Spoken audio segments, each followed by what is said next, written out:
Only soul that has no helper. Oh, maybe I'm just alone. I trust my gut, but I've never let it go so far. Now I wanna know what you thought you had done when you allow me to be all the things that I'm not. Well, it seems like I'm caught every time you remind me. You're right, take away my pride, to burn it to the ground so we can start again. My crimes are left it to remind, to burn it to the ground so we can start again.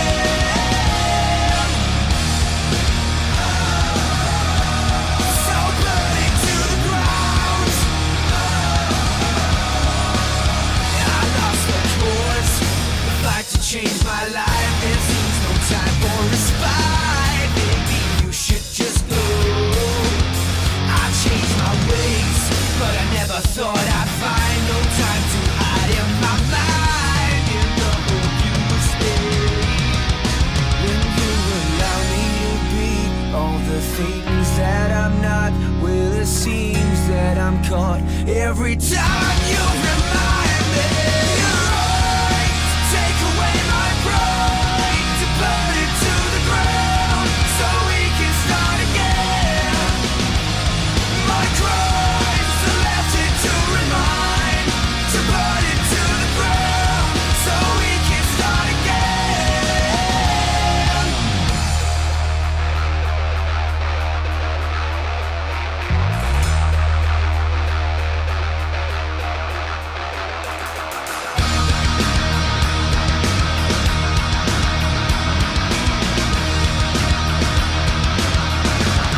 So burn it to the ground. So burn it to the ground.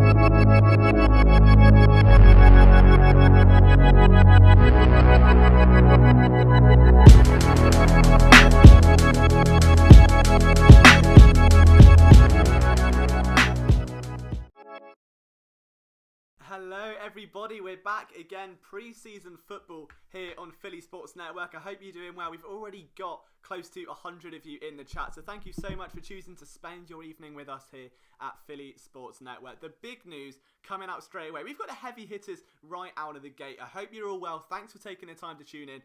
Buckle up for this one. All right, if you've not, I know you're probably there with your snacks. You've got your beer. I've got a cup of tea. All right, but the big news is that at the minute, both Carson Wentz and Nick Foles are in full gear. Now, whether they actually suit up and play, whether they're going to go and do a drive and come back, who knows? But the point is, both Carson Wentz and Nick Foles are in full gear. That's mad. Like, imagine if we get a Carson Wentz versus Nick Foles. I don't think we're ready for that emotionally. I really don't think we're ready for that. It's going to be a roller coaster. So I hope you're here for the ride. We're in for the long haul. As I say, I've got the cup of tea. Shout out to everyone in the chat. We've got Cooked. We've got Flippin' Loud, Geordie Fighter, Brian Cameron, one of our resident writers here, along with Christopher Infante from Philly Sports Network, the host, of course, of the Flippin' the Birds podcast, is so eloquently sponsored on our chat blog down below. But, you know, imagine this could be why. If we get a first quarter of Wentz versus Foles, is this not like the most Avengers level start to a game imaginable. Now, I think the thing a lot of people are going to look to here is that Carson Wentz can't start right away, and I would verge on the opposite of that. There's a little something in the top, that corner over there, about Clayton Thorson, and if you look at it, 2 of 9 in his first preseason game. And just while we're talking Clayton Thorson, Liam's back with the fancy graphics. You already know we're back here alive. We knew what he was coming out of college. He was a 5th round selection. He comes out, he struggles in OTAs, he struggles in training camp, and then goes 2 for 9. But it's not so much just the 2 for 9 thing. It's the fact that he missed a wide open Boston Scott in the flat. It's the fact he threw a bizarre pick completely over the middle with no real aim. I think he completely sailed on what looked to be Braxton Miller. And when you take this kind of player, you drop him into a game, if you're going to give him an entire second half, for instance, the problem you've got is it's really going to hamper the growth of the guys a bit lower down the depth chart. We're talking people like, potentially Greg Ward Jr., potentially Charles Johnson. I want to mention both of those shortly in a second. But outside of those guys, Braxton Miller, we've got Josh Perkins who's now fighting for a roster spot. Even the running backs, we mentioned Donnell Pumphrey. It's tricky. And I don't really know what Clayton Thorson's going to do. Do you want to leave him in there for 2 whole quarters? Or, that's essentially what it would be. You've got a half a Kessler and a half a Thorson. Is this the guy that's going to just suddenly come in and then go 15 of 87 and then allow everyone else around him to just struggle? I don't think that's fair on the team. Now, my worry would be that is going to hurt guys like Josh Perkins. It is going to hurt Braxton Miller. It is going to hurt Charles Johnson. Any receiver, Mac Hollins, for instance, Shelton Gibson's been waived. It leaves a massive opening for a guy like Mac Hollins to take advantage of. But is that enough? Can he do that with Clayton Thorson? That's what I'm worried about. So it wouldn't surprise me if Wentz comes in, plays a drive or two. Wentz comes in, maybe plays even if the first quarter. We've seen that before from quarterbacks in preseason. So who knows? But I think everyone will be extremely excited for a Carson Wentz versus Nick Foles first half. Whether is that what we'll get, who knows? I think the suspense is going to be killing all of us here right now at Philly Sports Network. But let me know what you guys are looking forward to see in this matchup. There is certainly plenty of it along the way. And we'll be just discussing it all between now and the next 25 minutes when kickoff happens over in Jacksonville, Florida. But I'm just not sure that Clayton Thorson is the guy. I mean, I said in a video and an article earlier this week that I think Thorson could be on his last chance here. He had a go at week 1. It didn't go very well. Let's be honest here. It hurt everyone else around him. The Eagles, who are a team that are really fundamentally based on iron sharpens iron type play and players making others around them better, they're not getting that with Thorson. And you've got to feel that if you go in towards week 3, you've already wasted half the preseason. If the Eagles get, 50 passing yards of offense, you waste half the... I don't know who that guy is, but they waste half the preseason. And I just think it's going to hurt. So it wouldn't surprise me if Thorson either gets pulled. Look for maybe a Greg Ward Jr. or someone like that to maybe step in and make a bit of an impact. But let me know in the comments, guys, who you are looking for. We're going to have plenty of giveaways and stuff today. Peanut Wolford says, I can't take a Wentz versus Foles. I'm trying to think what it would sort of be like your current girlfriend against your ex-girlfriend that you still kind of love but about to... It would be that kind of thing. And I wouldn't want to back anyone in that fight. I would just sit back, take the winner, So that's the Outside Insider podcast in a nutshell if you've not listened to that already. But we've now got officially over 100 of you in this chat, which is absolutely crazy. But who would you guys want to see? I mean, it's sort of bittersweet, isn't it? Seeing how Foles would look in the Jags offense. Obviously, he's going to have John DeFilippo on his side, which could be massive. It's probably a huge reason why they, went for Foles anyway.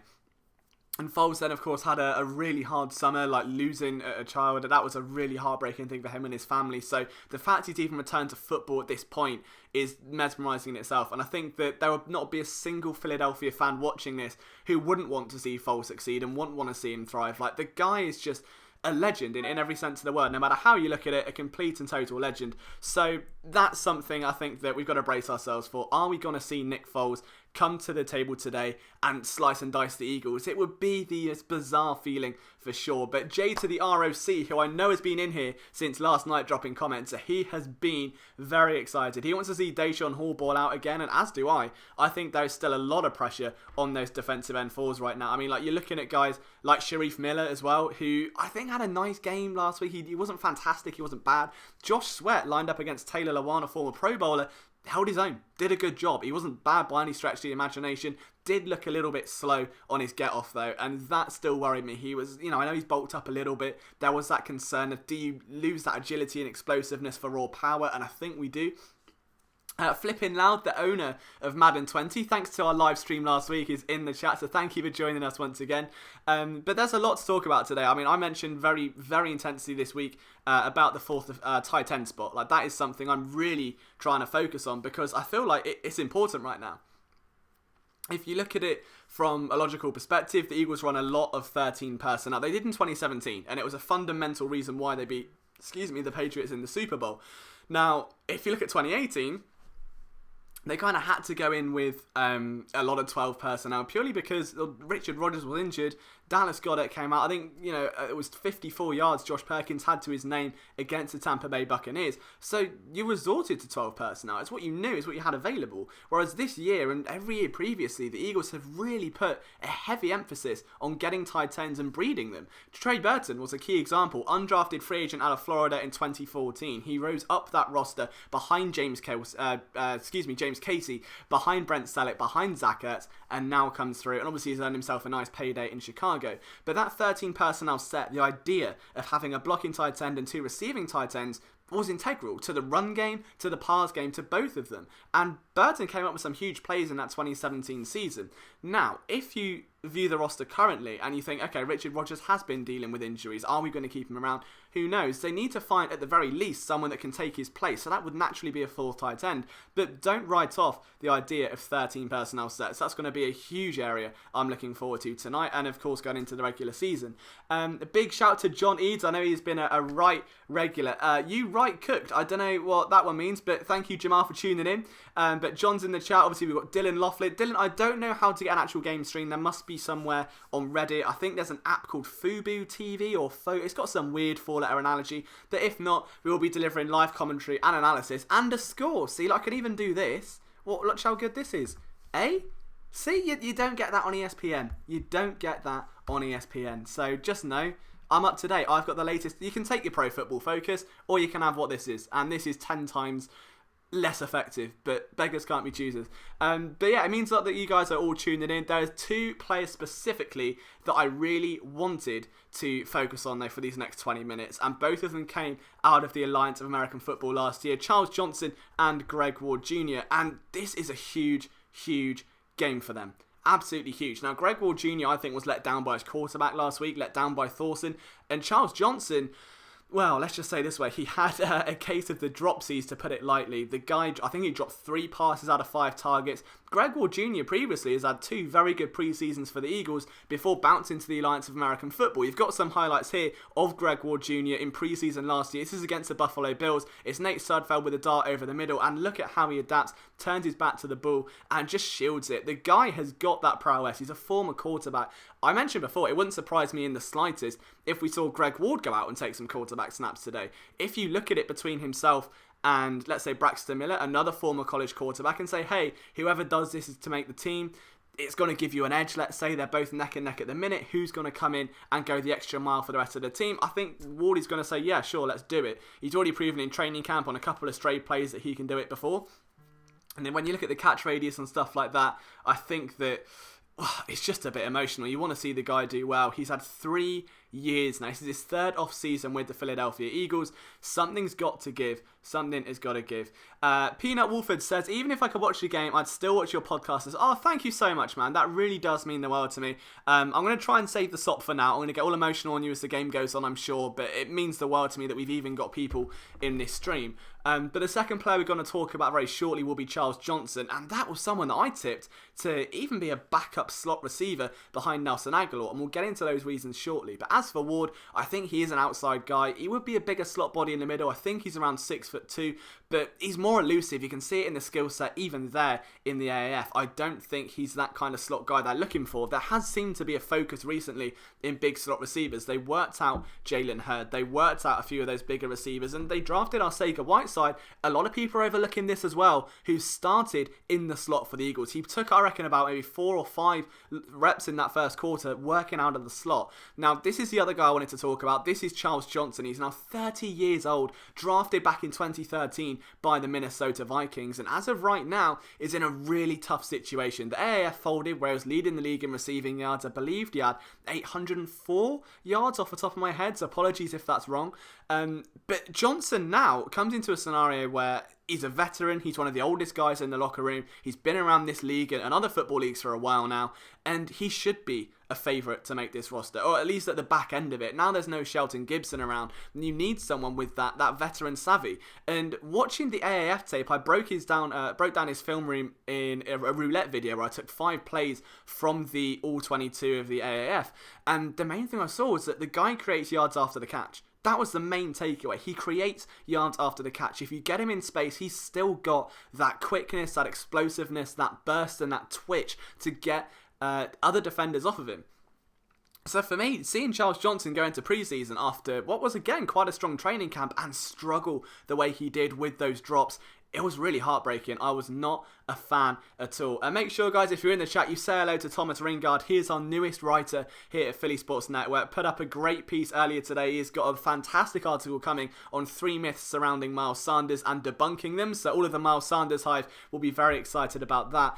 But this is a guy I'm watching tonight. The sassiness of Charles Johnson. I really want to see him do well from a personal perspective, because his journey to the NFL, back out of it and then back into it again, has been a long one. And after showing such a resurgence in the Alliance of American Football, then coming in thinking there is an opening, the Eagles really want to find a slot receiver who can come in behind Nelson Aguilar. They tried it with Golden Tate last year. It didn't work. It looks like Markin Michel could be another man that's going in for that. But if it's not, why not Charles Johnson? Why can't this guy get a shot? And that is a player that I will absolutely be looking out for in tonight's matchup against Jacksonville. But how are you feeling about the matchup, guys? The numbers keep rising. 136 of you currently tuning into this live stream. We're 15 minutes, so it says 20 minutes on my television, but I believe that's wrong.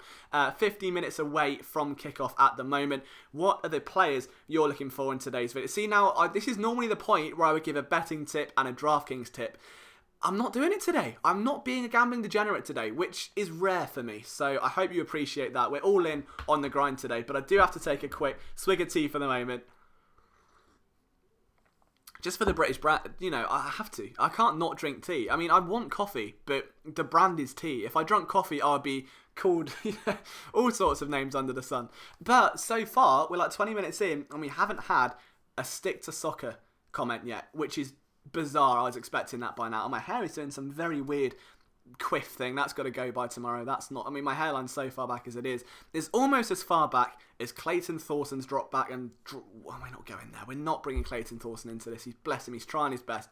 But who else are you looking to see? Robocop Jeffries, I believe I said that right, says he wants to see LJ Fort, and I don't disagree. I really don't disagree. I think that Fort had a brilliant game. If you've been around this channel for a little while, you would have seen yesterday I think it was. Yeah, yesterday I did an LJ Fort film room breaking down those plays and his flow to the ball. I'm sure Thomas, who has become our resident Brian Baldinger along with Morgan Burkett here at Philly Sports Network, would absolutely agree that the way that Fort is able to flow to the ball, to read the field, to see what's going on, but more importantly, that sideline to sideline speed helps him so much. I didn't expect the Eagles to use him that much as a blitzer, but we were treated. We were absolutely treated with what we saw from LJ Fort. The guy was just about everywhere on the field. Flipping Loud says he hoped he's a starter. I mean, that clean hit was just absolutely phenomenal. Just keeping an eye on Twitter that we've got as well. So it's officially, okay, so the line is Jags -3. Is Nick Foles starting? I don't know. But the linebackers are a position of hype as well. And you know what video's coming. The second I start talking about linebackers, there is one player that we are going to have a look at here. Alex Singleton. Always going to be Alex Singleton, because I think that he has a really good chance of making the roster. He had a fantastic game last weekend. Not only was he, I think, impressive against the run and forcing a fumble, but there was a couple plays where you think the angle was a little bit too narrow, or he wasn't quite where you'd like him to be. But on special teams, the guy was dynamite. And Camu Grugier-Hill, as I keep mentioning and pounding the table for, essentially led the team in special teams tackles in back-to-back years. Alex Singleton had 27 in 2 years in the Canadian Football League. Do not write off this Canadian linebacker, or the American linebacker, to say, making this Eagles team. He had a brilliant training camp with the Eagles. He got starting nickel reps. last year. So maybe the Eagles want to see him lined up against tight ends. Maybe that's something they believe he can do quite well. But as an off-the-ball linebacker, I really think this guy flies around the field and has everything you could possibly want. Now, a quick back look into the chat, and what we see is... so Carson Wentz isn't playing, presumed, and Nick Foles. Now, the Wentz thing still irks me. Honestly, if we get to the third quarter and Clayton Thorson is laying so many eggs that McDonald's would set up shop in there to expand to another 17 franchises worth of chicken nuggets, I'm going to be worried. I'm going to be extremely, extremely worried, because it is really going to help, or really going to harm the rest of the players on that team. It was Fan88. Thank you so much for tuning in, my man. I really appreciate it. I hope you stay here for the long haul with all of us. We're close to 150. There's one person that's disliked it, probably a Cowboys fan or someone that doesn't like Nick Foles, which is a criminal sin, I've heard, around these parts. So Peanut Wolford says, is Ross available? I'm not sure. Chris is getting excited about something, but I want to know what you guys are getting excited about. We're 10 minutes away. Let's have a look. What are chicken nuggets the next? Well, eggs, lay chickens. That went down a dark path. I'm very sorry. It's LJ after dark. It's like nearly midnight here.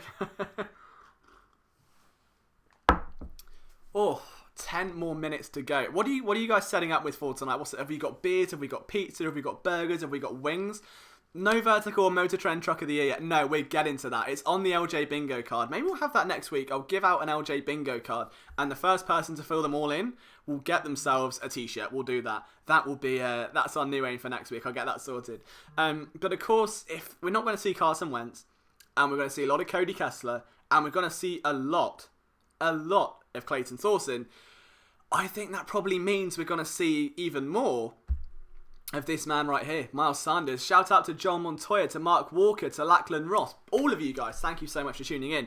This is someone who I think everyone was a little bit upset by last week. They didn't see much of Miles Sanders. The guy came in and was very quickly taken out again. He didn't really get to have much running room. There wasn't a lot of experience down there. I think there was so much hype surrounding that training camp practice on Monday where he literally broke ankles and had the sauciest little jump cut I've ever seen and scored a touchdown on it. We didn't see that in preseason. We really didn't get to see that. And this is an opportunity now to get a closer look at Miles Sanders, to see what lies beneath the surface. If he gets 10 to 15 carries, that's all you could ask for. I think that's probably even a bit excessive. Maybe 6 to 7 is probably somewhere in the range we're going to see. So don't be surprised to see an excessive load of Miles Sanders today. The second half is probably going to be a lot of Boston Scott if he's active, a lot of Donnell Pumphrey, who apparently has moved to wide receiver. A couple of people have told me. Now, I don't know if there's much weight in that, or if they're just going to have him more as like a screen game and that swing type of player. But who knows? I think that's going to be definitely an area of interest for sure. But Miles Sanders, for me, is a player I want to be watching, purely just because I think everyone's aware of what he can do, and he's really picked up hype. But if he's going to unseat Jordan Howard at any point for that starting role, you've got to see more. I think we haven't just seen enough, and it's not that he hasn't done it. If we just haven't seen it, there's no physical, proof to what you've seen so far. So it's going to be one of those areas where I feel like Miles Sanders, we can hit the ground running, maybe one breakaway run, get him 10 yards up the field, take him out the game, and then he can play Scrabble the rest of the way. But until then, I think we just got to get his feet wet, get him used to the rigours of the NFL, experience one of the harder hits from a guy on the Jags, maybe looking to make an impact, and see where the future takes him from there. But we know he's effective, we know he's explosive. The question is, can he do it in a preseason game? That's going to be the main question here surrounding Miles Sanders. We may see a little bit of Jordan Howard. We saw that last Thursday as well. But the main guys, of course, are going to be Corey Clement, who's going to be making his preseason debut this year. That's a guy I think a lot of people are looking to see. And then, of course, you've got Wendell Smallwood, who really has to do something. He was so underwhelming last week.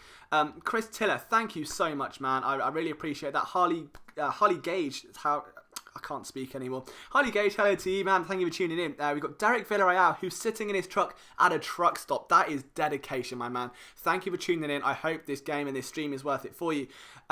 X-Frost, I clapped you. I think I read that right. I didn't clap X-Frost, though, so public announcement there. It says, rest in peace, Nate Sudd. Now, I think Sudfeld will be fine. The main question here for Cody Kessler is going to be, can he get himself onto the main roster right now? If the Eagles do keep 3 quarterbacks at this stage, it's really hard to imagine it's Clayton Thorson. So Is it going to be Cody Kessler? Can he unseat? At this point, okay, genuine question to everyone in this chat right now. We've got nearly 200 of you watching, okay? I want you all, if you're not in the chat, if you've got an account, to get in here and type your opinion. It is week 1. The Eagles are down to Washington 13-7, okay? You've got 2 minutes to go. You can win with a 2-point conversion. All right, ball at the 20. Wentz is down with injury. He's sprained his wrist. Nothing major, all right? Which quarterback is coming in and winning the game? Is it Cody Kessler, a guy who started 17 games, was a former third-round pick, picked up by the Jags last year, is the game manager? We saw that in training camp. He was noted as taking less. Instead of being more aggressive in the absence of Sudfeld, instead of wanting to bite more off and prove, hey, I'm the guy, I can sling it, he was just taking checkdowns, moving the offense, moving swiftly, right? Or would you want Nate Sudfeld? A guy that, he came when Nick Foles went down and did a handoff, that was great. And he threw a dump pass to Aguilar, who took it for his first touchdown. So, do you see where I'm going with this right now? So, a lot of people are saying, Sudfeld's a QB2, and Thorson's a project guy, and Kessler's audition. Fine, but if you're going to roll with Sudfeld right now, I think you can make an argument. Now, I love Sudfeld. I think what Sudfeld brings to the table is brilliant. His development year on year from week 1 to week 2, year 1, year 2 to year 3, I think you can see it light and day. Like last week's posture, the poise in the pocket, the ability to climb the pocket, deliver those strikes, his throwing motion has become, I think, so much swifter, especially than what it was coming out of college. I'm sure that Thomas will attest to that if he's still in the live chat. Interesting that we've got a nice mix here. A lot of people are saying Sudfeld. A lot of people saying Sudfeld. That's interesting, because I would put it down much more to a coin flip. If I'm on now, I don't know if it's just me or from what I've seen from Kessler at Jacksonville where he managed the game, but I don't know. It's really interesting, isn't it? Really interesting. Now I want to make sure my TV's muted here so I don't get copyrighted, because that would be no fun for anyone. But I just like throwing those hypotheticals out there. I think it's good to do. Thomas is in the chat. So okay, Thomas. So Thomas has become our resident Brian Balding overnight. Who would you take, Thomas? Game on the line. Would you rather have Nate Sudfeld or Cody Kessler, as of right now, lead a game-winning drive? I think Sudfeld, we've seen him in preseason look brilliant. We've seen him in training camp look really good. You've seen more in NFL get 17 starts to his name. Now, he hasn't been fantastic in them. I think he's won 5 games. I think he was 2-2 last year. So, I don't know. Exactly, to not lose a game.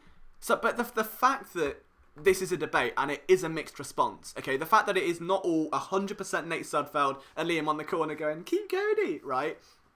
Says to me it has some weight. Says to me there is still some concern about Sudfeld as a QB2, as there should be. He's a young quarterback, right? Out of nowhere says you. Oh no, he said SU, right, he's spelling out Sudfeld. I thought he meant me. I was like, dude, I would be awful at quarterback. Excuse me. But, yeah, isn't it interesting that you've got that kind of debate? And people say like the loss of Nick Foles. Now, Nick Foles was never going to be tagged and traded. He was never going to be kept. That's fine. But I feel like if you honestly look at this through an unbiased lens and you take away the fact that Sudfeld's been with the team and knows the offense from a raw quarterbacking ability, it's a testament to the Eagles for bringing along Sudfeld that much. Like, take it. This guy was an undrafted free agent out of Indiana. He goes to Washington. He's poached before week 1. Comes in. The guy's done well. The guy's done very well. I've done 2 film rooms on him right now, and each one I've been left more impressed than the last time I watched him. That's a testament to the Eagles coaching staff, to their quarterbacking crew, to everyone. Huge testament to the fact we're now discussing him in the same conversation as a former third-round pick with 17 starts under his belt. Fine. That's great to the Eagles, okay? But game on the line, if you're not taking Kessler right now, you lose that Nick Foles veteranship. You lose a guy that's been around. And I think Kessler still has that. So I feel like, hey, if it's week 17, it's going to be Sudfeld's day. If it's week 14 and Wentz goes out and playoffs are secure, I think Sudfeld goes in and it's Sudfeld all day. If it's week 5 and you need a win and it's a game-winning drive, I don't know. I feel like that would be a lot closer call than people are thinking right now. And that's what I love. I love this discussion. Guys, thank you so much for partaking in the chat. Over 200 of you here right now. Let's just go and give some shout outs. Ben Vega has dropped in to say hello out of nowhere's here. I know Flippin' Loud's come back. Steve-O, Fly Eagles Fly. That guy Jakar is in the chat as well. Gregory Brown is not happy about Colin Kaepernick, but I'm sure that's another story for another day, Gregory. Tommy Hayward's in the cap. Says he's less likely to throw. Seems likely to throw to the other team. I don't know. Christopher Hampton says, what's up, LJ? What's up, Christopher Hampton? We've got so many of you here, so thank you for tuning in.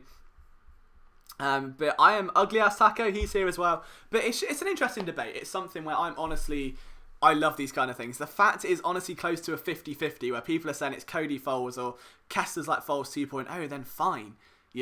Fine. That's great. Isn't that what you want in a QB2? Isn't that the precise reason you wanted to keep hold of him?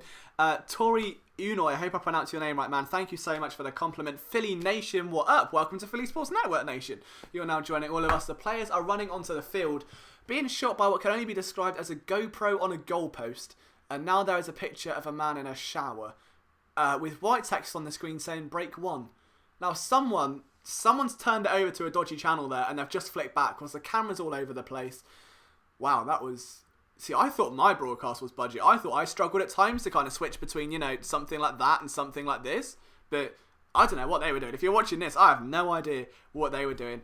Twin Dragon says, Wentz can sit in the fourth quarter. Got mad love for you, RJR. Muffins, thank you so much. I love muffins both as a food and as a YouTube commenter as well. Thank you so much. That really does mean a lot.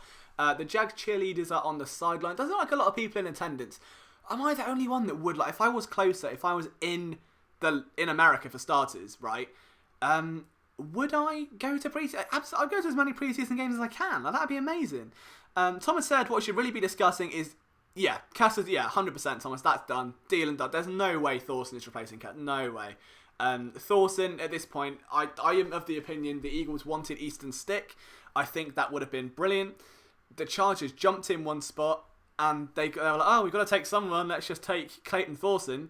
Because I feel like Doug Peterson relates to Thorson in like the adversity, and he wants a character guy. It's a project. You're not expecting a winner in week one, but the first thing, okay, with the I was told this by a quarterback coach in the CFL. Okay, he said, so I was asking like, how do you grade quarterback? What's the first thing you look for? And there's all sorts of things you can look at, but the interesting thing he said to me was that, I've honestly just lost my train of thought. I'm not even joking. That's awful. I got distracted because the break came up again.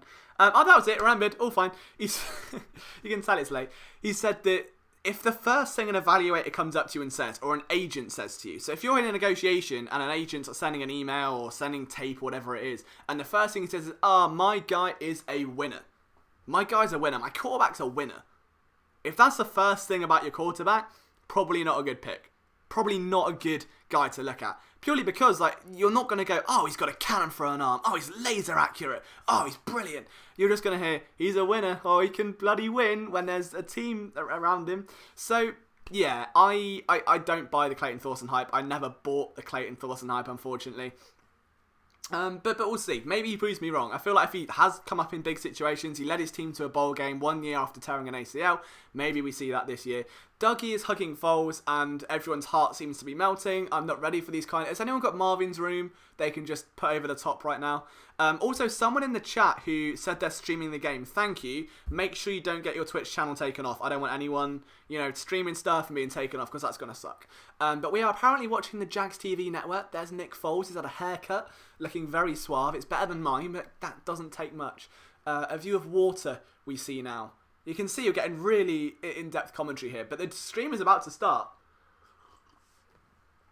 I don't think Paxton... Do you know what? I was massively high on Paxton Lynch as well. Like, I really, really, really like Paxton Lynch. Real shame. I wish he panned out a bit better. He was in the same conversation as Kevin Hogan for me, though, so take that for what you will. Enjoy the stream. Love each other. Put Liam to do... I'm sure you will, Thomas. So Thomas is already on the grind taking notes.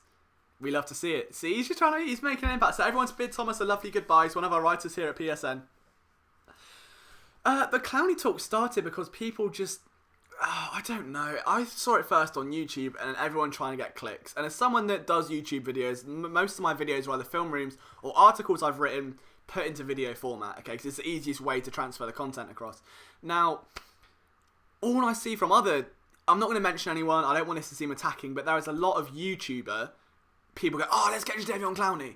And I don't want to put tags on anyone, but it's coming from people with influence that maybe don't understand the trade market and that. So, like, for instance, with the Foles trade and tag thing, like, I spoke to Michael Lombardi. I know a lot of you people probably despise him for what he said about Doug Peterson. That's fine. To me, he's been really helpful to me, a former general manager, and with someone who's been around the league that long and understands how things work, you appreciate whatever kind of feedback and advice and insight you can get. So like the way he worded it to me, I was like, okay, that's not happening. I get that. And I feel some people, not everyone has that insight, not everyone is a beat writer, not everyone has that kind of access or that level of understanding. So it's easy to assume, hey, we're going to get this guy. The problem is that if you've got 5,000 Twitter followers or 10,000 Twitter followers or a big YouTube following and you want to get clicks and make some money and hypothesize, it's great. But I think it can mislead and it can build up hype for the wrong reasons. So to me, Clowney was never there. It was never going to be a thing. Like, I think there was I think maybe it was Charlie Miller came out and said he went to the Eagles, brought it up twice, and it was brushed silent twice. Like, it's the fact you're going to have to pay him over $100 million next year. Like, he's a guy that refuses to sign his franchise tender unless he gets traded. That's not the sort of player as a cultural fit that you want. Forget anything to do with injuries, forget production, forget fit, forget anything. Think salary cap where you're now already backloading contracts. Guys like Zach Ertz and Lane Johnson next year, I'm sure, are going to want contract extensions. So that factors into it as well. But that would be, as in terms of where it started, I think it's predominantly fan talk from the way I would look at it. There's no analyst that has come out and gone, oh, those Eagles are interested in Jadeveon Clowney. Like, they're not. From what I understand, from who I've spoken to, they're not. Let's have a look at what we are saying. So Eric Rees has came in. Eric, who has been our predominant AFL reporter, so covered the Philadelphia Soul at Arena Bowl 32. Went out there to Albany, which I've only just found out was in New York, so that was news to me this weekend. So Eric already teaching me up. Went out, covered the Arena Bowl. Has been covering the Soul all year long. Give Eric some love. Give him lots of hearts and kisses. I'm sure he'll love that. Marilyn Otacio, we're not sure about Nick Foles. He's suited up. It's not assumed he will, though, as far as I'm aware. So flipping Lounge back. I love how we've already got like a proper community building there. It's really, really cool. I know there's a few other streams tonight going as well. I think Philly 500's got one, so make sure you go and say hello to him. I love his content. He's a great guy. Wentz has no pads on, just a jersey. Oh, okay. How does one become a writer for PSN? For the Eagles stuff at the minute, I think we are kind of stacked. Like, we've just assembled the Avengers, but we're always looking. Like, if you're interested, I know a couple of you have sent messages and stuff before. It's not that I haven't got back to them. It's just waiting for a window to come up. And as soon as there is one, then I'll reach out to you in due course and that sort of thing. But if you go to phillysportsnetwork.com, there will be, I think on the side chat, it says write for us or work for us. And you can do that. But yeah, King Dingbat's cool. I like his content. It's obviously very different to mine. His is a lot more satirical and jokey and fun and exasperant, fun, energetic. I don't know. A lot more like that. Whereas I am a lot more analytical. But just because of my job, you know, like I'm a football writer really. So I just tried to bring that analysis to video. So it's two very different things, but then they're nice together and I love what he's doing.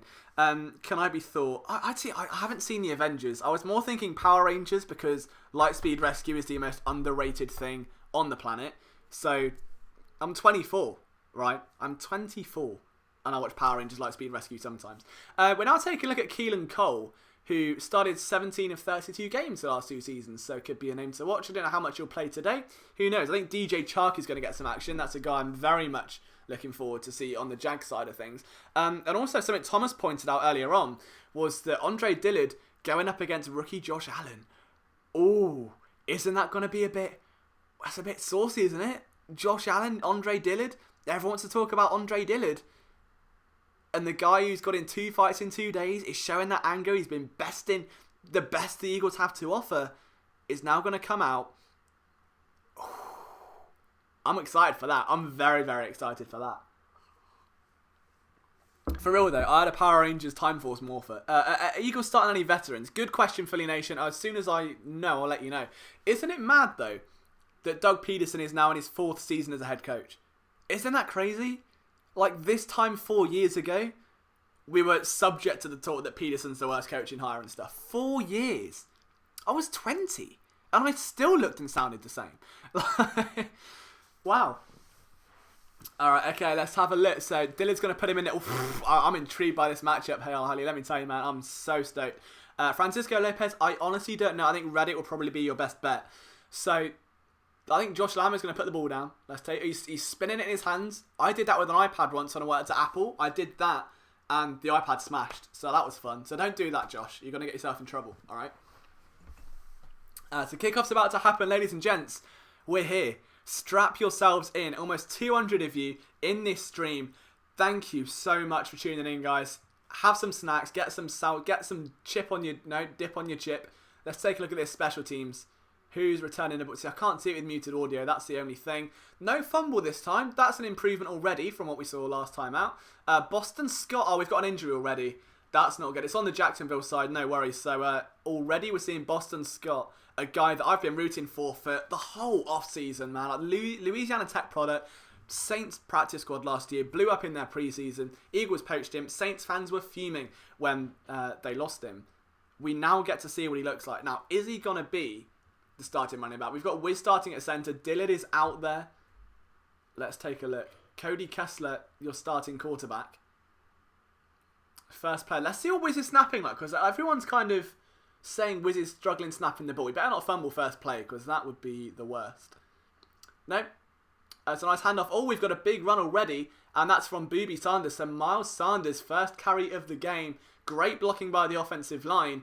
Sanders outside, moves the chains straight away. Was it? Yeah, it's Miles Sanders straight away.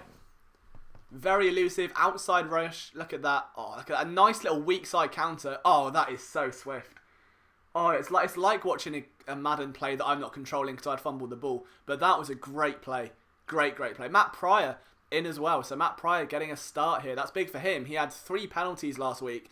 So we'll see what he can do. Little bit of motion here. That ball goes out to, I believe that's Greg Ward.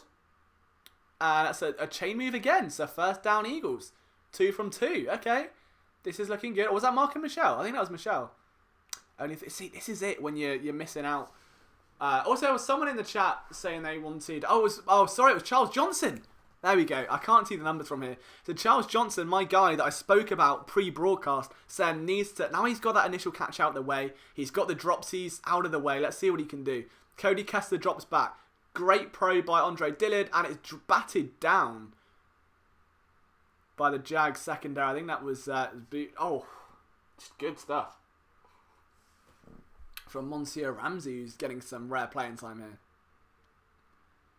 That's Charles Johnson again. And he just can't get a separation. But what do you expect? What do you expect going up against that? Guys, I've Bray on borders. Let's take a look. See what the next player holds. It's 2nd and 10, so an incompletion. And this time Kessler drops back. Pressure from the right. Gets the ball out. Overthrown. So that wasn't ideal. 3rd and 10 now. But so far... It's not been bad. I mean, they've got to try and do something here. You don't want to have a quick exit on that first drive. You've still got a lot of the second string Jags guys in there, like Giles Harris is a name interesting linebacker I'd keep an eye on, but could be subject to still some playing time next year. Eagles line up in a very wide set. Sanders brought back inside motion. Not a wide receiver to begin with. Now out of the shotgun. Got a feeling, so Sanders comes out of the flat on a check down. Kessler's going to scramble. Oh, and that alone, that's all you need. All you need. I think that in itself, the fact that Kessler on 3rd and 10, he had his little Johnny Manziel spin last game that I pointed out. That's big for Kessler. That's really big. So I think we're going to get a replay of this one. Drops back, sees the gap. I mean, it's tight coverage from the secondary as you'd expect, but lowers his pads, keeps hold of the ball. That's nice. I'm impressed with that. That's 2 plays in 2 games where Kessler's made me go, all right, young bull, all right. He's already got the Eagles down inside the 50, which is 50 yards further than Clayton Thorson's done. Sanders breaks 2 tackles but gets swallowed behind the line. I think like Jordan Mailata may have given up some pressure there. He looks massive in comparison to Miles Sanders, doesn't he? Absolutely massive. Let's quickly check a look on the channel. Wow, we're up to 13,075 subscribers. So we're flying right now. So thank you so much to anyone that is a new subscriber. See, I'm saying young bull. I'm so American, aren't I? Like, can you tell? I'm going to start saying John and stuff soon. But if I say John, it's like I'm saying Jorn and not a John. So I need to start saying John. Who scores first? I'm going to go Mark and Michelle. Yeah, guys, whoever scores the first Eagles touchdown. Oh, that's an incompletion. Oh, Kessler's down. Oh, this isn't good. This is not good. Oh, the last thing I want to see is 3/4 of Clayton Thorson. That's a big hit as well. Monstrous hit there by Jones. Storms round the outside. Great pressure though from Najee Good, of course former Eagles linebacker. Working against his former team. Jawn means you feel it. Yes, he had... See, if I say Jawn though, it's like Jawn. I'm like, Mum, do the Jawn. Small John. I'm going to say John. So, Mark and Michelle's out in the slot. Nice dump pass to him. There's a flag down. Now, what was that for? Let's take a look at that. See, this is the thing because without audio, I'm left to kind of lip sync up the referee. Marty, he's turning his little mic. I wish soccer had this. It'd be so much easier to see. Alright, we've got a little break then, guys. Right, Kyle. No, you stay here and you listen to me, you little... I'm joking. Okay, guys, right, new game. First Eagles touchdown, if you can name... We'll do the first scorer of the first Eagles touchdown. Alright, whoever scores the Eagles' first touchdown will get a free t-shirt. Comment now. We need our PSN writers in here to moderate this, because this got messy last time and someone tried to do someone out of a copy of Madden. So, what we need to see... Oh, Kessler comes out of the game. Uh-oh. That's not good. Kessler out of the game. Helmet off. He's good. It looks like he's going to the medical tent. So already Clayton Thorson. Yeah, I can't. It's on my TV, man. Like, I don't. But let's see. Oh god, this is gonna be 4th and 12, isn't it? If this is a completion, I'll give away a T-shirt to the first person that types Thorson, if he completes his pass. Because I'm just not having it. There's no way. No way. I'm not. Thorson drops back. There you go. He's... Jeez, honestly, you could have said... So, sorry, guys, no T-shirt. Thorson did a Thorson and tossed it at a defender's head. I don't know what else I can say there. I said if he completes that pass, you would have had a free T-shirt. Unfortunately, that didn't go well, did it, lads? That wasn't great. Okay, Eagles going to be punting from 4... Jeez, Louise, right. On a plus note, we do get to look at Cam Johnston's iron leg, which is always a plus, right? That's always a good sign. Let's see what you guys are saying in the chat so far. It's been an interesting first drive. I really hope there's nothing serious to Cody Kessler, because then the Eagles have to go out and sign a quarterback. And to make life even worse, Landry Jones has just signed with the XFL, and I'm not being horrible here, but there are significantly less talented quarterbacks than Landry Jones currently on the market. And I feel like the Eagles are going to be limited, and a lot of those quarterbacks are going to go, what? So I can either go and play in a league and be a starter, or I can be your 4th string for 2 weeks and get cut. So I think you'd struggle to get an... Unless you're going to trade for someone or trade for a veteran, I think that honestly going to struggle quite a little bit. But let's have a look. So there's already a flag down here. Cam Johnston is not a happy bunny. I don't blame him, to be brutally honest with you. And then now... he's just mirroring... Oh, it's just a bit emotional, is it? Who would you guys have? So if... Let's have a look. Kaepernick would be too expensive. I think the thing with Kaepernick is everyone is assuming his price tag. Who's spoken to... Have you spoken to Colin? Has anyone spoken to him? Because I haven't. I've not... I don't care. I've not spoke to him. Has anyone that says, oh, Kaepernick's price would be too high, he wants to be a starter, you wouldn't sign with the Eagles. And you're not going to replace Carson Wentz, are you? Like, I don't think anyone is going to assume he wants to be paid. Like, he's not going to be a starter at this point. It'd be illogical. It'd be total... You can't take that much of a stance, create that much political noise, come back into the league and go, yeah, I'm gonna be a starter. I'm gonna come in and dethrone Jared Goff. Like, nah, he's not gonna be a starter, guys. Like, it's not happening. So, I don't know. I really don't get the Kaepernick hate. Like, I say this every week, and it's really hard because I know how... For some reason, people get very passionate about Kaepernick and his stance. And I just think there's a massive misconception with what he's trying to do. But this isn't a Colin Kaepernick stream. It never will be. I don't want to get into that discussion. If we're judging him on quarterback play alone, though, however, it's less than pretty, isn't it? I mean, he's not played a snap since 2016. And when he was last in the league, it was under Chip Kelly. And we all know how that went. It wasn't great. It really wasn't great. Everyone assumed that Chip Kelly to San Francisco with Colin Kaepernick would be a miracle. It's the perfect quarterback. It's like Mariota that never was. And then it was just Mark Sanchez take 2, wasn't it, really? So Take all the political stuff outside of it, judge Cap as a quarterback, and what you've got is someone that struggles to read defenses. So, I don't know, one of those things. I don't really want to spend too much longer talking about Kaepernick because I'm going to end up causing World War III, and I really don't want to do that. I'd much rather talk about the Eagles. But yeah, I think all you guys have got very, very firm heads screwed on, and you're up for intelligent debate, which is why I love you and the fact we can have these discussions. So shout out to No Pro Sports who's joined the chat. I know Greg Brown's in here, Delco Dope, Matt Stinger is in the chat, our Phillies writer. We've got like half the Philly Sports Network team in here right now, so make sure you gel in with those guys because, you know, we are one big Power Ranger team. Probably Lightspeed Rescue there because it just is the best Power Rangers, and anyone that does say that Power Rangers not named Lightspeed Rescue is better will be kicked. Bug Deaton. Chad's in as well. So Chad is in the chat. He missed it last week. Glad you could be here, man. Shout out to the Bird Gang Bangers as well, guys. If you are on Facebook, you want a place to intelligently talk Eagles, Bird Gang Bangers is the Facebook group to join. I've been there for 5 years now. I'm sure Chad will tell you. That was probably one of the main places I started posting my Eagles articles, and where Philly Sports Network kind of started building traction. And it's filled with great, intelligent guys who just want to talk birds. So if you want to talk Eagles, Bird Gang Bangers is the place to go for that one. You can even get free advertising, Chad. That's how much I like you. You go, woo! So they've got a Sharpie Make It Matter player. Now, we don't have sponsors, so you're going to get an ING Renault Formula 1 team mug player, and that player is Clayton Thorson, unfortunately. So let's have a look. Jags back on the field then. This is our first offensive drive. And Brandon Graham got a QB hit on the first play. The ball comes out, it's incomplete. Great pressure by the Eagles front four. And Sidney Jones, did Sidney Jones do a finger wag? Did Sidney Jones just do a finger wag? I think he did, and I'm not a fan. I am not a fan there. Ooh la la. But Brandon Graham is man. Is it me, or does Brandon Graham look a bit beefier than he did last week? I think he does. Am I using OBS to stream? Yes, I am. How did you know? Was it obvious? Have I done something? Are they sponsoring this as well? I don't know.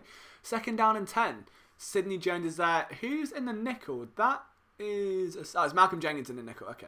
And a breakaway run wrapped up by Sidney Jones. Okay, 2 plays in a row for Lord Siddington. I rate that. Obviously no Leonard Fournette tonight, which is assumed. Do you remember when that was a case? It was, let's trade Nick Foles for Leonard Fournette. Yeah, that went well. That was good. It was Alfred Blue, the star of Hard Knocks a few years ago, and Gardner Minshew, who I wasn't really high on as a quarterback at all. But I would take him over Clayton Thorson, so there's that one.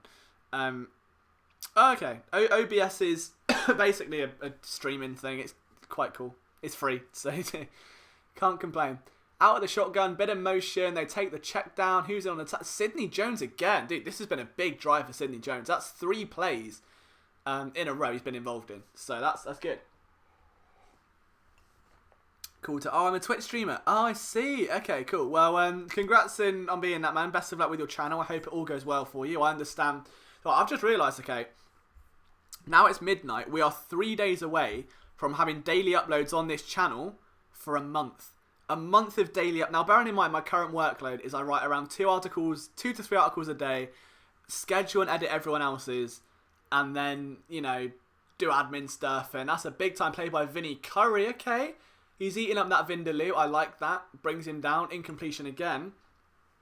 But for real, like I wouldn't do this if I didn't love it. And I'm trying to save the soppiness for after the game. But a month of daily uploads, it puts it into perspective, man. I'm so thankful for you guys. So thank you for spending tonight with me, for tuning into this broadcast. It has been a lot of fun. 2nd and 10 now for Minshew and the Jags. Eagles going to play with a single high over the top.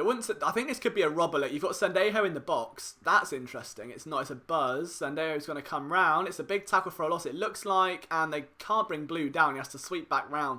Luckily, it's interesting to me, though, that Sendejo played down in the box there. Very, very interesting. But yeah, for guys looking for a stream, the way I look for this, or the way I handle it, is that if you get the stream up, mute the commentary, because it's Jacksonville broadcasters, and then have this as audio in the background with the live chat up, you've got an experience like no other. You've got a beer, you've got food, you've got LJ, you've got football.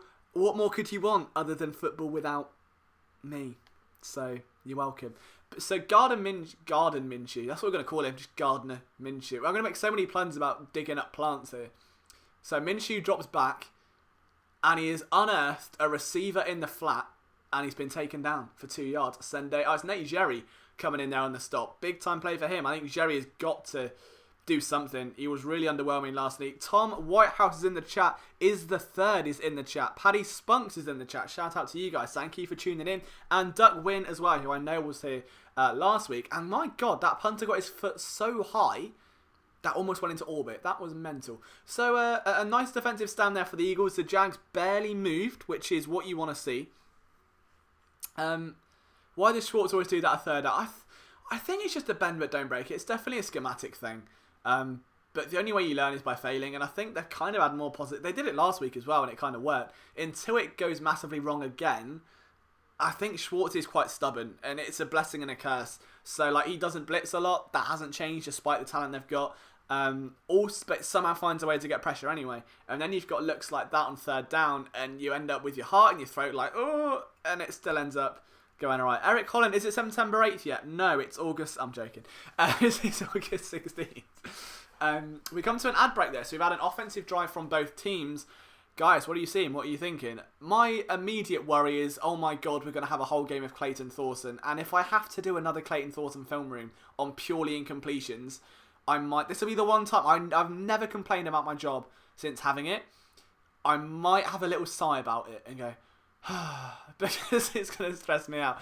But no, genuinely, what are you guys seeing? So, are we going to actually show the game? Sam, we can't because our channel will get taken down, my man. I'm sorry. We're doing the best we can. Again, look, but see, would you get, if you watch the game, would this happen? No, is the answer. No, it's not. So, basically, Liam Stream 1, game 0. It's that simple. You wouldn't see that on the game. That's the one thing I've got going for me. But yeah, interesting first drive there from Bands YT. Nice to see you, man. It's currently 0-0. We're going to always call it 0-0 because British brand is on point. Cody Kessler was taken out of the game. And then, yeah, it got a bit, I think Brandon Graham flashed defensively. That was really good. I think Vinny Curry had a couple good plays. Sidney Jones had a couple good plays. Nate Jerry's got to do something, though. He's a former college safety. It was nice seeing Sendejo play down in the box. Well, Sana's had a nice little run to start the game. It would be cool if we could do that. If we had an office, Geordie, and we could bring someone round an office, that would be cool. As of right now, the office is my bedroom. I'm trying to move out and trying to rent an office space for me to work in. I was having a conversation with, I think it was Alec the other day, one of our Phillies writers, in that I'd love to rent an office in Philadelphia for everyone to go and work with some Mac set up and a green screen and stuff. But at the end of the day, I mean, I've run this business for 5 years and it's only been my full-time job for 2 months. So as of right now, it's sort of like turning a fresh page and starting a whole new chapter. So it will come in time, I'm sure. Like, we've got a lot of cool things planned, and there's so much I want to do that I just haven't been able to because of either A, budget, B, location, C, a million other reasons. But the fact we've got this far without any of that is huge. And, the sky's the limit, man. I'm really excited. And the fact that, Chad will attest to it if he's in this stream. I had this live stream a year ago, and it had like 30 odd viewers, and now we've got 184 of you. Let's have a look. So, Clayton Thorson's in the game, hands it off to Jordan Howard, and that's not the kind of play. That was a pitch to Howard on the outside, and it's just not the sort of play you want to see. Howard's a north-south. This is DeMarco Murray all over again. I really wouldn't be too keen with that. I don't know why that's happened, if I'm brutally honest with you.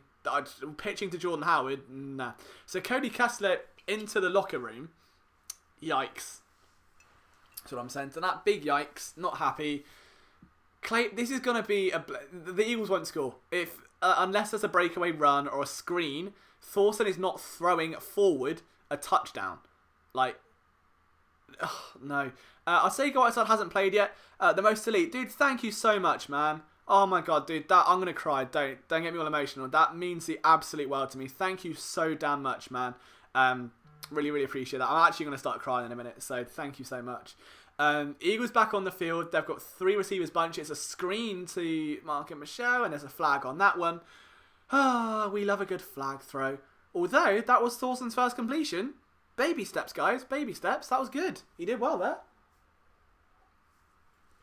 Oh, it was Matt Pryor. Matt Pryor again. That's his 4th flag in 2 weeks. Dude, that's not going well. Oh, it's such a shame as well because I love it. Athletically, he's so gifted. I think he's like 6'8", 300 pounds, or something like that. The guy is really talented.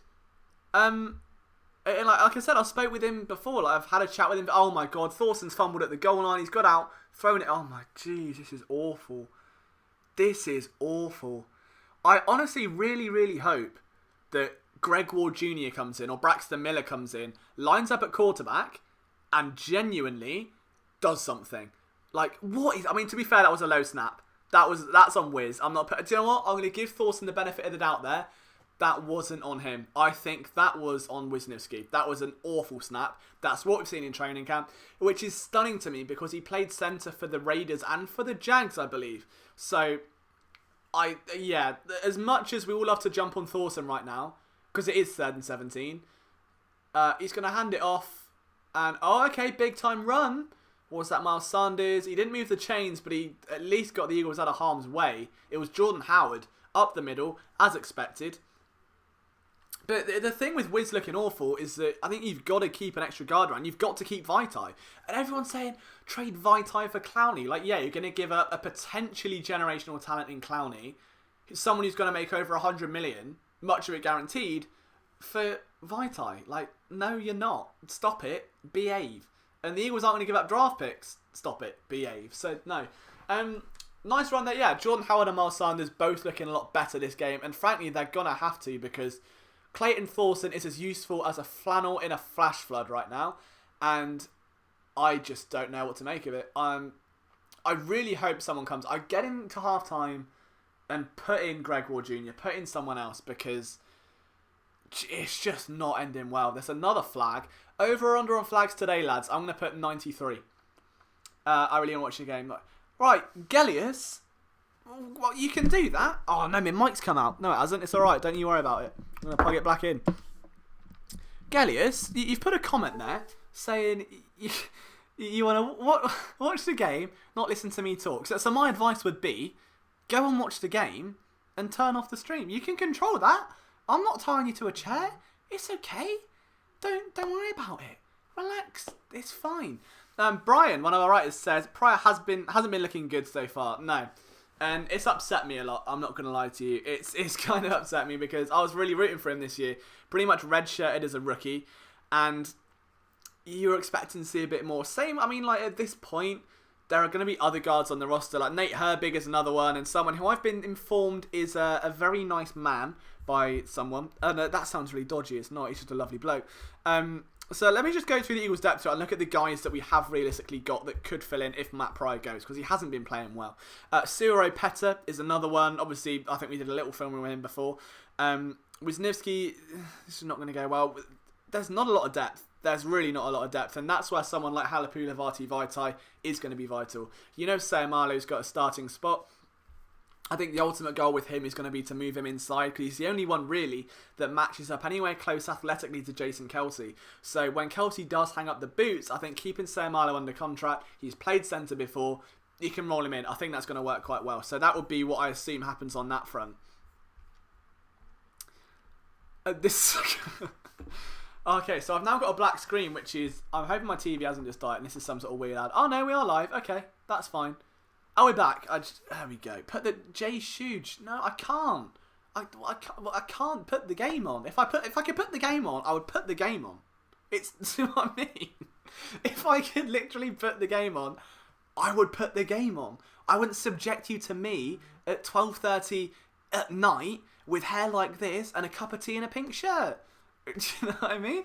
Chase0312 says WIP. Yeah, but WIP, you've got 9 hours in a day to fill with sports talk. The takes are gonna get irrational.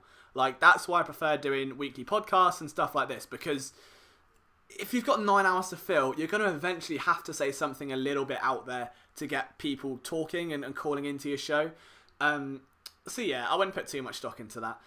But yeah, Khal Drogo, I agree. And if the real Khal Drogo could pick him up and chokeslam him and just wake him up a bit, it might even work wonders. But we're now going to get to the Jags' second offensive drive of the day. They start at the 30. Eagles starters still out, including Malcolm Jenkins. Like, what a guy. Wants a pay rise, doesn't let it hinder training camp, doesn't pull a Clowney, and now just gets a tackle for a loss with what can only be described as an inhuman read. The guy is an absolutely terrifying machine. So, like, that, honestly, biggest takeaway of the offseason, Malcolm Jenkins deserves a shrine because he deserves more money. He's not getting it. If the Eagles now have the money to pay him in guaranteed, which is what he wants, then that's it. Now, Cody Ketter's being examined for a concussion. That's happened, so we'll see how that goes. Oh, they've got a shot downfield. Jones been beaten in coverage. Oh, what a catch. Sidney Jones beaten in coverage. Did he come down with it? I think he did. Yeah, I'm already at a catch. Let's go to VAR, because that's a thing now. Might as well. But yeah, Jones... Oh, there's a flag. Oh, wow, there's a flag. That's brilliant. Oh, it's holding on offensive line. Oh, dear. Sidney Jones got away with one there because he got a little bit burned by DJ Chark, which is a live stream. I say live stream. It was something that we had in our preview article earlier today. So Thomas Ringard, our new writer, put up an article saying 5 matchups to watch. He said Sidney Jones and Rasul Douglas versus DJ Chark. Chark, who ran in the low 4.3s for a 40-yard dash. He's got the afterburners. They're going to have to keep up. And he's already been burnt. And it's been like 2... Do you know what, Will? I would love to go to Leeds and Reading Fest. I physically can't with preseason and stuff like that. But seeing the 1975 show live at Reading would be insane. Like, I can't wait to watch it on TV.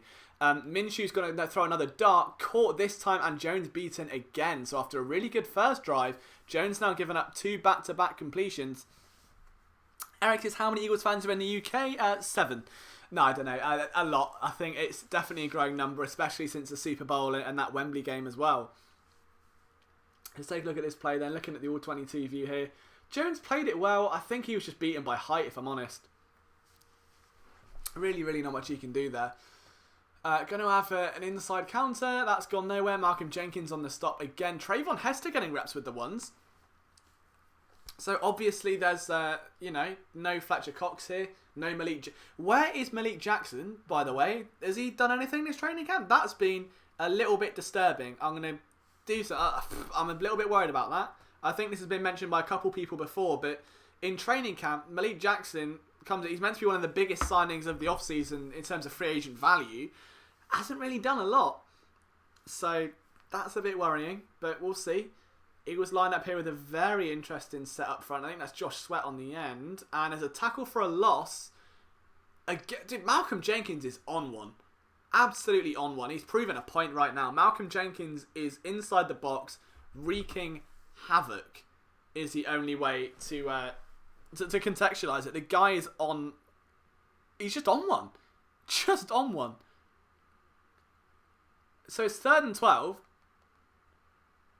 And let's just see. I'm just trying to live tweet at the same time.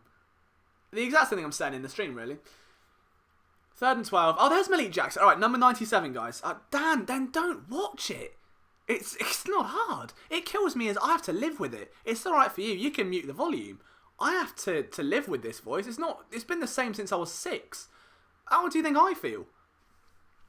But no, I think, yeah, you're absolutely right. Like, something about Malik Jackson, I don't know, we'll see. It's a flag on that play. I want to see something from him there. I would like to see him do something this game. Even if it's just like a rare flash. He's not going to be, like you said, a flashy guy. He never was. But Curry getting flagged there. Let's take a look at this play. Yeah, a little bit premature on the get off. Hester with some violent hand usage, so I'm noticing that. Really liking that from number 90. So Trayvon Hester, who's been known as a special teams ace for the Eagles, blocked a kick last week, did it last year. I think Hester's going to be your natural DT4, I think, at this stage. Behind Cox, behind Jackson, behind Jernigan. My main concern, though, is that, a lot of people forget Destiny Vio and Bell Allen in 2017. Brandon Graham comes off the edge massively. Rasul Douglas in coverage. Do you know what? CB1. Knocks him out of bounds. Big play. 4th and 7. I said this last week, but I will be so fuming. If Rasul, look at that. High points the ball well. Just takes away the tightrope. If Ronald Darby comes back and immediately gets CB1, despite the fact he's missed, I'm really against Ronald Darby. I've said this all off season long. I don't think they should have re-signed him. I don't think he's shown me anywhere near enough. He's missed 23 games in 2 years. And Rasul Douglas, who, again, I make this point all the time, the Eagles went out of their way and signed Dexter McDougal to fill in off the street before giving Douglas a shot. Oh, there it is, guys. If you've got soccer game on your bingo card, there it is. Dan Kennedy has come in with the soccer comments. So if anyone's got that on their LJ bingo card, tick it off. You're one step closer to a t-shirt.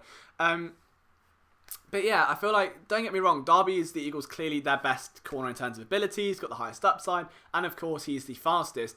But you can't miss that much time and just come in and be naturally CB1 when Rasul Douglas has held the fort 3 years in a row now. This would be. It was 2017 the first half after he went down in week 1. It was 2018 at the end of, last year. It helped pave the way to a playoff run.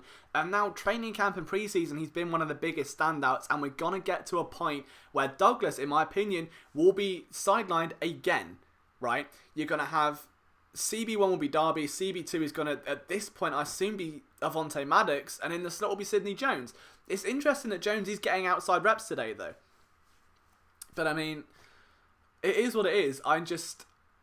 If I'm Howie Roseman and I want to make sure we have enough depth at linebacker or at safety or whatever it is, I would trade Darby. Let's not forget how the guy was acquired. With 1 year left on his contract in August for Jordan Matthews. I would trade him in a heartbeat if it meant getting help at another area. So, I mean, like, it is what it is. But as someone that studies tape and loves cornerbacks and love, I don't know, I just love the position. And as much as I like Darby and he is so sticky in coverage, from a competitive and cultural standpoint, if I am Rasul Douglas and I do watch me get sidelined again for the 3rd year in a row, then I want to walk out. I want a new environment. I want a new team because I've given all I can for 3 years and it's still not good enough. Get me somewhere where I can make an impact. And you can have Ronald Darby for a year for a rental. You can get rid of him after. Like, I don't know. Unless Ronald Darby proves me wrong, I will always stay in that boat. And I've said this before. I said, if anyone wants to come at me and counter that point and say, hey, Liam, do you know what? You're wrong. You're wrong. Dude, okay, right. So K1 says, I love corners. I want to cut one for linebacker depth. Yeah, okay. Have you seen linebacker depth? Camu's out with an MCL sprain for up to 8 weeks. Paul Warrilow has not played a game since 2017. You've got Zach Brown, who is great, but is going to be kind of in a marginal role behind Nigel Bradham, who of course had a little bit of injury last year. Behind those guys, you've got Nate Jerry, who showed you nothing, Alex Singleton, who should be a special teamer, and outside of that, LJ Fort, who's in the same boat, but a little bit more renowned because of his time in Pittsburgh. If you want to fight that and say, hey, alright, let's cut a corner where we've got 7 at the position, all of whom are serviceable, LeBlanc's on IR, Mills is on PUP, you've got depth there. By the time you get to the point where you need a linebacker in those jumbo packages, Malcolm Jenkins, I could go on with this for all day. Like, it would make sense to cut a corner and bring in just maybe a slightly more veteran linebacker, but we'll see. Anyway, I've got that off my chest. I got a bit fired up there. Do you know what? I think it was that bloke saying the soccer game fired me up a little bit. We're going to see a carry here from Miles Sanders, who's getting a lot of playtime.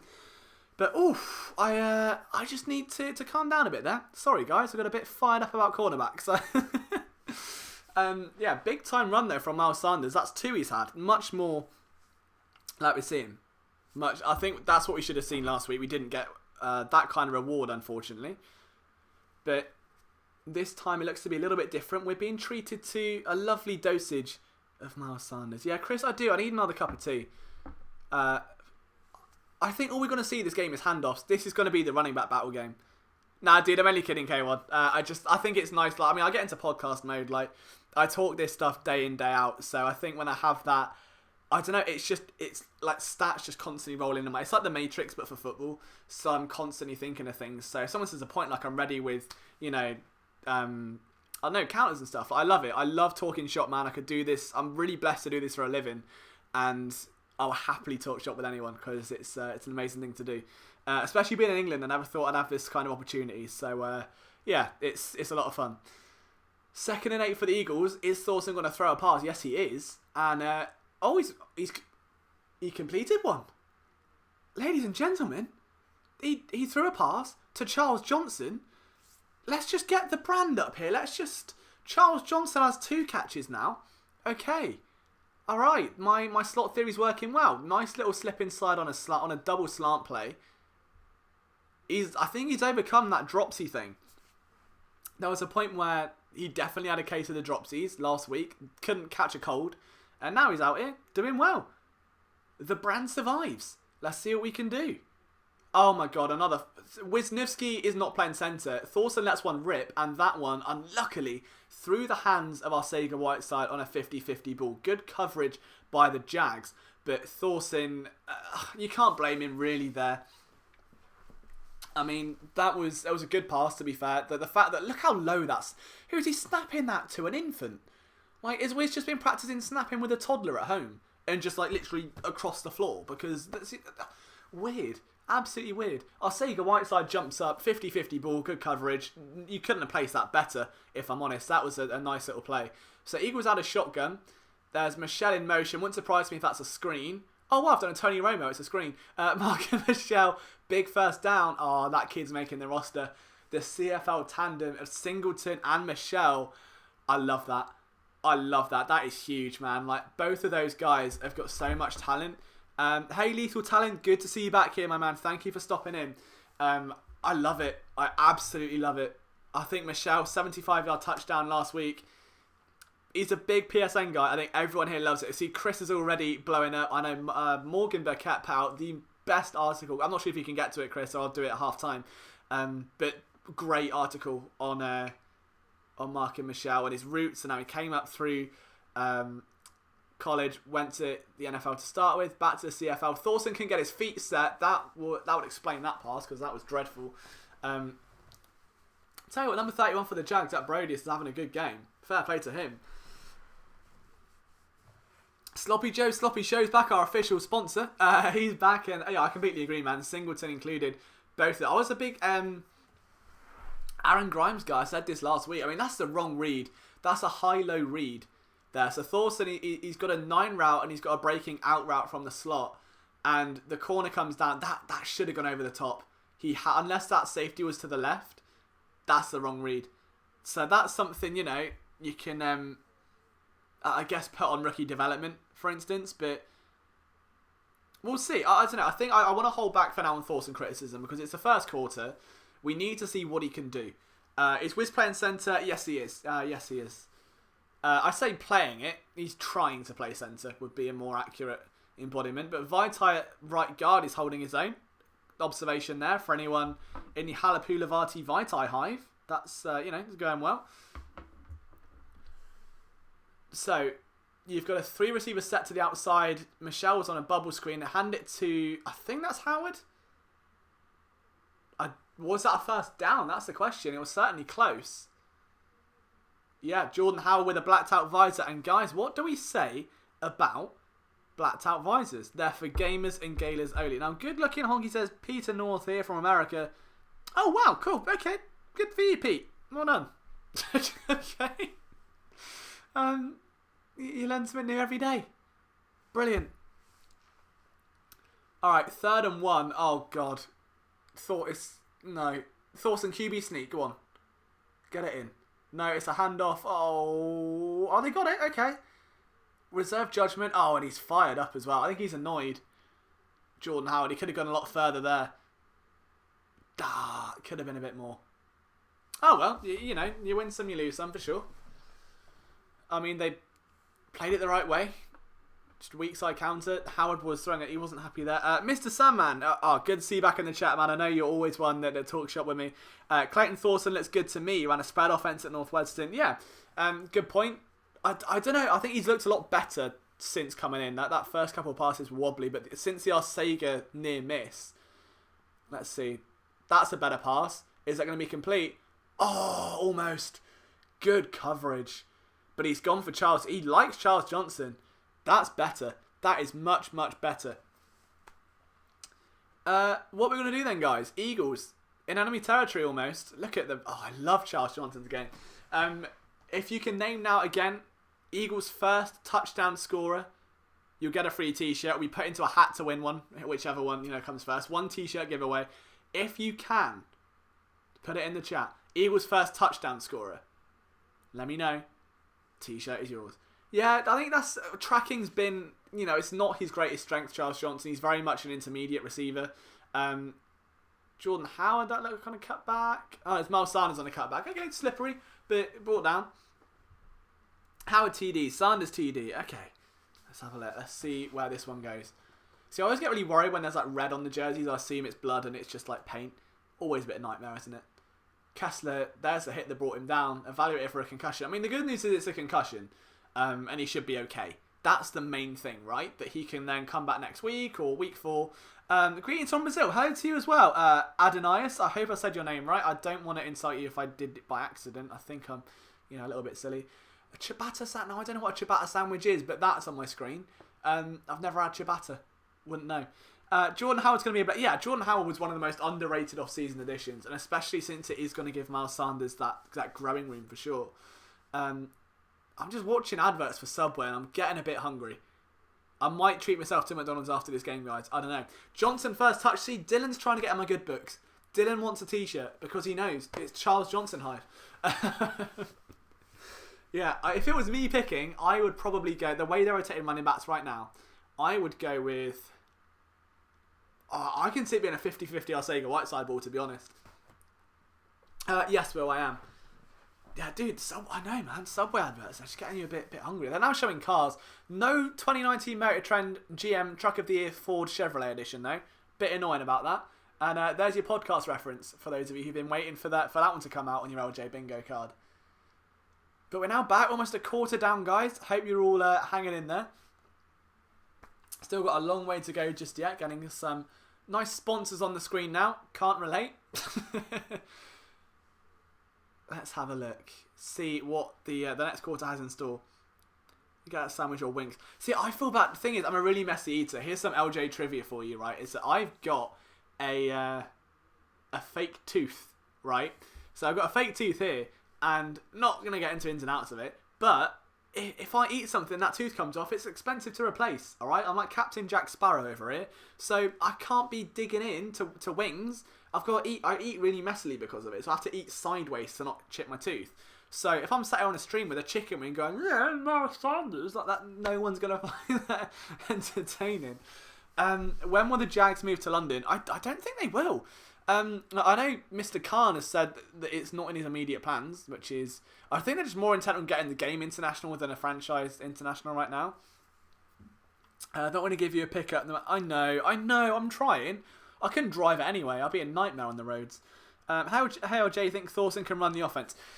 Potentially, I mean, we're getting a good look at it right now. So this is going to be... If he can drive the length of the field and score here, I'll be impressed. And that is a big time step forward. I appreciate you, Mr. Sandman. It's I was once told by my philosophy teacher at school, as Thorson takes a check down, that one day I'll have a radio show at 3 in the morning so I can talk all I want and no one will be there to listen. And here I am at midnight. She wasn't that far wrong, was she? But luckily things have panned out a bit better for me than for her. She lost her job because she was useless. So meanwhile... This has become a podcast. This has become the Outside Insider podcast. If you haven't listened to that podcast, it's promoted down below. That's my podcast. There'll be an episode tomorrow at around 4 p.m. Eastern. It comes out. That's my personal podcast breaking down all things Eagles from the last week. And then, of course, you've got Flipping the Birds, where Chris and Brian, who are both in the chat, that's their Eagles podcast. That comes out on Sunday. Thorson, he lets one rip. Oh, he's got a pass. The Eagles going to score. The Eagles have scored. Oh my heavens. Hello. Clayton Thorson has scored a touchdown. Oh wow. And that was a good time throw as well. And it has gone to Greg Ward Jr., a guy that has had to come up and make a big time play. Low snap again, but Thorson reads well. Like, he moves well inside the pocket. The ball was a little bit underthrown, but Ward's catch radius there really standing out. That was a big time play. That's huge. Right, who had Greg Ward for first touchdown? PSN writers, go do your thing. I need you to see me who I'm firing a t-shirt out of a cannon to. Kiri is in the chat as well at perfect timing, as that was a very swaying extra point, but it goes through. Eagles up 7-0. Clayton Thorson, signs of life. Okay, right. Let's have a little discussion about old Clayton, shall we? That was still underthrown. But yeah, wow, okay. I'm impressed. I'm not going to lie. I'm impressed. That's, well, okay, I'm a bit speechless. He's got me a bit flustered. Clayton Thorson, throws a touchdown. Oh, it was Duck and Win. Okay, right. So Duck and Win picked a Greg Ward Jr. touchdown. You've won a shirt. Simple as that. So, Duck and Win, I know you've been in this chat last week, so I'm glad it's gone to someone who's been here for both weeks. We like rewarding people for that. So, if you would like to have yourself a free shirt, Duck, if you email phillysportsnetwork@gmail.com with your PayPal address, what I'll do is I'll send you the money tomorrow.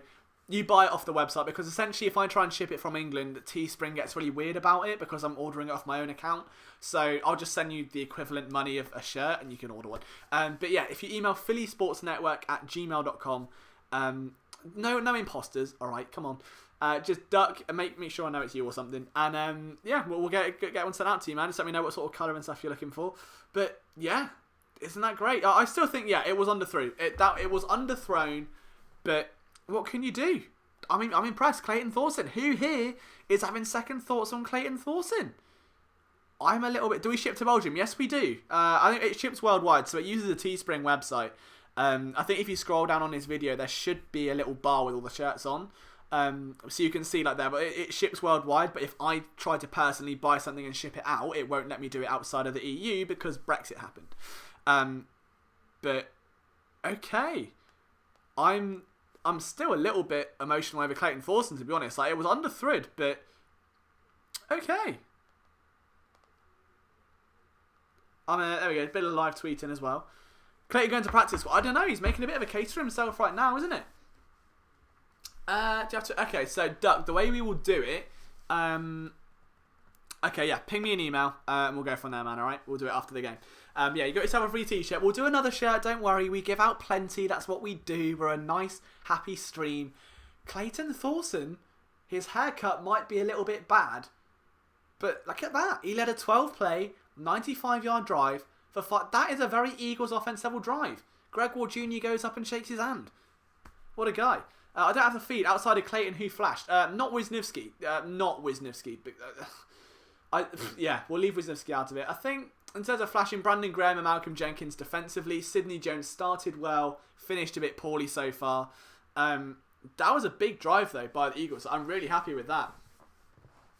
Let's have a look what happens defensively now, then, because, geez, Greg Ward Jr. is doing bits, and I didn't think that would happen. I was expecting an absolute maybe. There is a Clayton Thorson film room here after all. Who knows? I mean, there's already a flag, so that's happened. What's happened there? Has he picked up and tried to run? What's going on there? Oh dear. There you can see I'm just trying to, you know, do live coverage on Twitter and stuff as well, and it's all a bit emotional. There's Jake Elliott, the man who, of course, 63-yard field goal against the Giants not too long ago. Will you do this watch-along live stream for the... Good point. I was having this conversation with one of our Phillies writers the other day. I would love to have this sort of stream for as many games as possible. The problem is that especially with the NFL and the NBA, like, a lot of them are local markets, so there's no... Oh my god, the score! Jeez, yeah, you're right. Hang on, the score. Ready? There we go. Look at that. Look at that. Eh? Huh? Good, isn't it? Yeah, what I think we'd love to do is sort of post-game reactions. So we're going to have a live stream after every Eagles game with reactions. We'll have our writers on board. We'll talk shop, have your comments as well flashing up on the screen, and just have a really unique experience. But as of right now, nice little hit there from, I think, Nate Jerry, but a bit slow in coverage. So, Are you doing this with the regulars? Yeah, I mean, if there's enough love for it, I think that's Jean or Jean. I don't want to mispronounce that, so sorry if I do. If there's enough love for it and people really, really want to see it, then absolutely.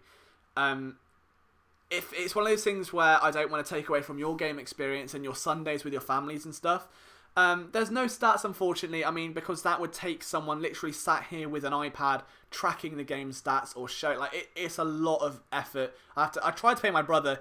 He wasn't interested because he doesn't understand how American football works. But it's something we want to do. But yeah, you're right, Jojo. Like, we're really lucky to be on 13,000 subscribers, to be honest. Like, it's been a wild journey this last couple of years. I think we've literally gained it in the last 12 months or something like that. So who knows? We'll see. But as of right now, it's going to be just Eagles content. First Eagles touchdown, Eddie, welcome to the chat, was essentially an underthrown ball by Cody Kessler, snagged out of the air by Greg Ward Jr. Into the end zone. And Josh Hawkins Jr. Josh Hawkins making A tackle. I think Hawkins had an up and down week 1. It wasn't perfect. It certainly wasn't bad. Give your brother a free... He doesn't play Madden. Like, he torched me at Madden as well. I had my friends over and I was, I'll teach him how to play. And he ruined me. 3rd and 1, Jags go for it. I'm pretty sure they've got that because the pile's been pushed a bit. And no one's really too fired up. So, no, a little bit of a hand sign from the quarterback. So, always positive there. Linebackers do a much better job this week. Yeah, I would say that. I think you can see them sitting back a lot calmer. They're not, I think, being a bit too aggressive, like dropping down and that sort of thing so far. Also, Jeremiah McKinnon there, look, with his little Carson Wentz sleeve again. You love to see it. You love to see it. So 1st and 10 for the Jags then. Let's keep an eye on these linebackers now that Mr. Sandman has dropped them up. Any new merch dropping? Potentially soon. We're working on some flipping the bird stuff. And that's going to be a run bounced off onto Nate Jerry again around the ball. He's doing a much better job of being around the ball now.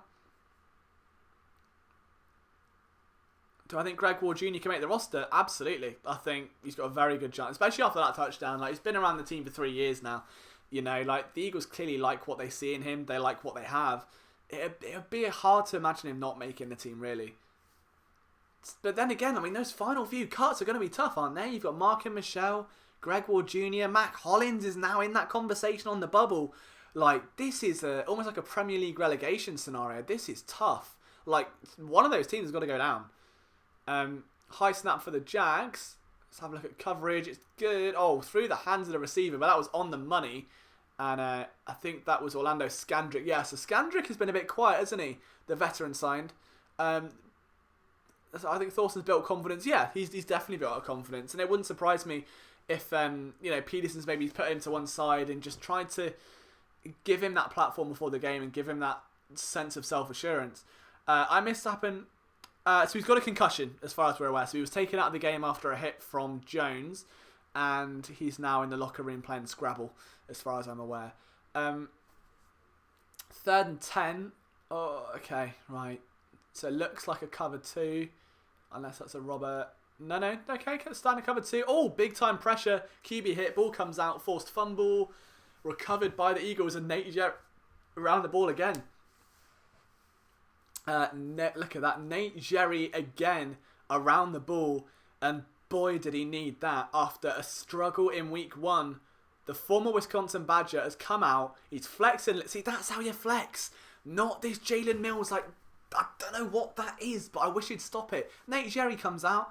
That's how you flex. Good boy. That was a hell of a play by Nate Jerry to pick up that fumble. Tracked it well. So, I want to see who got the quarterback hit, though. I missed who got the initial hit. I hope they show a replay. So if any of you guys saw that, please let me know. But yeah, that was a big-time play from Nate Jerry. As we say, he really struggled. Oh, it's Nebraska, wasn't it? It was Nebraska. My apologies. I got what I was thinking of Corey Clown. Got the two confused. Thanks for putting me up on that, man. But yeah, what a start. That was big-time play for Jerry. What's going on, Liam Jenkins? Hey, Anton, man, nice to see you. Carson Wentz did not start, neither did Nick Foles, unfortunately. We could have been watching, yeah, it could be. You never know. Was it Deshaun Hall on the hit? Was it Deshaun Hall on the hit? No, did he? No, did he go Wisconsin? Am I having a... No, he did go Nebraska. See, right, someone's got me all kinds of... Oh, weird. Now, I'm so confused. Someone's going to pull me up, because now Chris is saying no. He's saying yes. I feel like Katy Perry in Hot and Cold. Someone's winning a t-shirt, aren't they? It's going down that road again. But yeah, that was so flipping now says your commentary's world's better. Oh, I wouldn't go that far. I think Tony Romo's commentary is fantastic. I don't know about, Witten probably, but that doesn't take much. I'm sure anyone here could be better than Jason Witten. Also watching live game and watching this. Logan, you are an MVP. Thank you for watching this stream. That's a dream setup, if you can tolerate high-pitched British voices at 8 in the evening, Beers, you've got football, you've got this stream, you've got everyone in the live chat. That's the dream. But yeah, I think Jerry now, he's got to have a good game. He's had to have a good game. And the fact that he's actually come out and done something after giving up a touchdown in week 1, fair play. Dude, I would love Manziel. I made an article last year. If Manziel can get his head screwed on, I've honestly got a comeback season hoodie. I love Johnny. I like what he stands for. The fact that he literally ruined his own opportunity, was a massive advocate of his own destruction, got lost in the sauce, and has now come back to try every avenue possible. He tried Canada, he tried the AAF. if it doesn't work out, it doesn't work out. But yeah, I got to appreciate the guy for trying to revive that career. So hey, if Manziel comes to the Eagles as a backup, why not? I think that would probably teach him a few things about maturity and about culture. So I don't know. We'll see. But yeah, I think that's fair, Tom. I think that's fair. He relied way too much on his athletic ability. Thorson's back in the game. Who have you got? Oh, he's gone deep. Oh, he's feeling it. He's feeling it. Oh, and it's almost picked off, and it was almost an Arcega Whiteside catch, but Thorson's feeling it. Okay. All right. Wow. Clayton Thorson is absolutely... I mean, if he was on DraftKings right now, he would have the fire, like, little logo next to him. Stands in the pocket. Nice throw. Ball's a bit wobbly. Not exactly a Sam Bradford throw, but you can see, I mean, they're holding hands there with Arcega Whiteside. I'd call PI on that if I'm honest. But, you know, okay. Let's see, we've got 2nd and 10. Thorson is going to RPO over the middle. Boom. Bang, bang play. Eagles pick up close to a first down. That was Mac Hollins. Wow, first Mac Hollins sighting in quite a while, right? That was... Jeez. Oh, and there's a flag. Okay, let's see where that's come from. Let's quickly check Twitter as well, see what you guys are saying on Twitter. If you're not following me on Twitter, do that. At Liam Jenkins PSN. Let's see what's going on now. Where was this holding on defense? Oh, okay, big offensive push. And that is aggression there. Meow, I like that. But Clayton Thorson's alive. Pass interference, it was on offense. So now it's going to be 2nd and 20. I'm going to say screen straight away because it depends if it's Sanders in the shotgun. Marker Michel's in the slot. Probably a jailbreak screen. No? Okay, I'm wrong. Never mind. Not quite Tony Romo. But to Hollins again. There's two. Two to Hollins now in a row. Okay. Right. But Agadosi, yeah, you're right. It was Carlton Agadosi who is getting a bit fiery. 6'6", that young man. A lot of people want to see him make a play because of his just sheer physical prowess. The guy's a monster. There's a look at that offensive line though. So you got Mylarton at the minute. Josh Perkins is on the field. That's the guy I've been red circling all week long. As of right now then, last week you can see Thorson was 2 for 9. He's going much better this week. Jags come out with 2 safeties. It looks like it's going to be man coverage. They drop a linebacker into zone. Thorson climbs the pocket well, takes a check down to Perkins. Doesn't really go anywhere. So it's going to be, unfortunately, the end of a drive. But fair play. I think he took what the defense gave him there. He probably wasn't expecting that linebacker to cut back. Took a check down. Punt team comes out. You can certainly have worse situations than that. I can't see if he had anyone downfield. I think he was looking down the right-hand side, but didn't look too confident right now. Cameron Johnston looks like he's just woken up, so we'll see if he can punt himself back into a game. I mean, his leg is actually made of steel, I'm convinced at this point. Nice snap, and boosh, that goes down. Look at that, down to the 10. Oh, they almost got that inside the 1 there. That was close. But yeah, Hollins has been... Let's see what you guys are saying in the chat. Hollins there with 2 catches. Manziel was my first thought to Philly. I don't know. I think it would be interesting. There are certainly worse options out there. Like I would take him over a Trevone Boykin. But there is that worry, that stigma. And it's similar to the Kaepernick thing. Like regardless of what the off-field baggage is, there is baggage there. And the fact I think he was unfairly dismissed. Like, yeah, the AAF broke. I think the XFL is definitely calling his name at this point for sure. So need one of those pink shirts. If you want the pink shirts, they are available. If you scroll down, there is like a little picture of our merchandise. If you go to that, you can order them from there. But of course, we are doing little giveaways as well. But yeah, man, pink PSN shirts that say subscribe to the Outside Insider on the back because you can't beat them. It should be more baby pink. There's baby pink hoodies, and they are the best hoodies. But while there is an advert break on, we're going to take a quick 30-second break just for me to kind of update social media and get a drink because my throat is starting to feel drier than the Sahara Desert right now. And then we'll come back for another drive in 2 seconds. So if you want to if you want to go to the toilet, if you want to go for a wee or re-top up that nacho bowl, get yourself another beer, right? Go do it now. 3, 2, 1, go.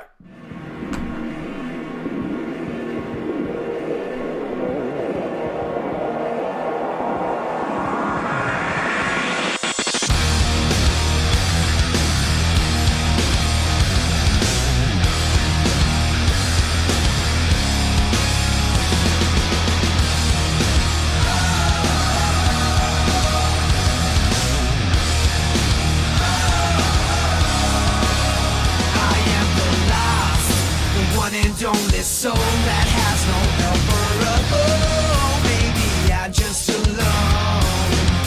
I trust my gut, but I've never let it go.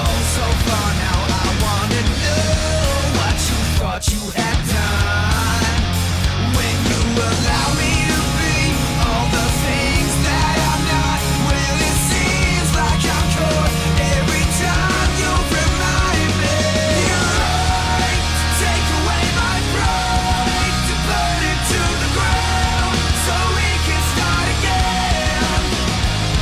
My crime's a legend to remind, to burn it to the ground so we can start again.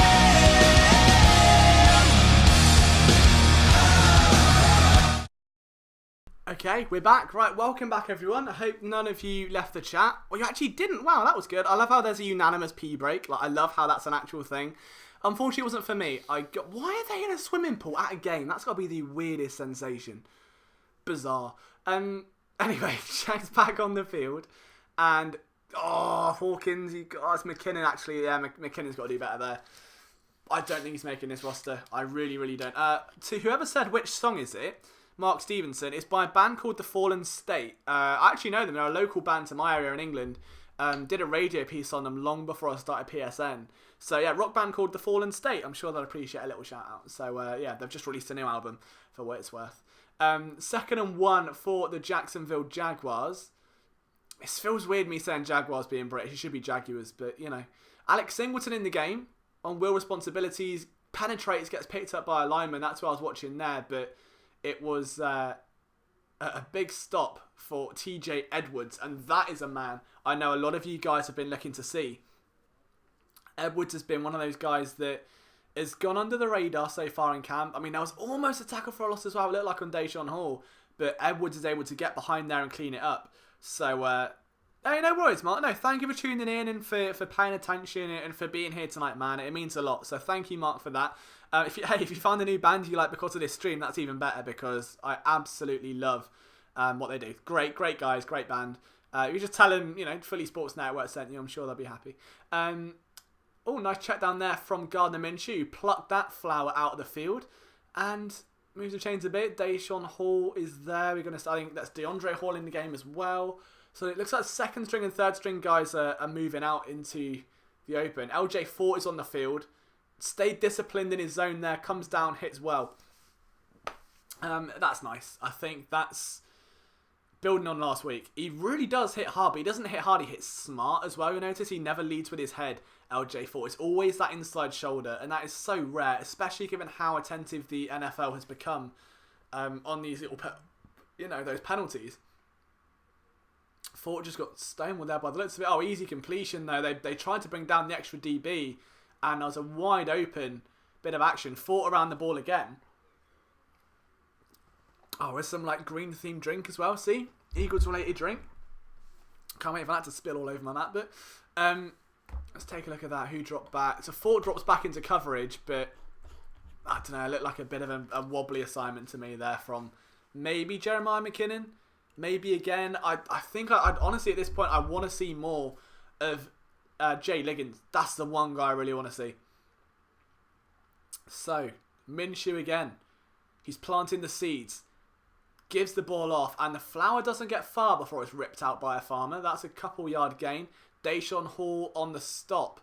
So he really is firing on all cylinders right now. He's picking up where he left off last week, that's for sure. I remember Thomas Rawls did.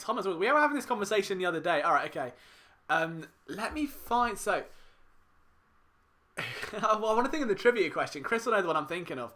Eagles running back, Chris Polk, had a catchphrase. First one to tell me what that catchphrase was, we'll get a t-shirt. How's that? Alright, Eagles running back. Do you remember Chris Polk? What a throwback. Okay, so Chris Polk had a catchphrase during his time with the team. Whoever can answer what that catchphrase was gets a t-shirt. Chris, I swear to God, if you put it in the chat, I will cry. Alright? Meanwhile, there's a flag on defense. So Hall comes out. There's Rasul Douglas with that helmet on. Congratulating him. Singleton there. Yeah, Hall just offside there a little bit. Got a bit too excited. Fort was down at the line of scrimmage. That's the second time that's happened. Josh Sweat, I've not seen him do anything yet, but my eyes haven't been like drawn to him, for instance. Let's have a look what is happening elsewhere then. So it's 2nd and 4 for the Jags. Eagles in what looks to be off coverage, is man throughout.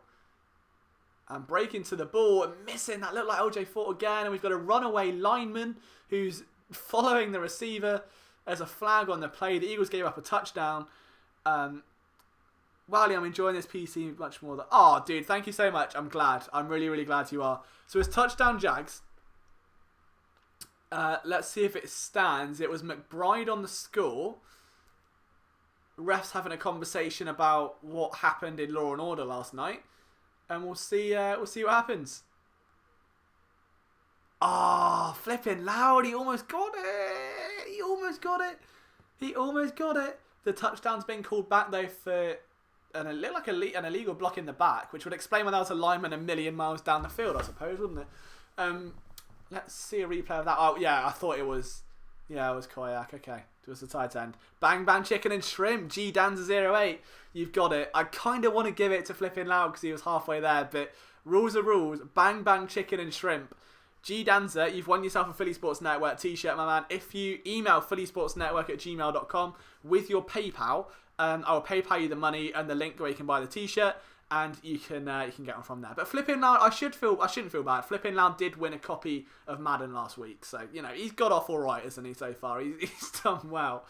But yeah, there you go. So, bang bang chicken and shrimp, some vintage Eagles trivia there for you. Gardner Minshew dropped back. I'm watching McKinnon. Oh, tip pass by Koyak, and almost picked off. No one's really in range to pick it, unfortunately.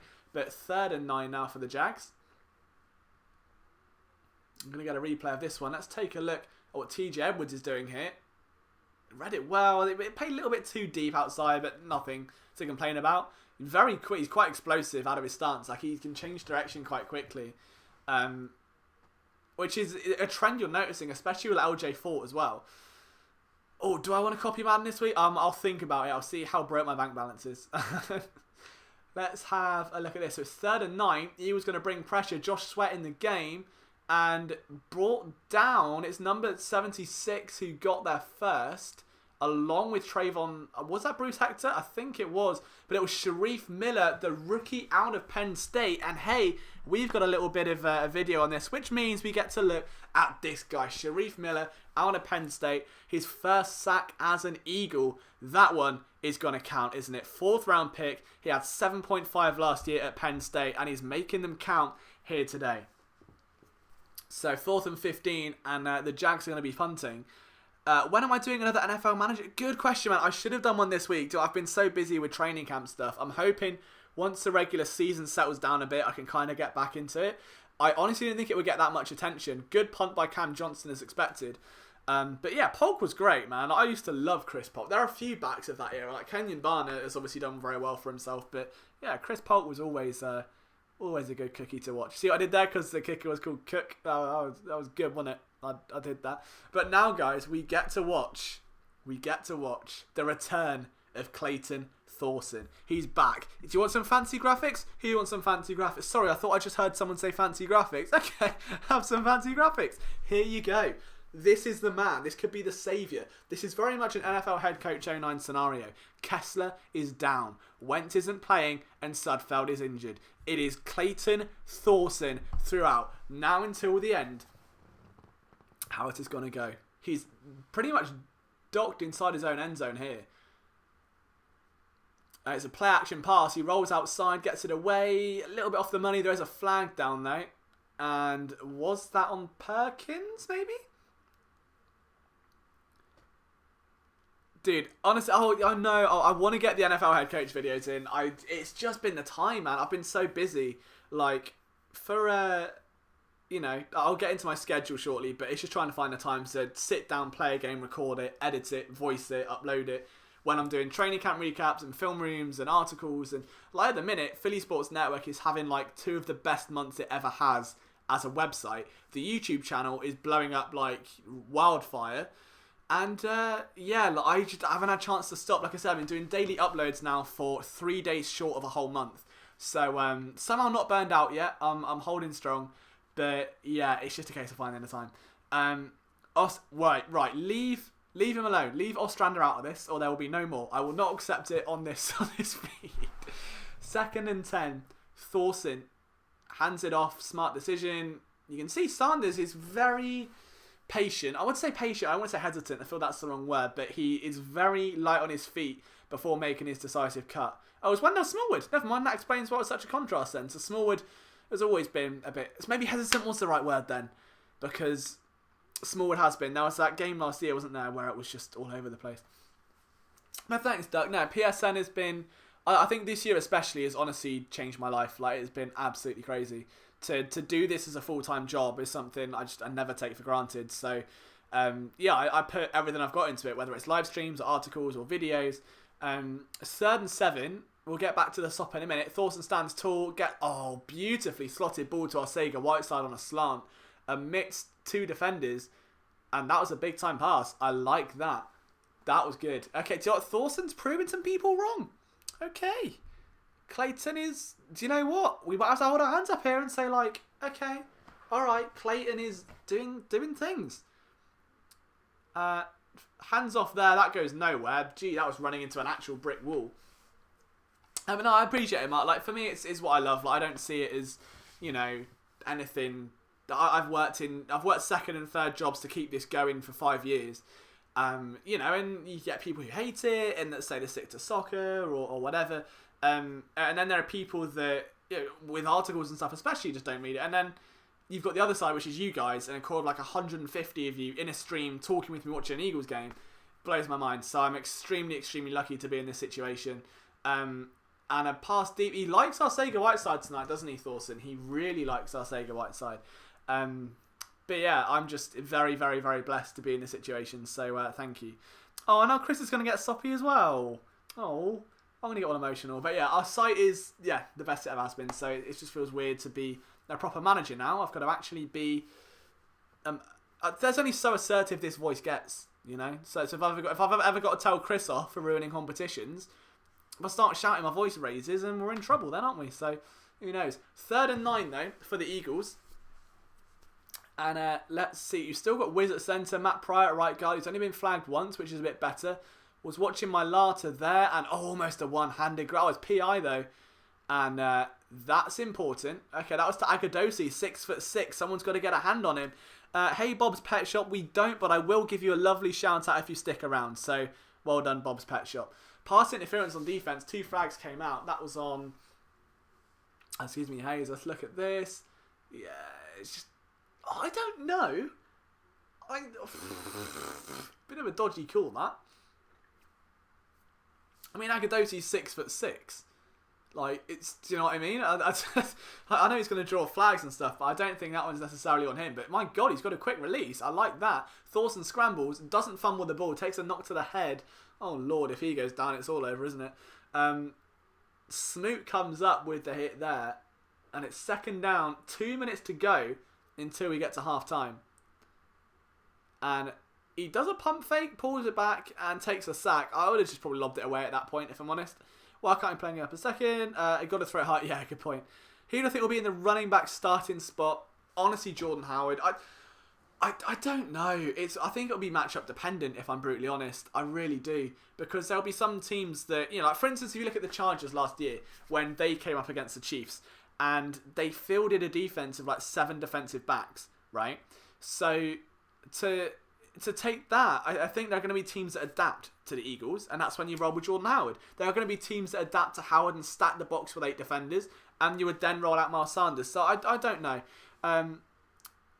My Mr. Sam, I'm very little to complain about this game. Yeah, the only criticisms I've got so far that are massive would be, I think Matt Pryor getting flagged again wasn't his best look for sure.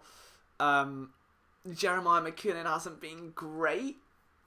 But this is nitpicking. This is literally trying to pick at something. It's like going on the most perfect date and going, yeah, but they said the drink was cold and I thought it was lukewarm. Yeah? I mean, I asked for ice and they put 4 blocks. I wanted 3. Yeah? That's what this is like. I mean, so far, compared to last week, massive, massive improvement. I don't think you can be angry at all with this preseason game. This has been a much better, at least in the first half. Wisniewski, yeah, Wiz has probably been the main downside. The fact that he can't snap the ball properly. Pryor's penalty. Outside of that, I really think that it's just been Clayton Thorson doing good. You've had big time touchdown from Greg Ward Jr. Charles Johnson stepped up. Everyone last week that had a bad week, other than Wisniewski, has stepped. Even Pryor got flagged once. Other than that, he's been sound. Eagles haven't really allowed quarterback pressure tonight. This has been good. This has been really, really good. Like, I'm impressed. So, yeah, man, I want to know what you guys are thinking. Eric says we're sucking. What else have we got in it? Howard starts and signed us halfway through the season. I don't know. I think the team have invested in Jordan Howard. I think Howard has got... It'll be a real knock on Howard's career for how productive he's been to then suddenly go, yeah, do you know what? That's not happening. Because then he would have gone from the heights of having like 2 massive years, then down a little bit in Chicago because of Tariq Cohen, then down again in Philly. Like, his stock would just keep... And there's no reason for it. So, I don't know, man. I think Howard's going to keep the main spot, just like LeGarrette Blount did. Didn't mean he was the main back. A lot of people like Corey Clement. A lot of people liked everyone else. But LeGarrette Blount was an integral piece of that offense. I think that's what Jordan Howard's going to end up being. We are almost at halftime. And, of course, we're going to have Christopher Infante, our Eagles writer, on the show to discuss. We've got a nice little shot on Nick Foles there so far. Thorson's back on the field. Oh, Lord. Let's see how this goes. Jags cheerleaders. She's cute. She had good eyebrows. And that, if I'm noticing the eyebrows on a cheerleader, they must be good, is all I'm saying, right? 2nd and 11. Thorson takes a high snap from Wiz this time, who then can't get to the second level, but it's a big... I say big one. What I liked about Smallwood there was he kept the legs moving. He kept the legs moving. Like, he got hit and he just, you know, like that road runner just before he's about to take off, and it does that on the spot and goes pyong. He did that, but didn't go pyong. He just sort of did it. So that was nice. I think Vitae got called for holding there. It was a screen to Smallwood. Just he takes a knock here and just look at those legs keep going. Fair play. Like, can't complain on that. Good guy. That's what you want to see out of a running back of, you know, that is trying to make the roster ultimately. So it's 2nd and 21. We're almost at 13,100 subscribers, so we're that close. If you're watching this and haven't yet subscribed, we do film breakdowns and podcasts and streams. If you could, that'd be amazing. Our Sega Whiteside wide open on a slant. Show some strength there, using a stiff arm to pick up some extra yards. And nice. Eagles going through a 2-minute drill now. Hazing coverage again. They're really trying to exploit that matchup. Just going to take a quick swig of a drink. Oof. And now let's see what Thorson dials up here. Eagles attack with what looks like 11 personnel. So no Josh Perkins here. No running back here. So Eagles want to go for points. They're being aggressive. Oh, there's a flag. Oh, there was a running back. He was in the slot. So they had Charles Johnson, Greg Ward Jr. stats on one side of the field. Then the other side, Wendell Smallwood in the slot. Okay. Yeah, why not? Oof, let's do that. That's fine. I don't think Big V's going anywhere. I really don't. I'll be surprised if he does. I'll be more surprised if Big V goes than if Sendejo went anywhere. And at this point, Sendejo is like a lock. Do you remember that was a thing? Like, everyone got really thought that compensatory picks were like, Sendejo's gonna go. And it's like, no, he's kind of been really good, hasn't he? Seriously out, I don't know, man. It's not going well, is it? But good news is we're now, I believe that's Keegan Render, number 67. And not Stefan Wisniewski. Bit of a bigger boy. We'll see how he holds up here. Facing a wide 9 alignment. And goes to the left. And that one's flagged. Brilliant. This is going well. So, is that on offense again? Yep, false start. On who this time? I can't see because there's no audio for me. So I'm going to... Pryor. Oh, dude, that's 4 times. He's not happy. This is not going well. Really, really not going well now. But average snap. Thorson is... Do you know what? Thorson's the guy that's not... He's elevating everyone at this point. Thorson's keeping everything going together. But right, let's see what Render does. Down in his stance. Okay, so he doesn't have anyone directly opposite him. It's another wide 9 alignment. And it... Oh, it's a fake, and that goes nowhere. What a waste of a 3rd and 19 play. That wasn't great. It's 4th down. Are they going to go for it? I mean, you might as well. Oh, no, they're not. That's a shame. I was hoping they'd just, why not? Why not go full NFL head coach 09 and go for it? Oh, they are. No, they're not. Why did I think that was Clayton Thorson? It's big Cam Johnston. Who knows? Right, we're approaching half time, guys. 1 minute 41. What will the score be at half time? That is the big question. Are we thinking the Jags are going to score a touchdown? Eagles defense has been good so far. Cam Johnston is now faking punt returns and throwing. Okay. Right, Cam's throwing things now. That's interesting. Manafield's up. I don't feel bad. I mean, we've been looking at what we've seen. Like, the eye in the sky never lies is something a wise man once told me. And it was bad. Everything we've seen on Thorson has been bad.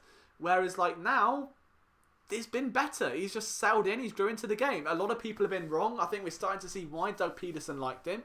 So, I think you can only be impressed. It's a massive sense of being impressed if the fact that the turnaround has been that strong. Like, you can only be impressed. Oh, I thought the ball was going to donk him on the head, then it didn't, luckily. But causing absolute havoc is Matt Collins, special teams ace, who was really prominent on special teams at UNC. A lot of people forget that. Okay, so Mr. Sandman has now found something to critique, and it is the 3rd string offensive lineman. Yeah, it's not been great, but do you know what? It's a chance for Keegan Render if he outperforms Wisniewski. My bold prediction all off season long, I've said since day, has been I don't think Wisniewski makes this roster. I really don't. And he's not shown me anything today. Now, nice start underneath. Dude, DeAndre Hall has missed a tackle. And, the ball comes out there. That's better.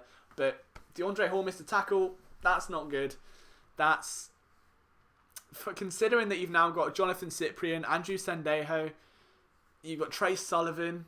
DeAndre Hall is clinging on by a thread at the moment, and missing a tackle like that or not bringing him down securely, like, it's a big hit, but you want to wrap him down. Singleton tracking back. It was number 41 on the play that actually fumbled the ball.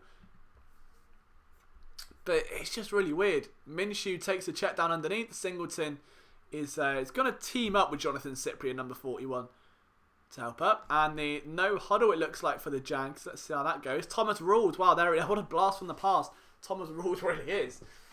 Let's see what the Eagles defense can do here. I really like that linebacking tandem they've got at the minute of Fort and Singleton. Worked well last week.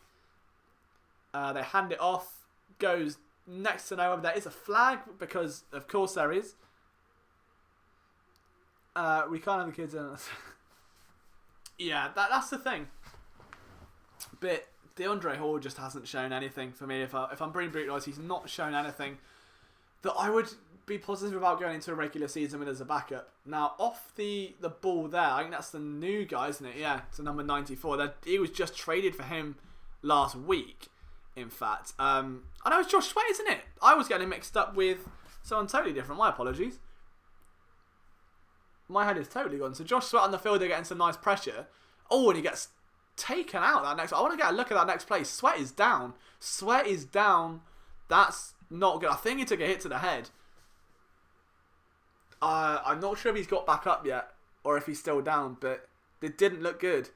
I think maybe it was his own team that ran into him. I need to get another look at that. But either way, Sweat ended up on his rear face in the sky, which is not his rear face in the sky. I meant he was on his, you know what I mean. Okay, that's a bit. I'm not being funny. Am I the only one that's just noticed Josh Sweat though? I'm not sure if he's. I mean, before we went through Brandon Graham first, came in, had a little bit of Malcolm Jenkins at opposite safety. The starters came out. He wasn't with them. I don't know. We'll see. 3rd and 7. That was the shortest ad break I've ever seen.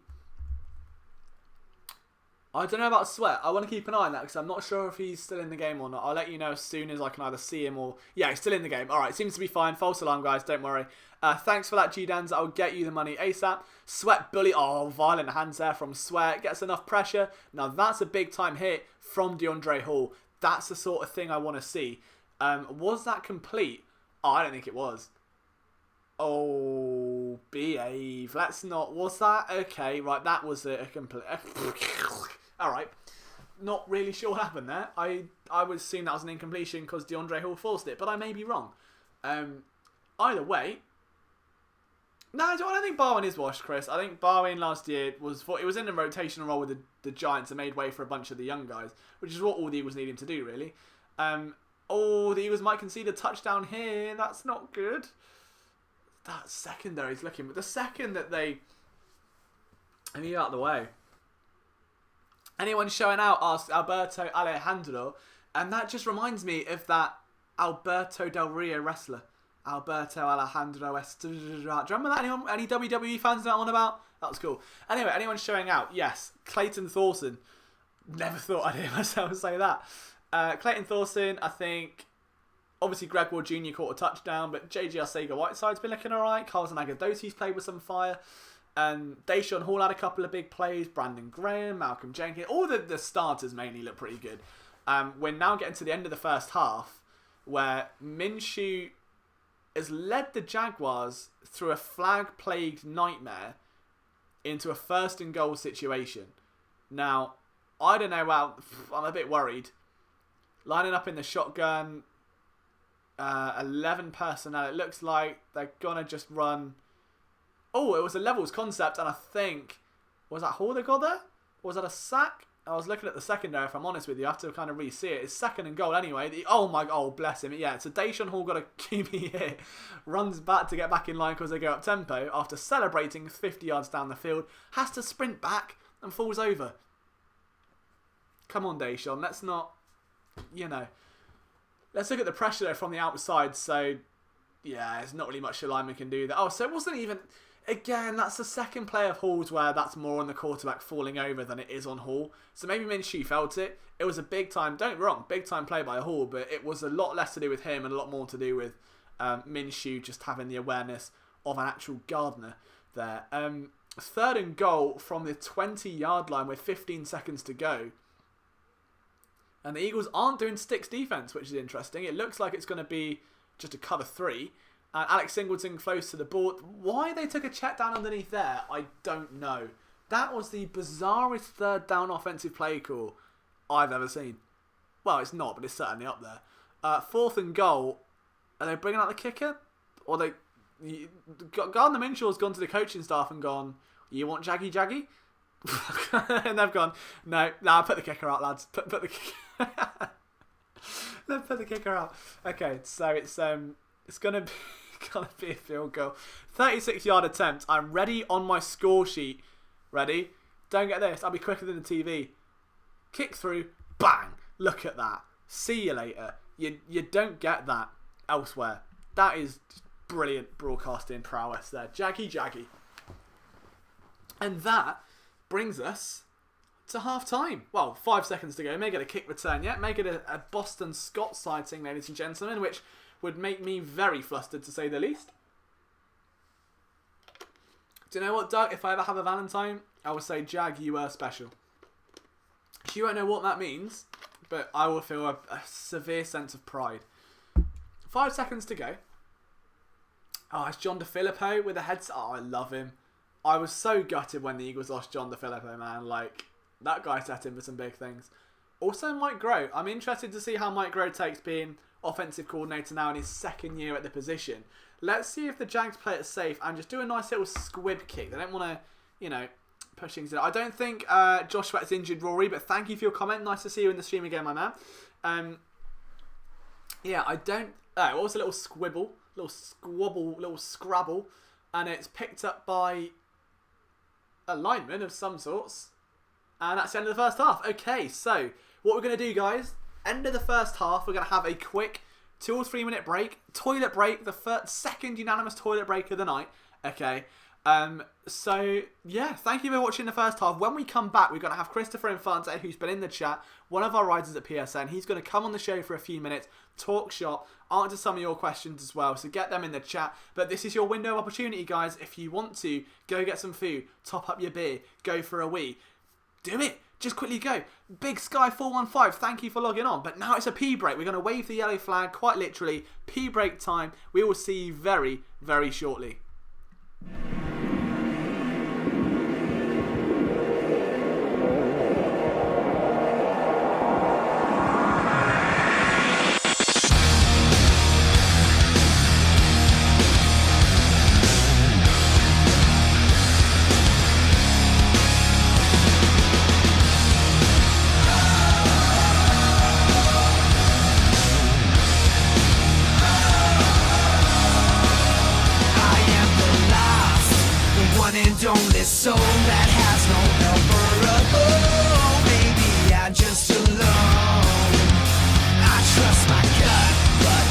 never let it go so far. Now I wanna know what you thought you had done when you allow me to be all the things that I'm not. Well, it seems like I'm caught every time you remind me. You're right to take away my pride, to burn it to the ground so we can start again. My crimes are left it to remind, to burn it to the ground so we can start again.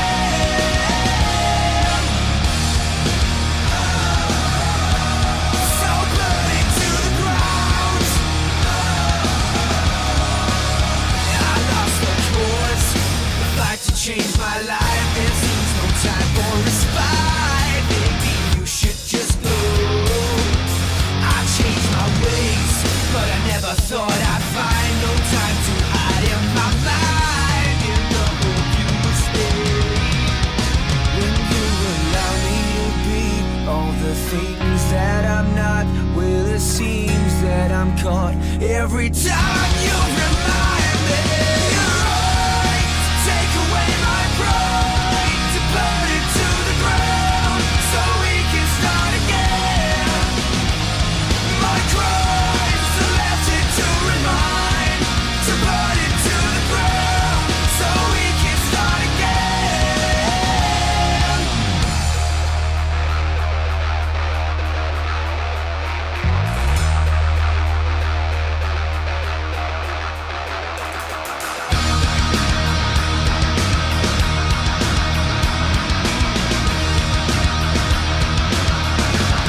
So burn it to the ground. So burn it to the ground.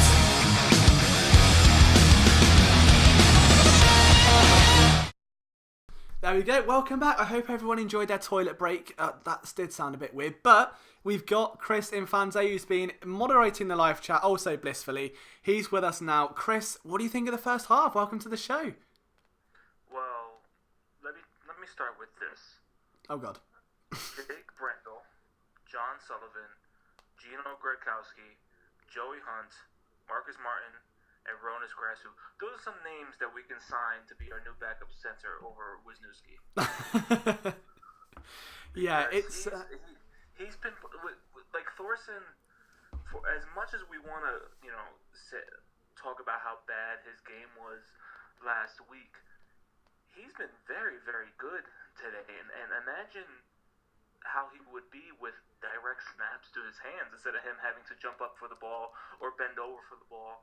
He's been working with crap so far from Wisniewski, and I hate to say that because I've loved Wisniewski since he's been with the Eagles, but he hasn't been giving Thorson many opportunities today. no, not at all. And we've seen snaps low, we've seen snaps high, and it's pretty much become part of the Eagles' fight song at this point. Like, I really don't know what's gone on. Like, it's been a off-season long struggle for Wisniewski, but another player who struggled all off-season that has somehow trended drastically upwards in one night is Clayton Thorson. And I think no one in their right mind saw that coming. Like, no one predicted. Oh, hang on. Did I my 5 bold predictions, Chris? Did I mention a Clayton Thorson breakout? I think I. Oh, huh? All right. I guess I'm not the only one who can accurately predict things on PSN. But yeah, Thorson, he's really shown out. Like when he first got into the game today, I know we were all. I don't think there was one person in Eagles Nation that saw Clayton Thorson come in and like, oh, this is fine. It was just like, oh crap, like, we have to watch the whole game of Clayton Thorson right now. But he, after a few drives of him like kind of showing us that we were right in our disbelief of him, he's really turned it on. And he's shown the deep ball, he's shown intermediates, he's shown shallow, he's shown it all so far, and he's really looking to show the coaches, Kessler's out right now. I need the number 3 pick right now, the number 3 spot right now. You picked me pretty high in the draft for a quarterback. I deserve this spot over Kessler, whose only opportunities in the NFL has been for the Browns and the Jaguars. But yeah, I've been very, very pleased with him so far. No, it's been a very wild first half, and almost a complete contrast to what we saw last week, where it was very up and down. It was inconsistent. We didn't really see much outside of Nate Sudfeld. Whereas this time, like, especially when, we see Clayton Thorson in the mix and we see him actually moving. Like, last time it was abysmal, and now it's not even that. Charles Johnson had a few really good catches. Greg Ward has himself a touchdown. Carlton Agadosi is even having little flashes out there despite not getting too much attention. So, I mean, overall, the offense is looking great. But onto the defensive side of the ball, what are your main observations from there? Well, you forget to mention my guy, Mark and Michelle. Oh, I did, didn't I? Screen pass. I did. That he found a little hole, but that's okay. But yeah, defense. Deshaun Hall's continuing to show up. He just had that sack, and then, like you said, he had to run back because he was too busy celebrating that sack. 50 yards down the field. But he's continuing to show that he deserves a spot in that rotation, that main rotation, not a spot on the late game mop-up duties if the game's out of hand. He deserves a spot in that close game rotation for Jim Schwartz, that he can get in there and put some moves on whichever offensive lineman's in front of him. And TJ Edwards is really showing some greatness today. Nate Jerry, he's really been showing out today too. And I know Sidney Jones has been burnt a little bit today, but which cornerback hasn't been burnt in Eagles history? True. But Sidney Jones, he's really showing that he's moving well out there. He's making cuts with the receivers. He's tackling well, and he's showing that he's finally healthy. And a healthy Sidney Jones, if he could get back to what he was at Washington when he was 100% healthy, we have a complete steal. Even though he was picked in the second round, he was a top 5 pick, maybe top 10 pick projected before he was hurt. So if we have that talent back in our secondary, the sky's the limit for the secondary. Absolutely. Now, there's one thing I think we have to talk about. You mentioned Mark and Michelle and some of the receivers making plays, but with Shelton Gibson injured, you assume that there's not a bump up on the conveyor belt. But that bottom end of that, if you take out Olshon, Deshaun Jackson, and obviously Nelson Aguilar, behind those guys, how intense is this competition becoming now? Because it's scary. Oh, it's scary good. Oh yeah, it's not bad. Competition is. Because you would think Arcega-Whiteside, and it pains me to say Arcega-Whiteside because I always thought it was Arcega-Whiteside. But you sounded so smooth. You sounded like Spanish, and I was like, oh, okay, Mamacita, I see. I am Puerto Rican. Are you? Arcega-Whiteside, yes. I can do that pretty fluently. I didn't even know that. Wow. Yeah, so there you go, everyone. I am PSN's writer is Puerto Rican, so I have that. I could roll those R's too. I won't do that for everyone today, but it would seem like he knocked down that fourth spot already. And in my mind, for that fifth spot, I think they go 6 for receivers. I think those 5th, 6th right now is Michelle and then Ward. With Johnson just outside and Agadosi right behind him. Like, I don't think Hollins makes this team this year. I really don't. I think he's missed too much time. I just don't think he makes it. And then he finally came back. We finally saw that he was finally alive. We got a Matt Collins sign, and then all of a sudden he's back out because he's hurt. And now he's here, but even with him healthy, you can kind of see how the team views him by playing Michelle over him, Johnson over him, Agadosi over him, and Ward, and all these players, and how they feel he'll do this. You may see him more next week, but if you see him play a lot, Game 4, you know he's pretty much done, because Game 4 it's just those players that are right on the bubble that they're probably gonna cut the day after, 2 days after. But I really don't think Hollins makes his roster. That's a bold one. I think I've said it in the stream and on podcasts and articles and everything else, but my main take here is that I don't think Wisniewski makes it. I've said that for at least like 2 or 3 months now, that this transition inside, the fact that in OTAs, Vaitai, who has been a tackle since entering the NFL, was taking starting reps over him at right guard, who has been a Super Bowl winning guard, as we know. I was like, nah, he's not making the team. I really can't see it happening, so that would be my surprise cut. But let us know your surprise cuts, guys, in the comments as well. And Chris, while we're here, you've been in the trenches, you've been with the troops in the live chat today. So I want to ask you a little question, something different. Who has been the MVP of the live chat so far? Ooh, that's rough. But let me quickly say, I see Tom Whitehouse said this. Mike Collins doesn't play special teams. When he was healthy, he was a big special teams guy. Yeah, he was a big special teamer at UNC as well, and that was his main. When he was a rookie for us, he was a big special teams guy. He was very, very good. In UNC, he was a standout special teams guy. That was one of the main reasons they drafted him, to be kind of a Deshaun Jackson-esque player with his go route and to go on special teams. But everybody is so engaged in this lifestyle. It's great. It's really hard to make to get people to stand out. We have the people who were here the last couple weeks with Jordy Fighter, with Flippin' Loud, Mr. He's the one that I'm really jealous of because he has the Madden. But and Kyrie Fisher is still in there. Duke Nugent, and G Danzin, they're the winners today. Oh, got a huge group. Everyone's making their roster cuts. No one's been cut. Everyone, you guys have been great.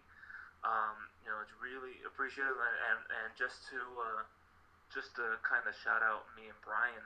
Right now. Yeah. Today with Flippin' Birds podcast, our Twitter, we started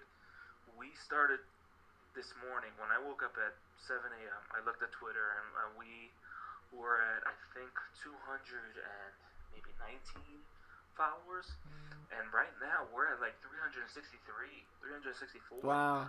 So a little over 13 hours, we've gained over 120, 130 followers on Twitter, and it's fantastic, and we're really appreciative of you guys following us. We hope you listen. Brian just sent me the stats earlier today that we had over 100 downloads of our podcast for the first time in 4 episodes, and we've had over 300 plays of our episode. So it was our first double, triple of our podcast history. So we are really overblown by it. We're so happy by all your support. Amazing. And where can people follow you, Chris, just before the second half gets underway? We are at Flippin' Birds Pod on Twitter. So please, if you haven't followed us yet, go on and follow us. We're going to do a giveaway on our next podcast. We did one last week, and we will do another one this weekend. And I am at Infante54. That's infant with an E at the end, Fit54. And Brian's at B Cameron PSN. And I hope you guys follow us. We got some good takes. Beautiful stuff. Well, Chris is going to dive back into the deep end and be among you all once again, so I'm sure he's going to give you lots of cuddles and love.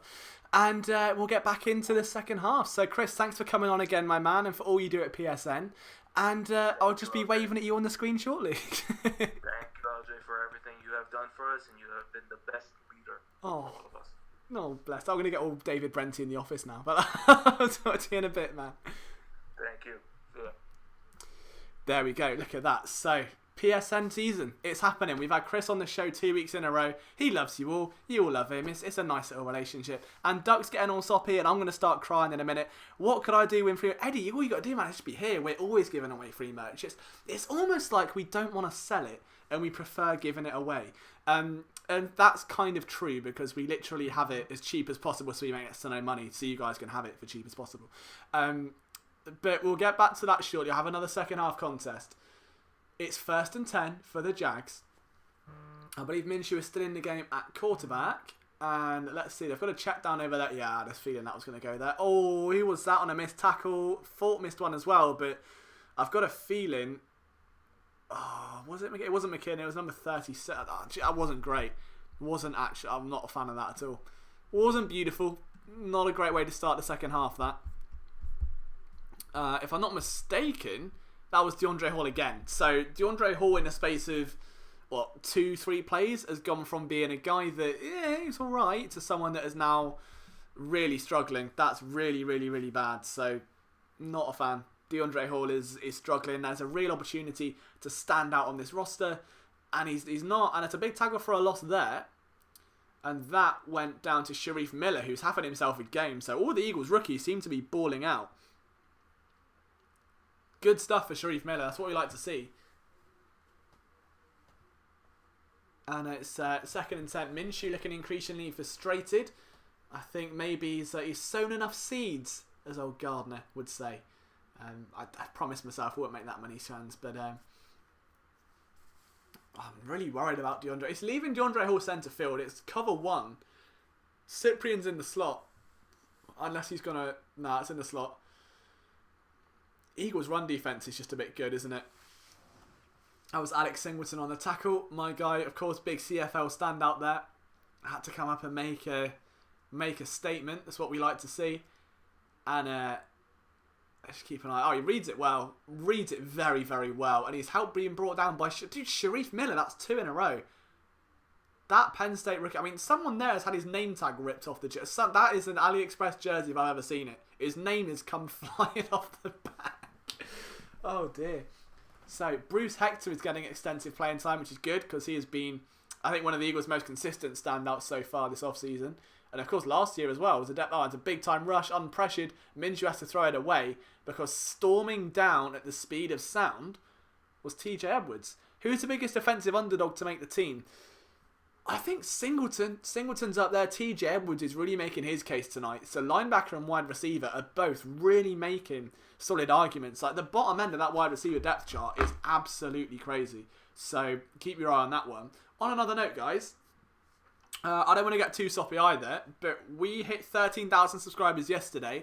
We're now on 13,099. So if there's one of you watching this that hasn't yet subscribed and you're sat there munching on your pizza thinking, do you know what? This British kid's alright. If you hit that subscribe button, I'll give you a shout out. That's about as much as I can do because that would mean a lot. The fact that we're on 100 subscribers in a day, mental. So thank you so much for just being the best community possible. Like I literally love this so much. Flag down on 4th and 11, so that's what we like to see. And Doug Marone there. It's got a bit of a Liam Beer belly going on. Not a fan of that. I think I need to go to the gym. Tried to go to the gym yesterday. That didn't work. Logan Cook is the kicker. 7th round draft pick last year, so no more Josh Lambo. But yeah, these linebackers are on one, Rory. They're absolutely on one. And a big shout out to Rory as well. He pretty much comments on everything we do. So Rory is one of our most loyal watchers here at Philly Sports Network. So a big shout to Rory for everything he does and for constantly supporting whatever it is we try, whether it's streams or videos. How is Singleton played, or Singletary? I mean, I can't tell if you mean Singleton or, David Singletary, the running back, because I don't know. Singleton's played alright. He's come up with a big play. If we were talking about Alex Singleton there. Oh, a little fist bump, bit of kicker swag. Right, I don't like how Logan Cook keeps doing the whole, Jalen Mills swag thing. Cook's nickname should be the chef. Yeah, I agree with that. Regular season recaps were live. There absolutely will be. So we'll have post-game recap shows live like this, but post-game where we maybe have some call-ins or stuff. I can figure out how that works.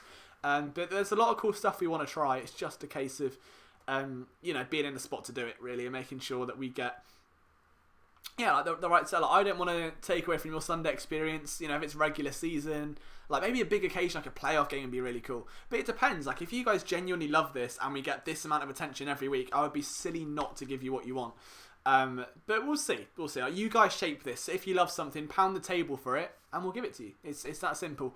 We are literally shaped by you, which I think is why, hopefully, we're doing really well this year. Is because we want to take what you guys enjoy and just give you so much cake that you go, no more cake please. That's our aim, as opposed to going we want this is cool, and being so heart set on it. We just want to give you guys, what are you doing for NFC East games? Oh, I think, do you know what, Sunday night football watch-alongs and stuff like that would be really cool. The only issue is at the minute doing it that frequently is of course that family home, mum gets up for work at 4 a.m. and it's 2 a.m. now. So I've got to kind of be quiet. But I'm looking for my own apartment right now. Local, so they're not in Philly just yet. The idea in a dream world will be apartment here, apartment in Philly, back and forth. And Bob's your uncle. But we'll see how we go. But the second I can make a little studio would be wicked. Pod idea, do a position group comparison between, good shout. I'm sure that's going to be an article or a podcast at some point. But yeah, I'm excited to see how this second half goes now. I love preseason. There's a video, or an image I should say, of Nick Foles at training camp, which still feels weird. It is literally watching your ex with someone new. You just want to listen to somebody else by the 1975 and cry, basically.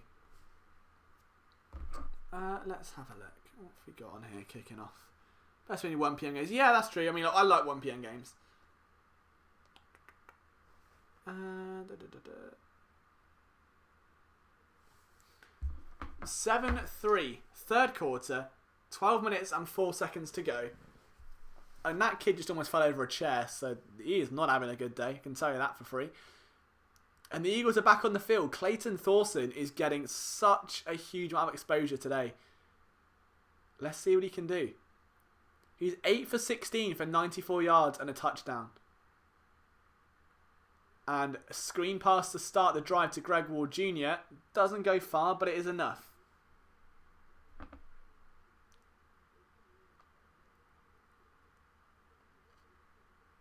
So the question is, can the Eagles get something doing? Where do we believe Clayton Thorson can take this team this game? Eagles come out with a 3-receiver stack to the right. There's man coverage down on Carlton Agadosi, who's been pretty much manned all game, but they run with who look like Sanders. He gets buried in the pile. And that is just not great. We'll see what happens on third. There's some lights that have come on in this Jags, and they're all midnight green coloured, and I'm very confused. Like, is this just for third? Are they testing something new? Is there a siren? Is there an accident somewhere? I can't tell. That's very strange. There's some, like, honestly, blaring, like, strobe lights everywhere.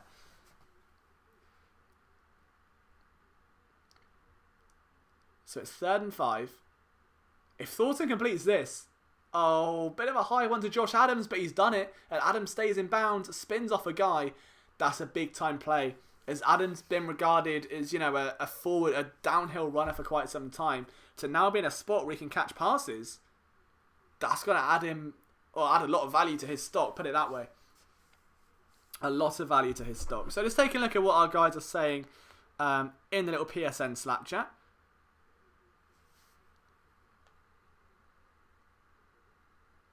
And we've got a nice view of the Jags commentary team, which just isn't as appealing as this commentary team, which is aka me. I'm only kidding. So, but a flag down. If that's Matt Pryor again, get him out for a toilet break. Offense. Okay. Oh, it's my Larter that time. Okay.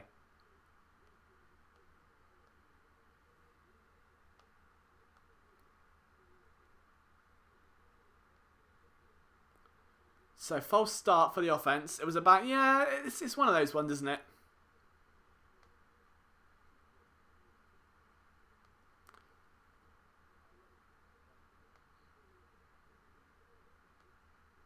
And a nice completion over the middle as I'm trying to multitask and it's not going well. But Eagles' offense is moving. Kevin Hardy's voice is on screen, which it just tells me it's there. I can't hear it, so I'm assuming it's there. But so far, this drive's been alright. Giles Harris is still getting time for the Jags, which I find interesting. There is an Alex Singleton clone on the Jags defense, right, which I think we all need to pay attention to. He's got the same hair, and that's another flag. There have been more flags this game. Oh, was that Pryor? I swear. Right, get Pryor out. It's Pryor, isn't it? I guarantee. I'd put a £10 note on it now. Was it Pryor again? Oh, Thorson's giving him a look. It must be Pryor. I'm guessing it's Pryor. Will ties in the gap. Dude, something's not right. It's Matt Pryor again. Oh, dear. 2nd and 14. It's not been... He's really not helping his stock, is he, Matt Pryor? Real shame. Another 5th round pick as well. It's the same round as Thorson, of course, from this year. So Thorson drops back in 2nd and 14. He's taken a check down, took what the defense gives him to Charles Johnson, who's also made himself another catch. So Sad Kumquat says Matt Pryor needs to go. I agree. I think, it's... Unless he can stash him on the practice squad. He's redshirted a year, he can still be stashed there.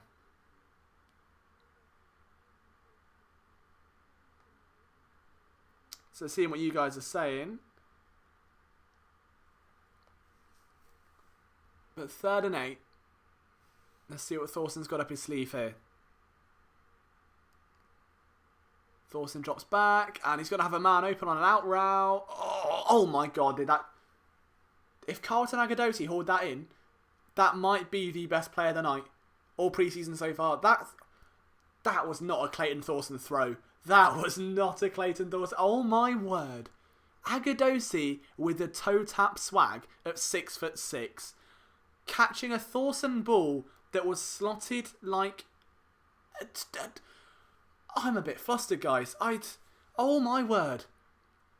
Agadosi at 6'6" picks that pass out of the air like it was a pelican dropping a baby, just gently brings it to the ground on tiptoes like a ballerina. Doug Peterson's smiling. Is he challenging that? Oh, good boy, Doug. Challenge that play because that was insane. Like, even if it doesn't count, that was a monumental catch or a moment for Carlton Agadosi to get that kind of attention. That was huge. Absolutely huge.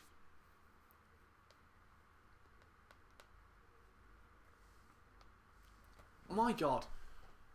I'm right. Okay, what are you guys thinking? Catch or no catch? Because I think I know it's all possession and stuff, but in my opinion, the feet were in. I want to know what you guys think because that was emotional. Like, I'm still stunned that Thorson threaded the ball there. I thought that was going to be an interception. Jeez Louise.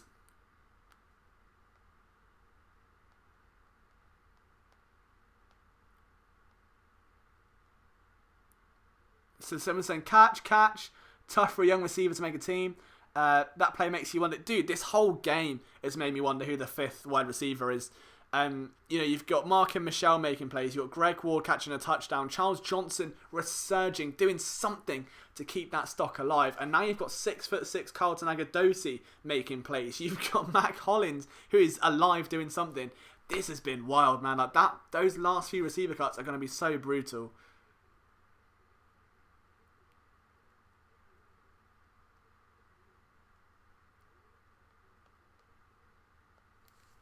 So catch without a doubt. I don't know. I'm trying to keep an eye on what you guys are saying, but it's tough, isn't it? Oh, I don't know. I'd love it to be a catch just for the throw. Like, the catch was impressive, but the throw itself was huge.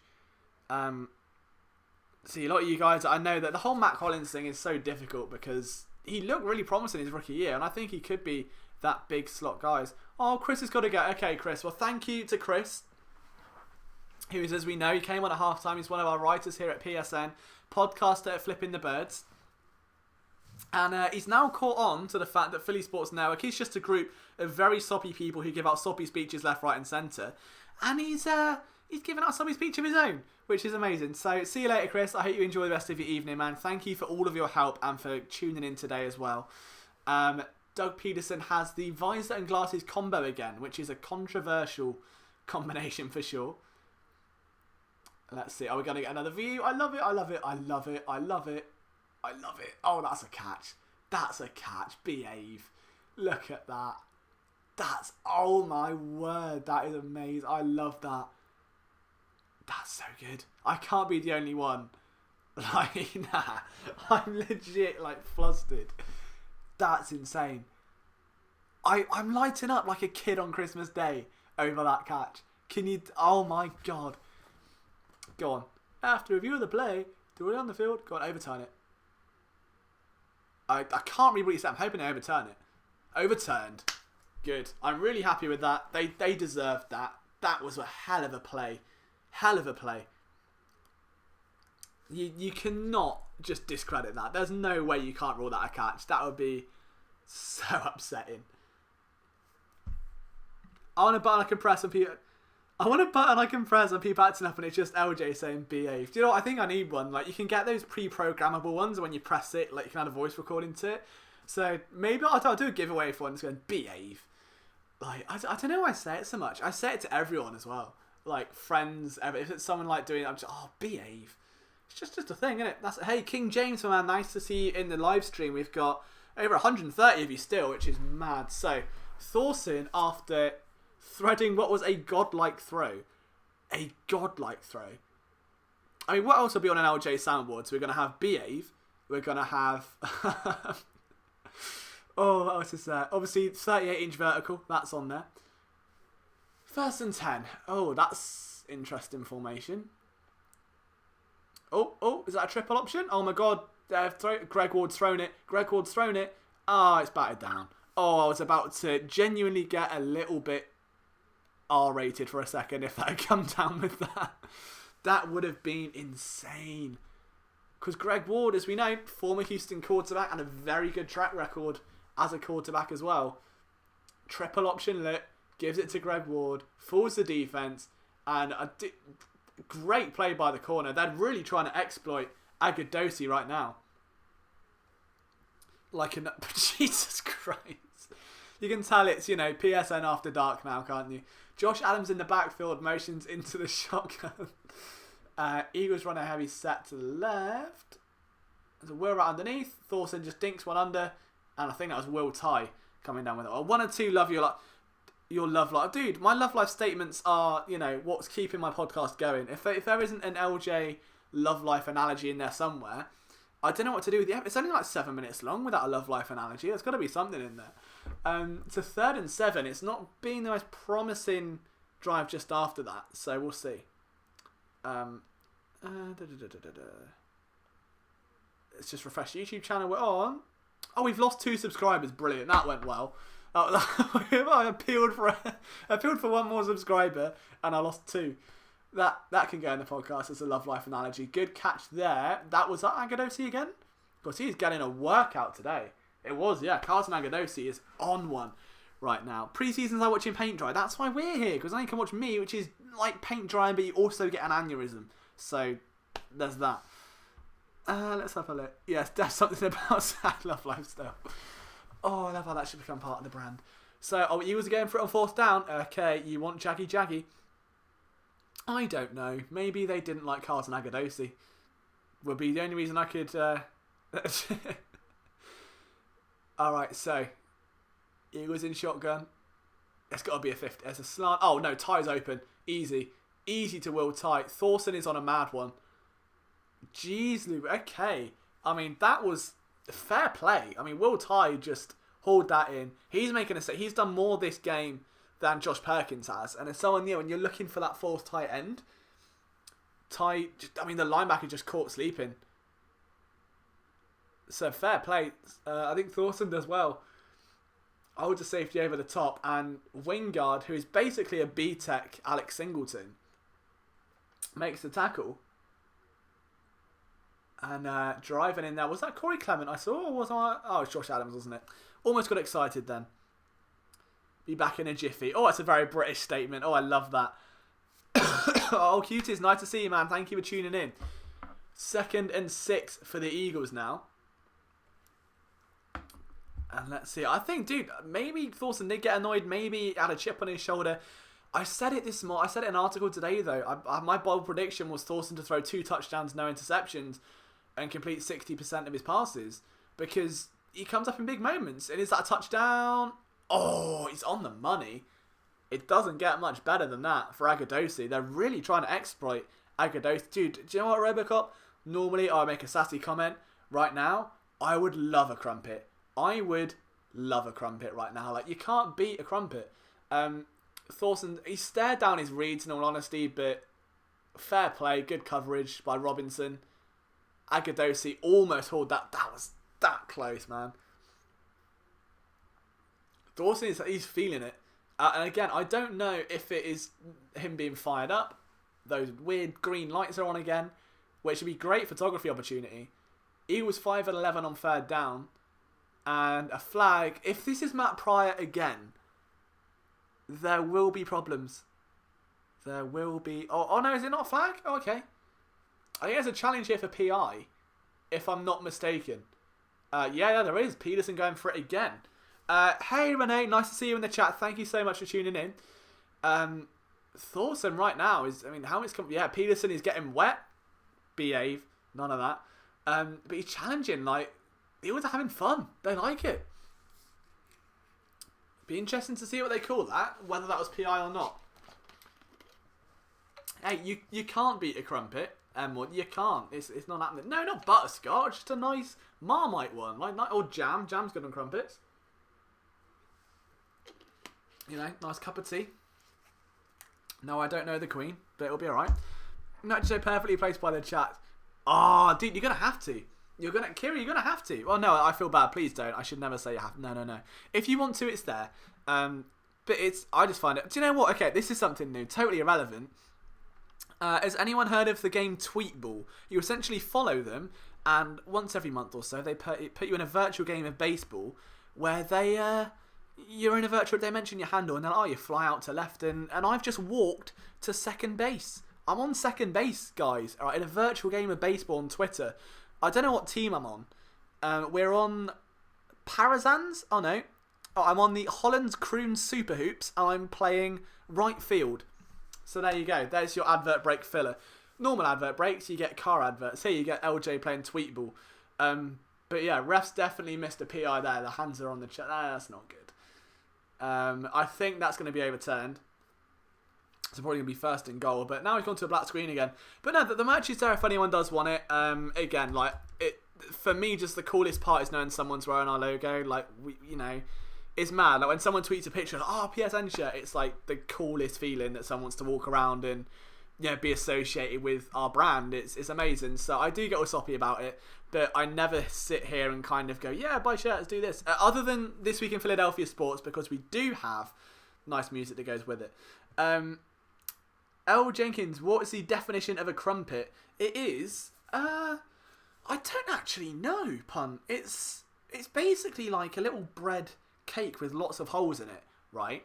And you slobber it in butter. Like, you just pour butter on it, right? And the butter goes through the holes and just soaks into the bread. And I'm going to get a crumpet after this game. It is so damn good.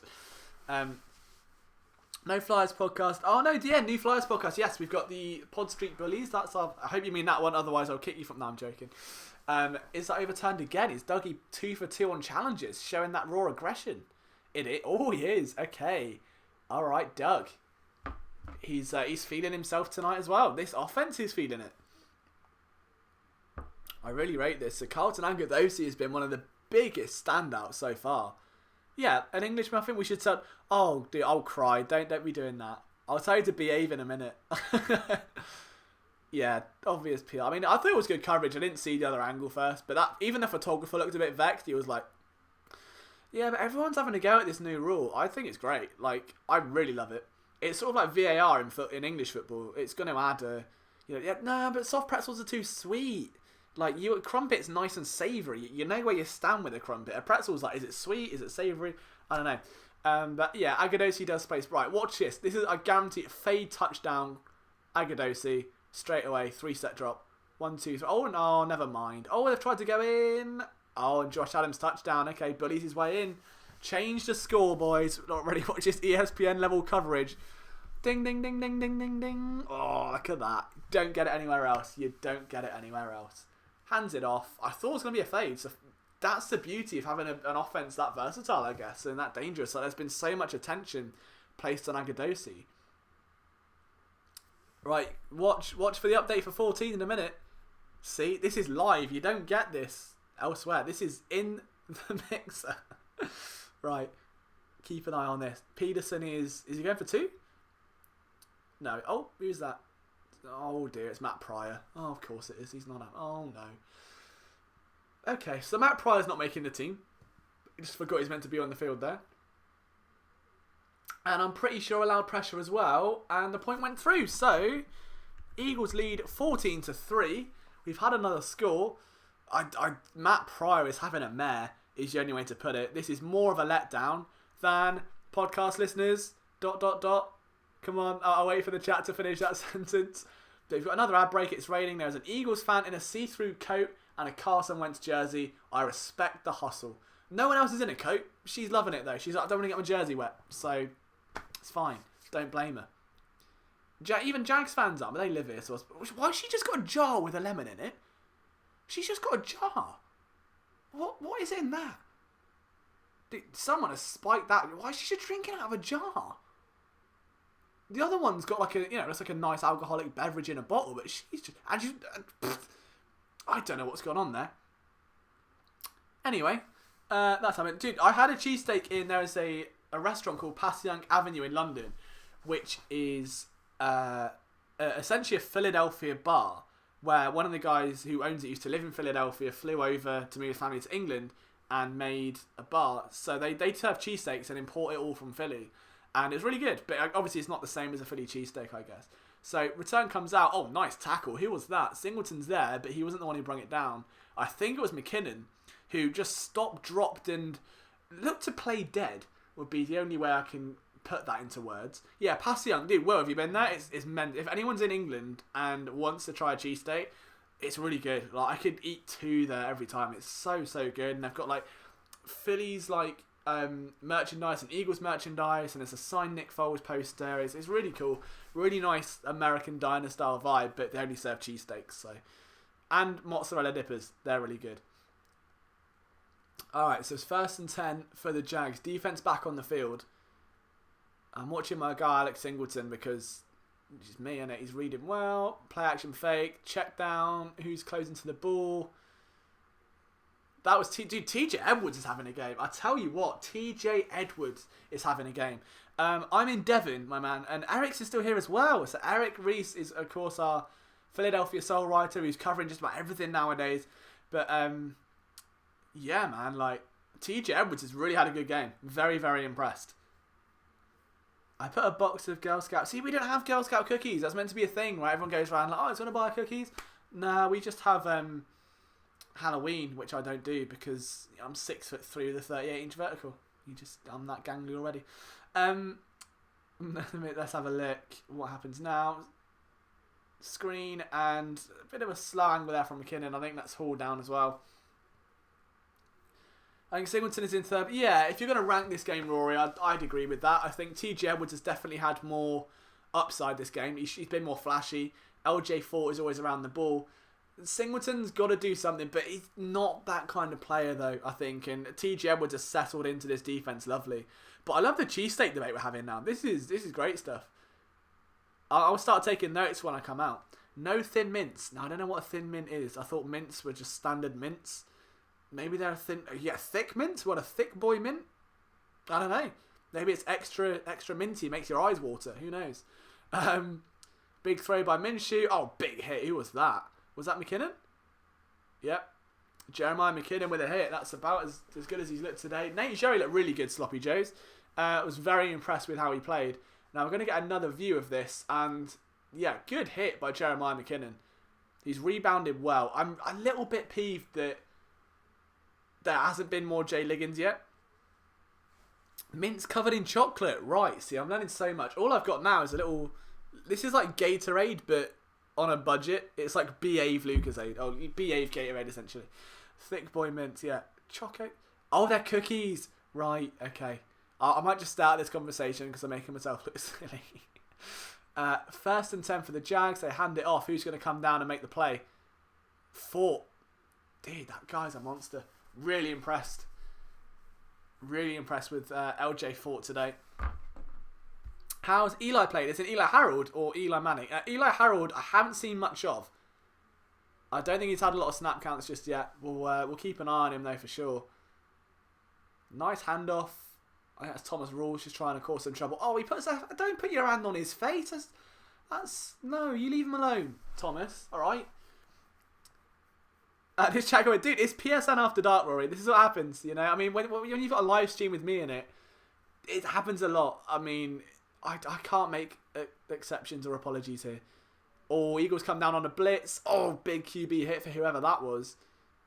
Looked like it was Edwards, if I'm honest. So, keep an eye. I think it was McKinnon on the play again. So he's really balling out now. John DeFilippo giving some words of wisdom, saying, you want Jaggy? And Minshew's gone out and he's going to go and hand it off. That's how that's going to go. DeFilippo does look like an old PE teacher. Yeah, Edwards on the QB hit. But doesn't he? Do you think John DeFilippo looks like someone that's going to teach you sport at school? How does Douglas look? He hasn't really played, man. He played the first couple of series and he was out, I'm afraid. Which is annoying. I thought he'd get more. There's a penalty. I think that's offensive. So we'll see how that goes. Referee's pointed that way and then that way. And if he does that way, he's made a triangle. So, you know, if he goes... YMCA. We're not doing the YMCA. Minshew's not happy. Who can blame him? He's just put the gardener has put the seeds. He's sown the seeds, and the seagulls have come and eaten them. And he's now got 2nd and 9, and he's struggled tonight. Let's see if these tomatoes are going to grow or whether he'll need to go back down the garden centre and buy some more.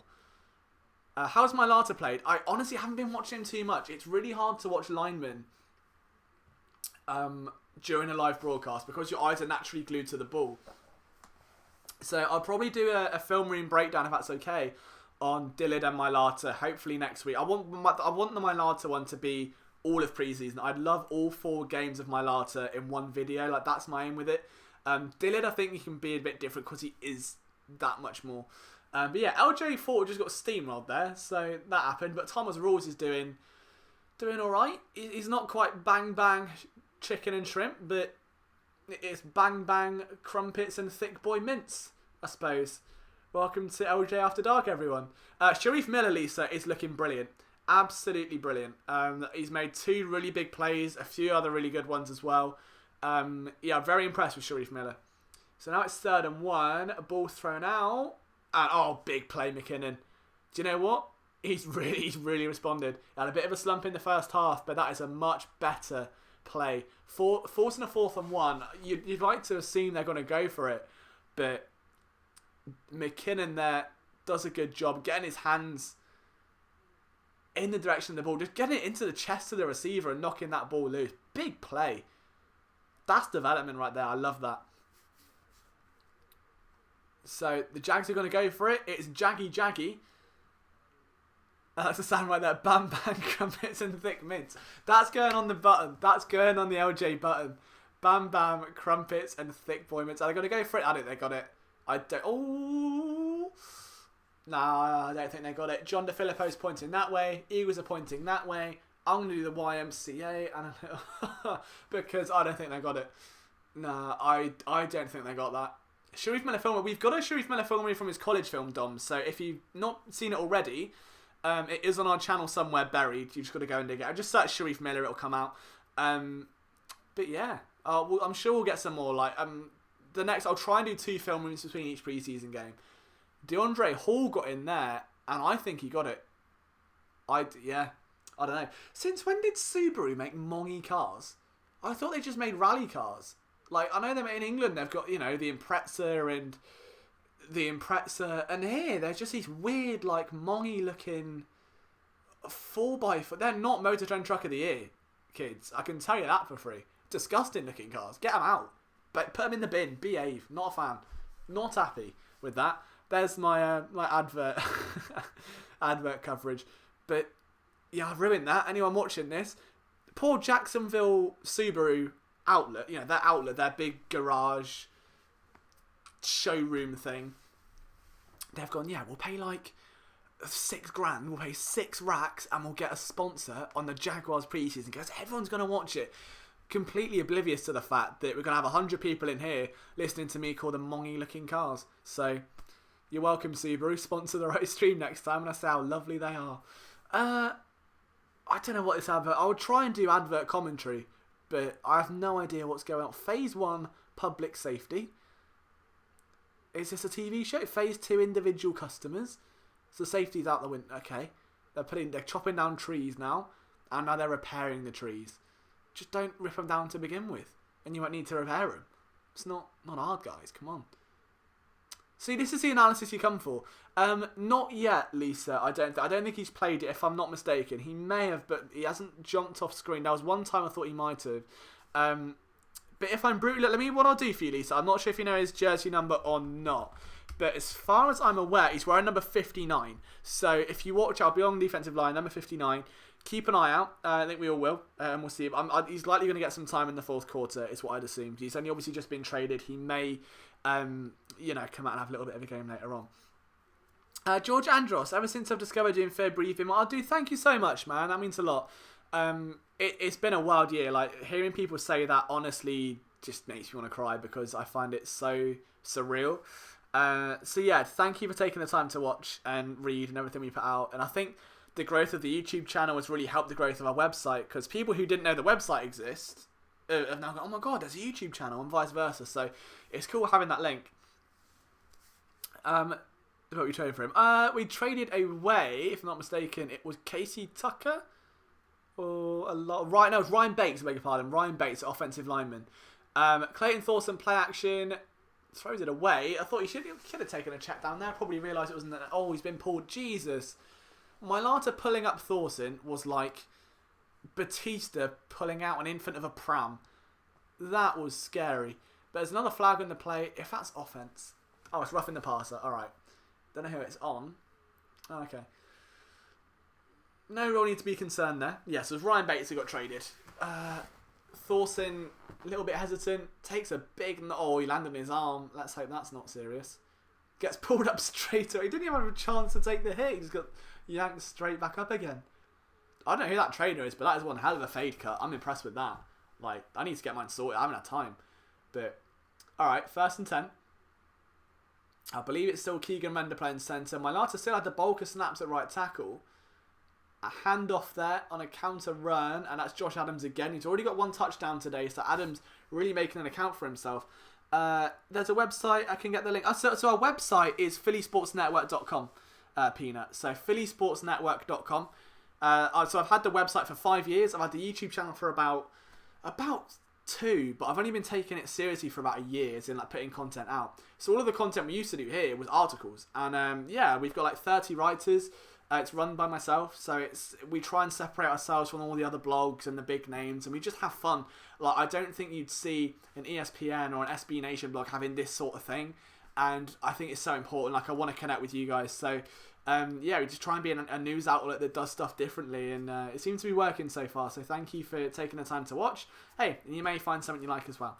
Akadosi Film Room, good shout. Maybe we will get to that soon. I think we're gonna have to, because the guy has had a baller of a game, but I don't want to hype up too many receivers and then have them not make the team. That's my main worry, but the way he's been playing, he's going to have to. Or maybe like a film room recap of like the biggest moments, because that could work quite well. Got to work on that idea. 3rd and 10, they hand it off. I don't know why. There's no point. You're in the 3rd quarter, lads. Like, no, come on. Peterson film room. Yeah, Doug Peterson film room. Morning, everyone. Hey, Fallen Angel. Guten alle zusammen. I do German. Guten Morgen.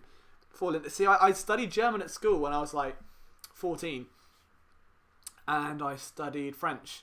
And I've got a really funny story about my French. I've told it in a podcast before. Next advert break, I'll tell you my funny French story. If anyone can guess what it might be about, you get a t-shirt. How's that for a very unrelated competition? Let's see, though. 4th and 9. We're probably going to have an ad break now, aren't we? Oh, I tried to transition that really well. Yeah, 4th and 9. Well, I don't know why they like to go for it. That's unless they're just trying to drain the clock. Okay, cool. So break time. Quick takeaways was Carlton Agadosi's playing well. Clayton Thorson's playing well. Matt Pryor isn't making the team. Will Ty had a nice play. And Jeremiah McKinnon has really stood out as well. Rory Smith is kind of on the right lines. But it was a really niche story. So, buckle up, ladies and gentlemen. Oh, see, is it that obvious? Is it that obvious? Is it that obvious? Oh, God. Okay. So, back when I was in college, which is like your high school, I think, I was like 16, and our college had like French exchange students come over, right?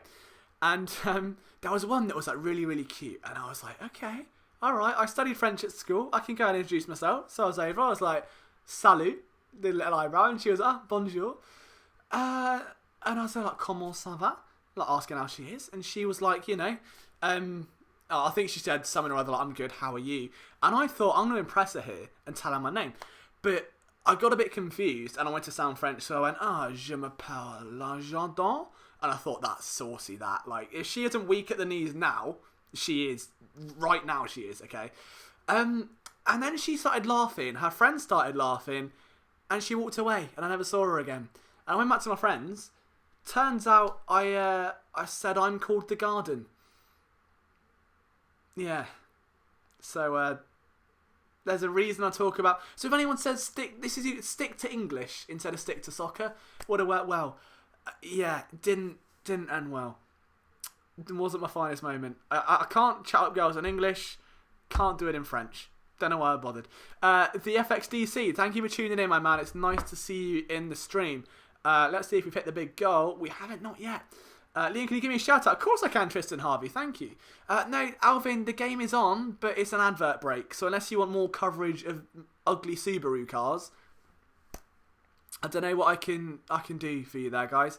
you know, I won't be talking over live game snaps here. Currently they're showing a man running with a dog biting his arm.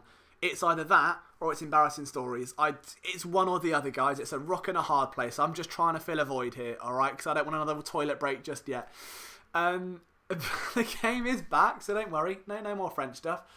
Let's see what we can do. But guys, if you're not subscribed to this channel and you've just tuned in, we're 2 away from 13,100, so it'd be amazing if you could... Oh my god, are they going for a field goal? Okay, so 52-yard field goal attempt, Jake Elliott, and he's pinged it straight through. Glorious stuff, which means we go up here, we go to here, and we type... I'm only kidding, we type 17 because they've scored. Next level technology there, guys. Next level technology. Amazing. 17-3 going into the final quarter. When's the free merch? Well, it's not free. You win it. It's a contest. Cheek. We'll do next Eagles touchdown scorer again. If you can guess the next Eagles touchdown scorer, free t-shirt. How's that? And it's going to get weird now because you never know. You're going to get third string. You're going to get fourth string, fifth string, eighth string. Who knows?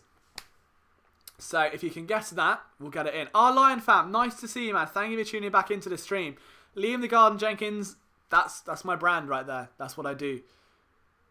38-inch, don't underestimate. Eagles record prediction, 12-4 if I'm going to go for it. 12-4. No one will score again. Okay, that's loud. Flipping loud says Adams. He wants a free t-shirt. Adams already has one tuddy to his name. Who's our biggest threat in the NFC East? Let's debate. It's no real debate. It's Dallas. I mean, there's no... New York are a dumpster fire, and Washington are smelling the fumes of the dumpster fire in a hot box and trying not to get high. I think that's... And he says no more touchdowns. Okay. Cheeky for the soundboard. Let's see, though. Jags off it. I want to see if Jeremiah McKinnon can do... a bit more. Do you know what I realised as well? There was a quarterback that tried out for the XFL recently. So for those of you who don't know, I also do a little bit of work on the side for an NFL agency. And doing a little bit of homework on the XFL, they had tryouts recently. And one of the players that worked out for them was none other than McLeod Balthazar. Was it McLeod Balthazar? John Bethel Thompson? Ex-Eagles quarterback. McLeod John Balthazar Bethel Thompson. That's the one. The best name I've ever seen on a football player. Play action rollout for the Jags. And is that a nice tackle? It did the job. It was alright from DeAndre Hall. We've seen a lot worse from him tonight for sure. We don't have threats this year. I just subscribed. Shaquan, thank you so much. I would urge you to have a little look on the channel after the stream. Make sure that you look. We've got film rooms, we've got podcasts, we've got takeaway video, anything you want, basically. We're here. We got you covered for all Philly sports. Seahawks aren't in the NFC East League, so if it's just NFC rivals, probably Seattle are up there. Depends on if Schottenheimer can stop shooting himself in the foot offensively when play calling. I don't know. I think Dallas probably could be one of the closest rivals. Thank you so much, Tita. I really appreciate that. Liam, my son said hi. Oh, thank you. Oh, hi, AJ. Hope you're doing well, man. Thank you. But it must be staying up late, so I appreciate the hustle there. I think Darby's going to happen. No, I'm not a big Darby fan. He's the best corner on the roster. He's the quickest corner on the roster. But if he's going to stagnate the growth of Rasul Douglas, who led the team in interceptions, or Avonte Maddox, who's got a higher ceiling, or Sidney Jones, who should be a starting corner, then I'm not a fan. And I feel like the guy's missed 23 games in 2 years. It's a struggle. I know he's got youth on his side and stuff, but I'm not a big Ronald Darby supporter. So if Green Bay, I should say, are a good shout. I think especially with the new head coach as well. You can see Aaron Rodgers just looks happy now, which is weird. Minshew, it's McGough, isn't it? Good pass defense, and he's looking like he wants that one back. He's got a sleeve tattoo. Okay, we've got some franchise swag on here. Watching for a min always. Thank you, man. I really appreciate that. Interested to see how Green Bay are going to be a very, very unknown team. I think everyone's assuming the best, but it could just as easily go the other way. You never know. Star of the game is not Gardner Minshew. I don't know why they're saying he is. Bizarre.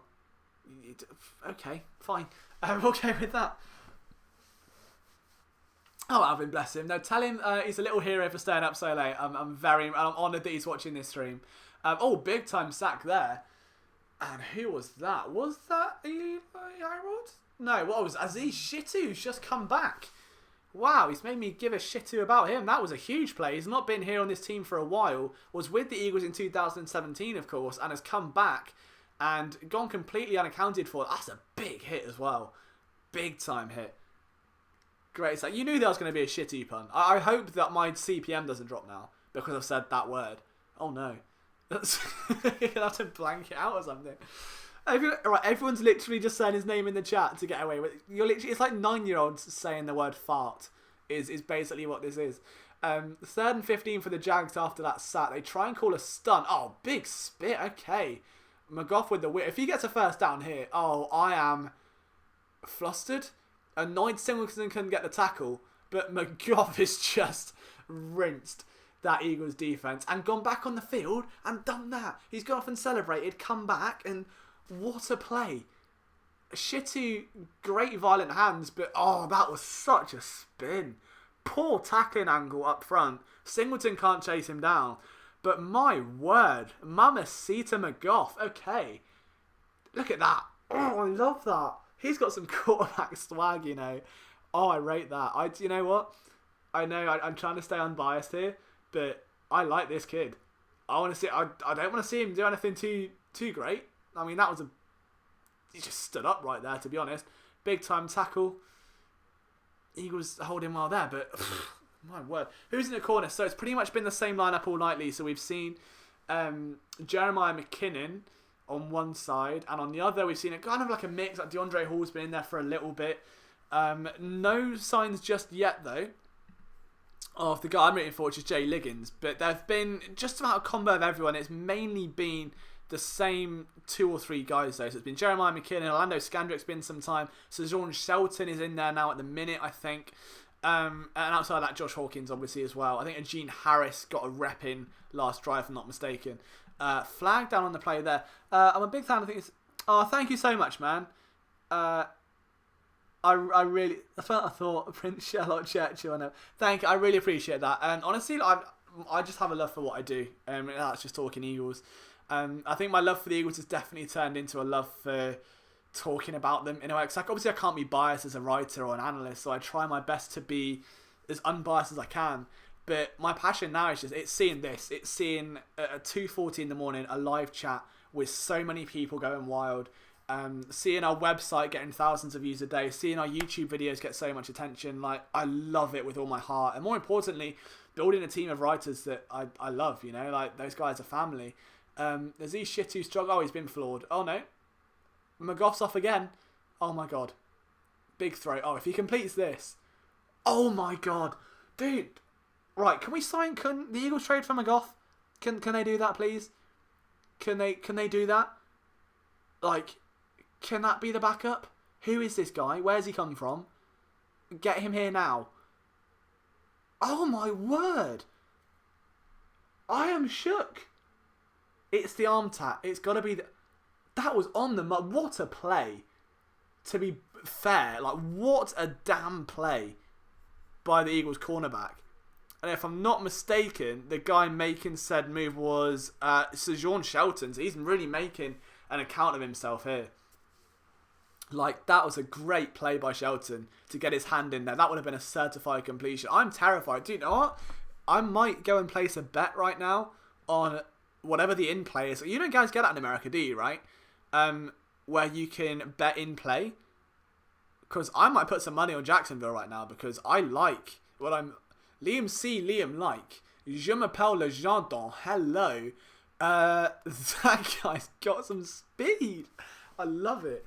But yeah, huge play by Sean Shelton.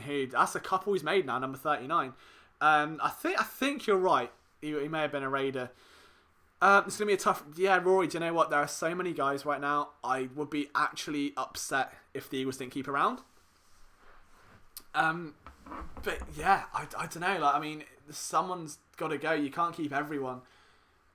I think the Eagles have got to IR stash some people. Liam, you got a skill non-to... Oh, Dana, I appreciate you, man. Thank you so much. And as well, I know I was only messing earlier with the stick to soccer thing, man. I appreciate you staying here. I'm just a very sassy, sarcastic Brit, as you may have learned. So I really appreciate anyone that's been here from like minute 1 to now. Like, it blows my... So, honestly, I never get more excited than when it's like 5 minutes before a stream, I play the WWE style music, and, like, the number goes up in the chat and everyone gets hyped. Like, I feed off it, man. Honestly, I love it so much. So, yeah, thank you all for being here. But, oh, okay, RoboCop in the clutch with info on 7th rounder out of FIU by Seattle. Okay. Nice. Your name is Policeman. My name's not Policeman. No, my name's LJ. I'm not... That sounds like a Batman moment. I honestly... Okay, Where is my bookmaker? I'm putting some money on Jacksonville the whole game because if you take... Oh, dude, of course I am, man. Philly cheesesteak's the only way to go. But I just want to see that quarterback again now. But it's insane. I'm so vexed on him. Oh, let me see what the odds are in play. I'm not sure if they do it on American football. Let's have a look. Oh, yeah, they're not covering it. Are they? No, they've only got the Cardinals game. Oh, that would have been easy money there. House money. I agree. Oh, glad. Do you know what? I'm glad you're having fun. I'm going to get all upset now. B1s, yeah, do you know what? The one thing I find, so I started, I'm not sure how many of you watch it, but I do a weekly series on Sunday called This Week in Philadelphia Sports. And it is basically me taking all the main like Eagles headlines and just putting a spin on them and being a bit sassy and sarcastic instead of sitting in front of a camera and going, well, on Monday the Philadelphia Eagles waived Sheldon Gibson with an injury designation. This was like, nah. So I just sit there and have a bit of a laugh, and a lot of it is very sarcastic and self-deprecating, and a lot of people didn't get it at first, and I think now there's like a group of you that do. So yeah, it's just a lot of fun. Oh, well, is that Boston Scott? Oh my god, I'm going to get excited. Boston Scott did a spin. Boston Scott did a spin. He's alive. My little Boston. My lovely little Boston. Oh. And Eric's giving soppy speech as well. So yeah, make sure you give some love to Eric, guys. Eric's one of our writers here at PSN who actually, met Mike Scott recently, gave him a Philly Sports Network shirt. So flying the flag for the team. Cody Kessler is out with a concussion. Bradley, no. So Carson Wentz wasn't in the game. But honestly, yeah, thank you to Kiri as well. I know Kiri's one of our biggest supporters and one of the most wholesome people imaginable. So big shout to Kiri. 1st and 17. Give it to Boston Scott on the screen. Oh, don't go the other way. Oh, it's dropped. That's the first inaccurate pass. Oh my god. Was that... Uh-oh. Why didn't I bet the Jags? I said I should have bet the Jags. I was going to bet the Jags. Eddie, don't worry about it, man. Thank you so much for tuning in. I really appreciate you being here. It means an awful lot to me that you took the time to watch. I was going to bet the Jags. Damn it. Was that an interception? It's not really on Thorson. Bit of a wobbly throw. Tipped up by Thompson. I don't know if it was a pick. We try, Kiri. I mean, that's the thing. I think, like... Oh, it's first... Oh, wow. It wasn't a touchdown. But, oh, do you know what this means? You know what this means? This McGough is back. But, yeah, I feel like... I don't know, because I just am a regular guy. Like, it feels weird. We'll never not be regular guys. And the thing is, what I like about us over... And I'm not going to take shots at any other blog. That's not our style. But over the other blogs and other websites is that we're not run by a corporate body. It's run by me. So, like, if we have an idea we want to go for, we can. Flag on the play there, big TFL. We'll see. I think that may have been an offensive false start, but yeah, like, so we're always going to be accessible. We're always going to be, here and doing these little live streams and trying things to interact with you guys. We'll be streaming next week. I'm not sure about week 4 because I may be in London, and my friends are going to try and convince me not to. But I'll try my absolute best to be here. So if not, we're back after in week 1. But yeah, man, like we always try to interact with you guys and give you content that isn't feeling like... Every blog now to me feels the same. Every blog feels the same. Every site feels the same. And that's what we're here. We just want to love what we do. We love Philly sports, love each other, like it's a big family. And we just take the reins off and have fun and interact with you guys. So yeah, thank you so much. I know you're rooting for Boston Scott, LJ, but I don't think there's room. Nah, I agree. Big stop there, though. I think that may have been Trey Sullivan actually making a play. George, thank you, man. I'm sorry I drained your phone battery. It means an awful lot that you've been here. Thank you. But yeah, Eric Kiri's one of our biggest fans. I'm sure you'll get a cheeky follow as well. And I said cheeky, so now you have to. Have we hit 130? That's 100. We have. We did it. So thank you to everyone that subscribed. We have gained over 100 subscribers in a day, which is crazy. So, talking of so close to being goals though, Rory, it is 2nd and goal at the moment. Eagles, red zone defense. Alex Singleton is in there. How's he reading it? He's gone the other way. Oh, McGough. Oh, please do the thing. Do the thing. Is that out of bounds? Yeah, out of bounds. Oh, okay. Right, so that was interesting. Coverage there from Liam. We can do live tweets of the game. Yeah, no, absolutely, man. We'll do something. Excuse me, I've got hiccups then. That's why I get having an energy drink.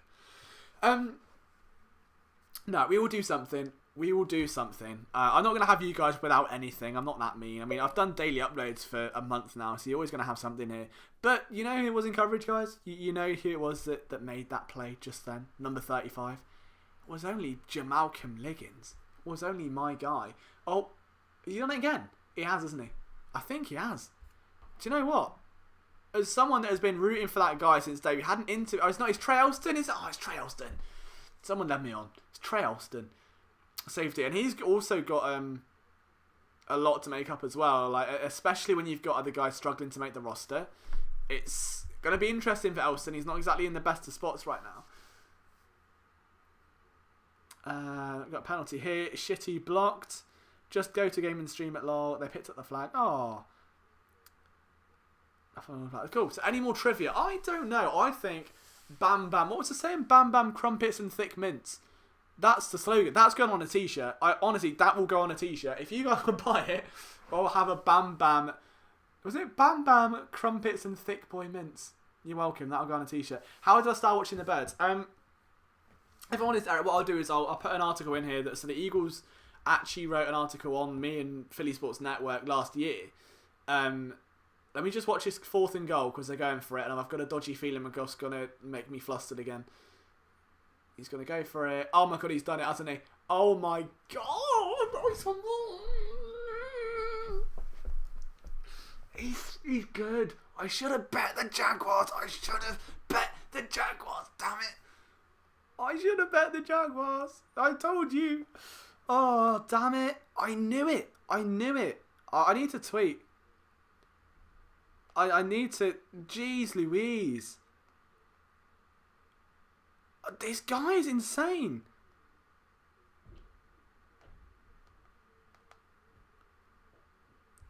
I just look at him. He's even got hair. He's even got a good quarterback haircut. He's got a headband on. Oh my god. I'm getting a quarterback crush, guys. I'm getting a quarterback crush. Help. Oh, my last quarterback crush was Kevin Hogan. This ain't good. Oh no. Oh god, I take the score. I got lost in it. I lost in his haircut. I think it's gonna be 17-10. I'm not seeing the kick. My zero's not working. Oh dear. Oh, hang on. Yep, zero's not working, guys. Minor quibble. The 0 on my MacBook isn't working. Oh, there it is. Oh wow. Okay, it's working. Never mind. Never mind. Fixed it. But wow. Okay, can the Eagles trade for McGough now, please? Because, good lord. This guy's insane. Can we appreciate? I mean, I know I'm watching Eagles defense here, but this McGough guy is on fire. This is mental. I'm trying to tweet at the same time. It's not going well. I would take him over Kessler at this point. I mean, I wouldn't. I can't even spell it. Can Eagles trad for McGough? That went well. But my word, I need to tweet out the live stream again. Now I've got a little break, guys. We're nearly at the end of a quarter. We haven't had our usual toilet break. And when I say toilet break, I mean I've got to go do some social media bits and promote the stream. So we've got 1 quarter left. We're gonna give away another t-shirt. What I want to see from you guys is a unanimous toilet break again. Put down your drinks, put down your snacks, sprint upstairs, let it rip like a Beyblade, and come back down. I will see you in approximately 1 minute's time.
Sorry, guys. I did a thing. I'm here. It's all right. To Bruno's question, yes, it's a WWE break because the music wakes me up. To anyone else, yeah, I mean, I've been here since 11:30 p.m. It's now 2:54 a.m. I've talked non-stop. Commentators have announcing breaks. They come out and go like, oh, guys, go check out Subaru. I don't have that, so I occasionally go for a wee, if that's okay, Bruno. All right. 1st and 10 to the Eagles. I'm hoping that my microphone sorted itself out now. And let's see what we can do, because someone's going to steal my heart back. Right now, McGough has it. Boston. Oh, go Boston. Go on. Oh, I love him. I love him. He's making the team. He has to make the team. He physically has to make the team. That's got to... A, it's a horse collar tackle. But B... Look at him. He is baby Sproles. Nice jump cut. Gets to the outside. Tries to stiff arm, but that's like me stiff arming. That's going nowhere. But is that horse collar? Yeah, get in. Boston Scott has to make the team. Dude, he has to. I love him too much. I've been high on him since the second the Eagles signed him. Like, if you've been around this channel for a while, or phillysportsnetwork.com, there have been articles, videos, film rooms. We have had everything on this guy. And I'm basically more in love with him than I am with McGough. Or my ex I can't get over. Which says a lot, so there's that. Proper podcast references now, guys. We're getting in deep. Eagles up to the opposing 40. What can Thorson do? I think is Adams back, or is that Scott again? I was giving it to Boston Scott again. Shakes a defender. Yeah, he's making the team. Has to make the team. I mean, my main worry here with Boston Scott, of course, is that he is coming up against third string guys. I think he is. You know, he should be going up against second string. He should have been in the game earlier. Still no Corey Clement. That's worried me. The fact there is no Corey Clement today. He's just started taking 11 on 11 action again. There's B-Tech Alex Singleton on the screen. You know, we don't want him. We want the real Alex Singleton on the other side of the ball. But I mean, Clement was taking 11 on 11, Mr. Hankey. He was out there taking team reps. So he's still recovering, but it would have been nice to see him take a snap or two. Obviously, if he's not healthy enough, that's fine. But Boston Scott is making waves right now. Like, right, put it this way. Wendell Smallwood was in the game, and I told a story about me talking French to a girl. Boston Scott's in the game. That's the difference. If Wendell Smallwood is kept over Boston Scott, I will cry. Just for the sake of sanity. Like, there's no way. He's shown more in 3 snaps than Smallwood has in 3 years. It's crazy. Eagles running a nifty little formation here. And Scott up the middle again. It's just yards on yards. It's every time. Every time. Thank you, Mr. Hankey, the Christmas poo. I would sing the song if it wouldn't get me flagged, and then I would lose money because I swear that's a thing on YouTube. My little brother has it. Smallwood's still progressing. Do you know what? It's weird with Smallwood because I've said for about 2 years now he's a jack of all trades, master of none. Do you know what I mean? Like he can do it. He can catch the ball. He can keep his legs churning, but he's a bit too hesitant sometimes. Whereas you look at Scott there. He just oh, it's not even Scott anymore. It's Pumphrey. Oh my God, Pumphrey did a thing. That might be Pumphrey's greatest moment as an Eagle. That was a 4-yard gain. Good Christ. Fair play. Oh, it's a fair... Wow. All right. Don't know how Pumphrey did a thing. Do you know what? This has been the most encouraging preseason game I've seen in a while. Eric, I completely agree. Completely 110% agree with that one. Although I think Douglas is a little bit more crucial than Scott. Like Scott's a fringe player at the minute.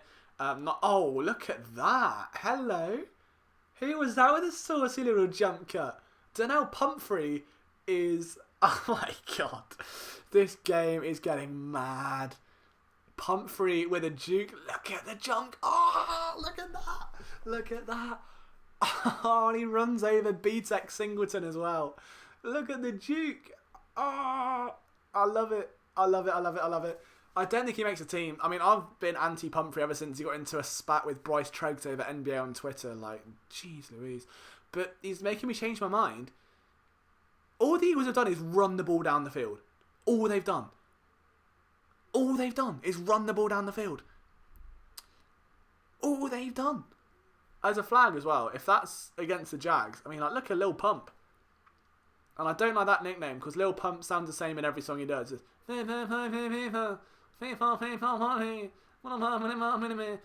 wow, that was scary accurate. I'm never doing that again. Yeah, against the defense, Eagles are just sprinting it down here. Yeah, it's mad. Like, I'm really, really impressed with these running backs right now. Big day. I was gonna have an easy day tomorrow. I mean, it's Friday tomorrow. Saturday, we've got, Charlton play on Saturday. I normally have a nice little relaxing day, but it's gonna be film rooms galore, guys. I'm gonna be working up to my neck. Hand it off to Boston Scott.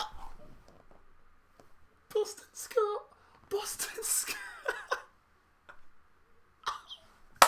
Yes. That's being taken out and put on Twitter. I don't care.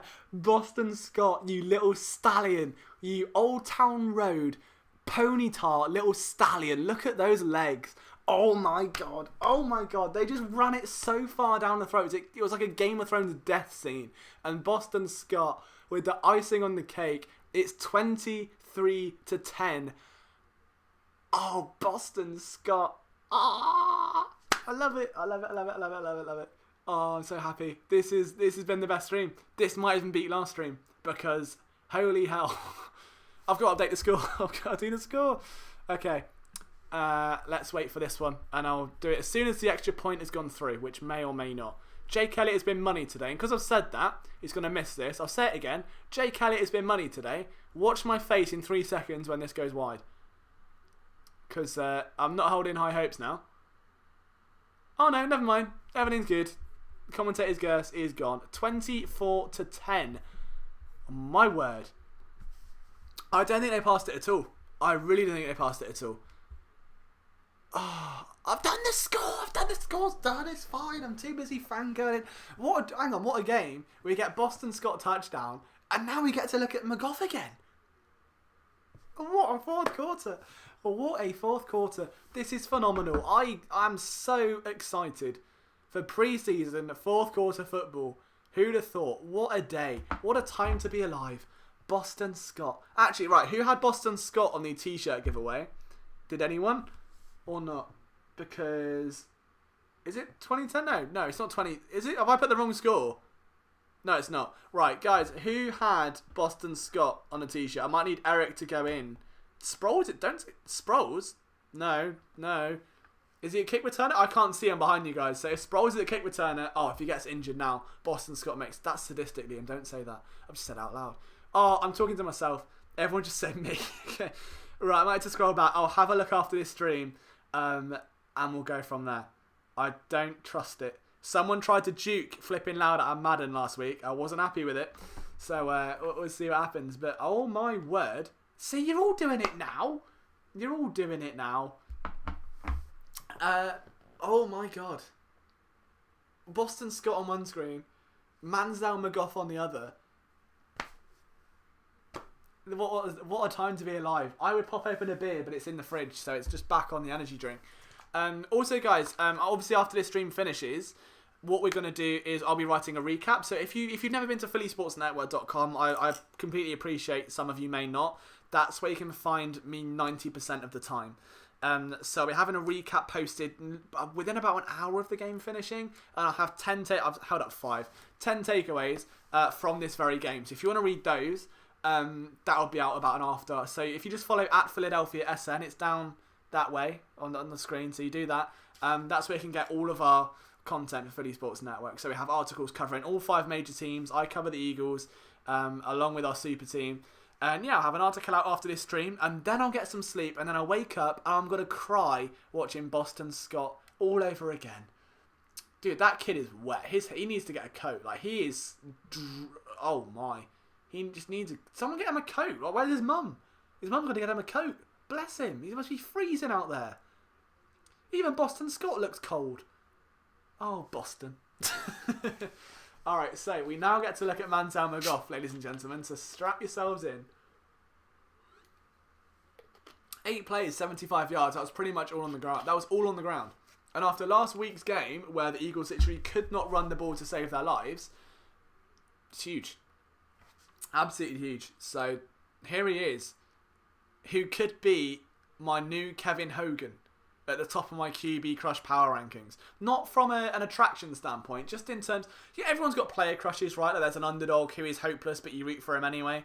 I know Donnell Pumphrey's been one for many, just as I said, that Jellyfish Hive says it as well.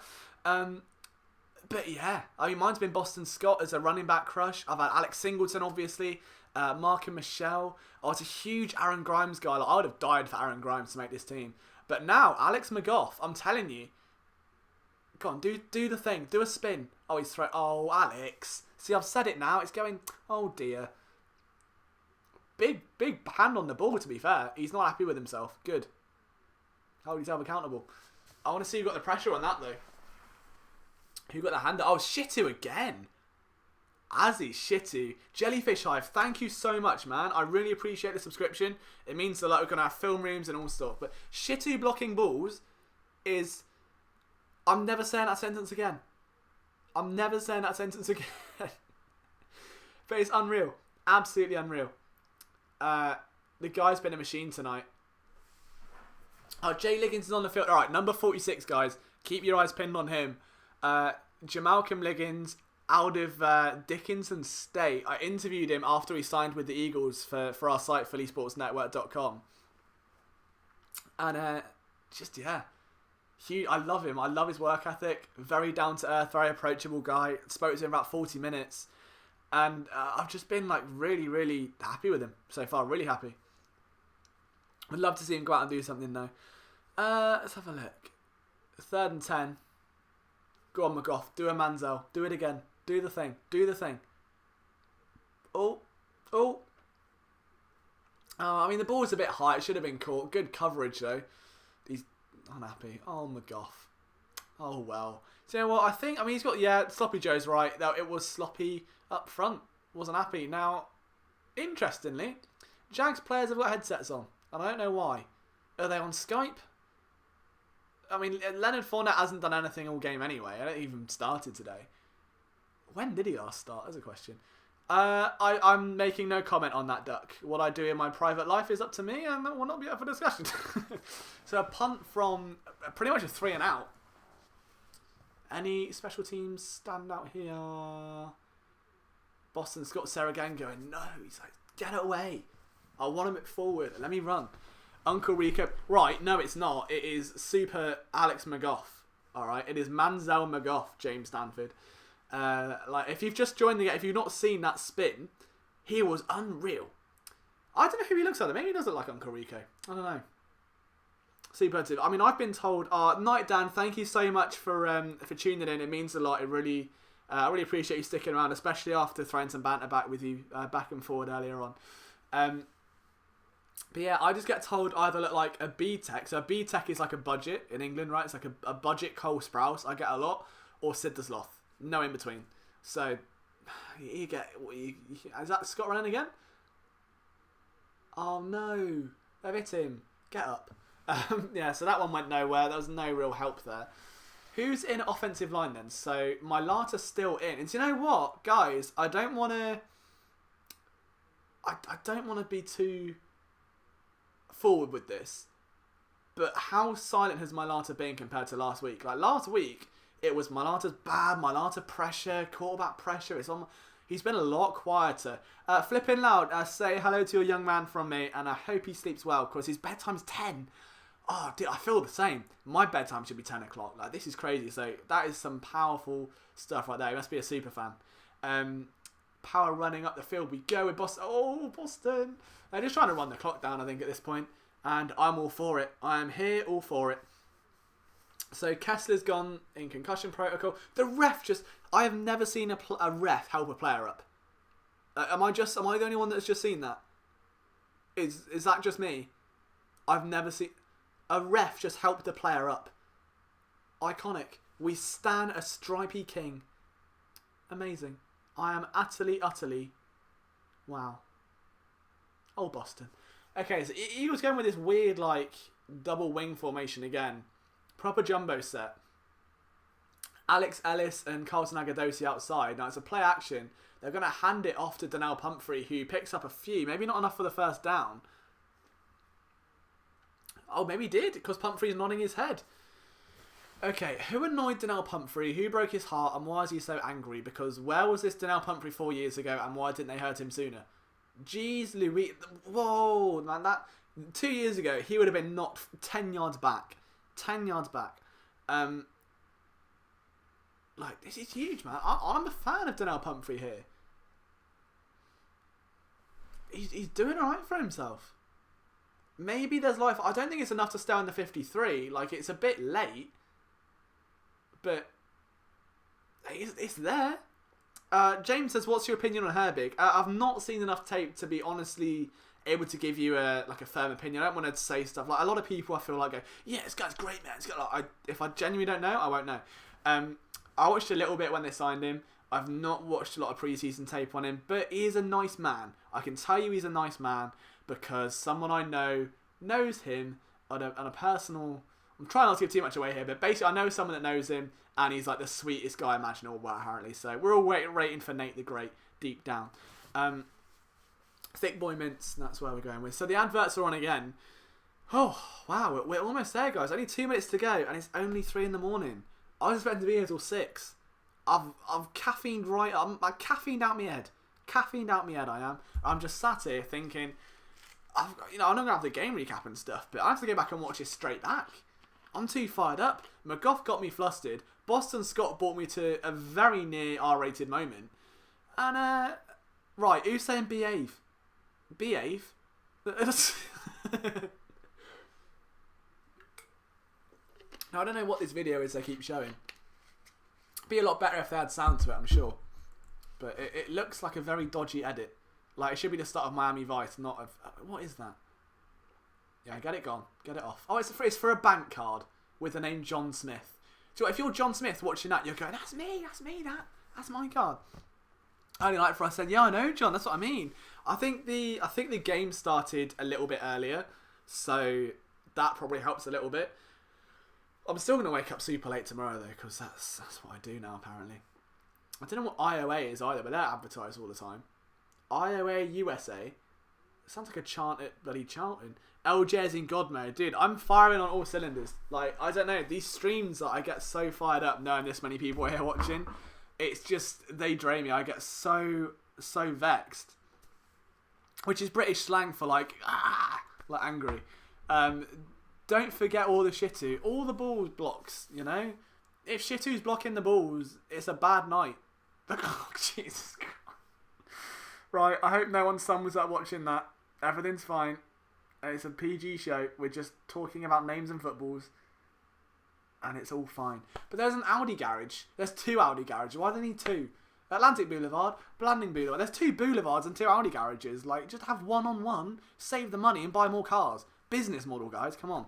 Just heads up, I won't be here next week. So we're going to the game. All right, flipping loud. Enjoy the game, my man. I hope you have a fantastic time. We're now back to game action, thank God, because this chat was about to get very, very bad, I think. Hang on, 125 for a 33-ounce fountain. I don't know what that means. Anyway, he was back on the field, and it is 2nd and 7, 2 minutes remaining. I love that. I need to do some research into that for, Boston Scott's back, he stiff-armed someone, and he still gets positive yardage. We stand a king. I love him. Oh, there's a flag. Go on, be on Boston. Not on Boston, against the Jags. I'm losing it. Face mask, yeah, behave. Get out of the way. Get in the bin. Jaguars face mask. Has Giles Harris missed a snap tonight for Jacksonville? Oh, there's a nice view of Boston. Clutching the ball well. Look at that. Oh, leave him alone. Get off him. Oh, carrying in the clutch with the stats there. 16 of 26 for 100. Oh, that is a big stat line. That's a film room level stat line, guys. I'm not being funny. Wow. Hall and Miller defensive stat. I agree. I would maybe add... Trying linebacker, which they're just clocking it, are they? Okay, cheeky. Defensive standouts for me at linebacker. I'm just thinking out of that list. LJ Fort played well. Nate Jerry played okay. Singleton played okay. A guy constantly around the ball has obviously been Deshaun Hall, but TJ Edwards. TJ Edwards, for me, I think has been huge. After being pretty much invisible last game, come out, played very well. I think Aziz Shitu's played very well. I think Trayvon Hester had some very, very violent hand usage that was visible in like the second camera they used. The Eagles are clocking the ball. Guys, I think we're at the end of the game. I think we're there. We're not going to get another Mike McGough. Why are they not calling timeouts? Get McGough on the field. Get him on. Oh, we need McGough. Where is my Goff? Where is my Goff girlfriend? Been asking that for 9 years now. Yeah, get him back. Come on. Take an E, call a timeout, get him back on. I've had enough of this now. Stop messing about. Even Marone looks annoyed he's not going back on. Clayton needed to get it. Yeah, absolutely. Thorson needed that game. Absolutely needed it. And that, unless they call a timeout. Call one. No, they're ending it there. So, ladies and gentlemen, final score. Eagles go 1-1 in preseason with a 24-10 win over Jacksonville. That was huge. I think that was a much better performance. I don't know what Doug has done, whether he gave them ice cream or just ripped into them. That was huge. Huge game. A lot to take away, and I'll be doing that shortly. Again, guys, so don't disappear just yet. See that number going down. Don't you dare. PhillySportsNetwork.com, in about an hour's time, I'll have a full game recap from today's matchup. So I have like 10 takeaways from the game. If you're not following me on Twitter, at Liam Jenkins PSN, and if you're not subscribed yet on YouTube and you've been here all night, now's your time. Thank you so much to all of you. Like, to have 90 people like throughout, I think we had so much, you know, love in the chat. Like, you guys have been amazing. So I'll try and name you all individually as you come out. I can't obviously get to all of you. But to Flippin' Loud, to Thomas, to Eric, to James, Rory, Duck, Kiri, Geordie, Tom, Sloppy Joes, Jellyfish Live has only just come back as a new guy. I've got Dylan as well. Harley Gage's been here for a little while. Flippin' Loud. Anyone else? Eric. Oh, obviously big shout out to the PSN writers. So to Eric Reese, to Brian Cameron, I think Thomas Ringard show for a bit, and of course our halftime guest Christopher Infante. If you're not following those guys, please do. But yeah, guys, just thank you so much. Like, it honestly still blows my mind. John Eads as well, big shout out to John, to Bands, to just everyone here, man. Like, it blows my mind that I can sit here at 3 a.m. talking football, having a laugh with all of you, and this is my job. Like, I love it. Like, I love it so damn much, and I'll never not give you guys 110% of everything I can do. So just thank you for giving me this platform, for believing in me and being part of this community. You know, Philly sports fans and have a reputation, but you guys are incredible, and the support you show is incredible, and I will never ever not go above and beyond for you guys to give you the best content I can, because you mean the world to me, and I mean that. And to our team as well, to our writers here, I love you all. And yeah, I'm going to go write a game recap now, so thank you so much. But before we go, we're going to play the Fallen State song again, the little WWE anthem that everyone seems to love. So from myself, Liam Jenkins, Twitter's at Liam Jenkins PSN, Eric Rees, make sure you follow Eric's Instagram, his Twitter. Eric, if you put this in the chat, I'm sure a few people will come and say hello to you. And of course, Philly Sports Network is at Philadelphia SN. I will be here tomorrow for an episode of the Outside Insider podcast. That will be on this channel, on iTunes and all good platforms. And there'll be a film room, hopefully, on Saturday. If not, there'll be something, because I want to get to 1 month of daily uploads. But you guys are the best fans on the planet. I love every single one of you. Thank you for sharing this night with me, for being part of this community. I'm going to get sloppy again, but it means everything. So thank you for absolutely everything, for sharing this moment with me. I'll see you very, very soon. But if not, if you're only here for the live streams, I'll see you next week.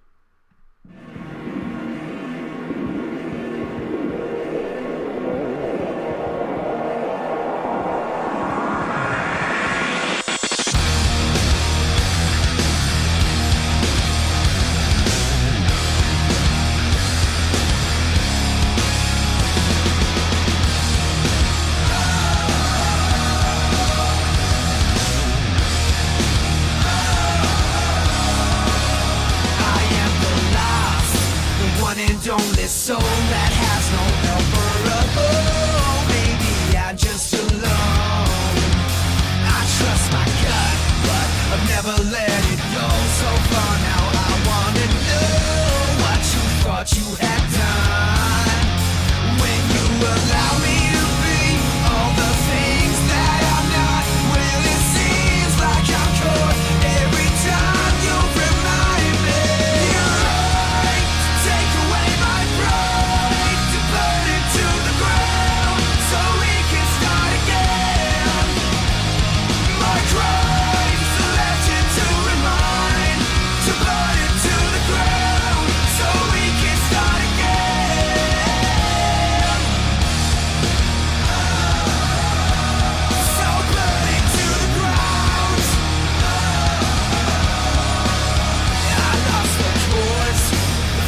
I'm caught. Every time you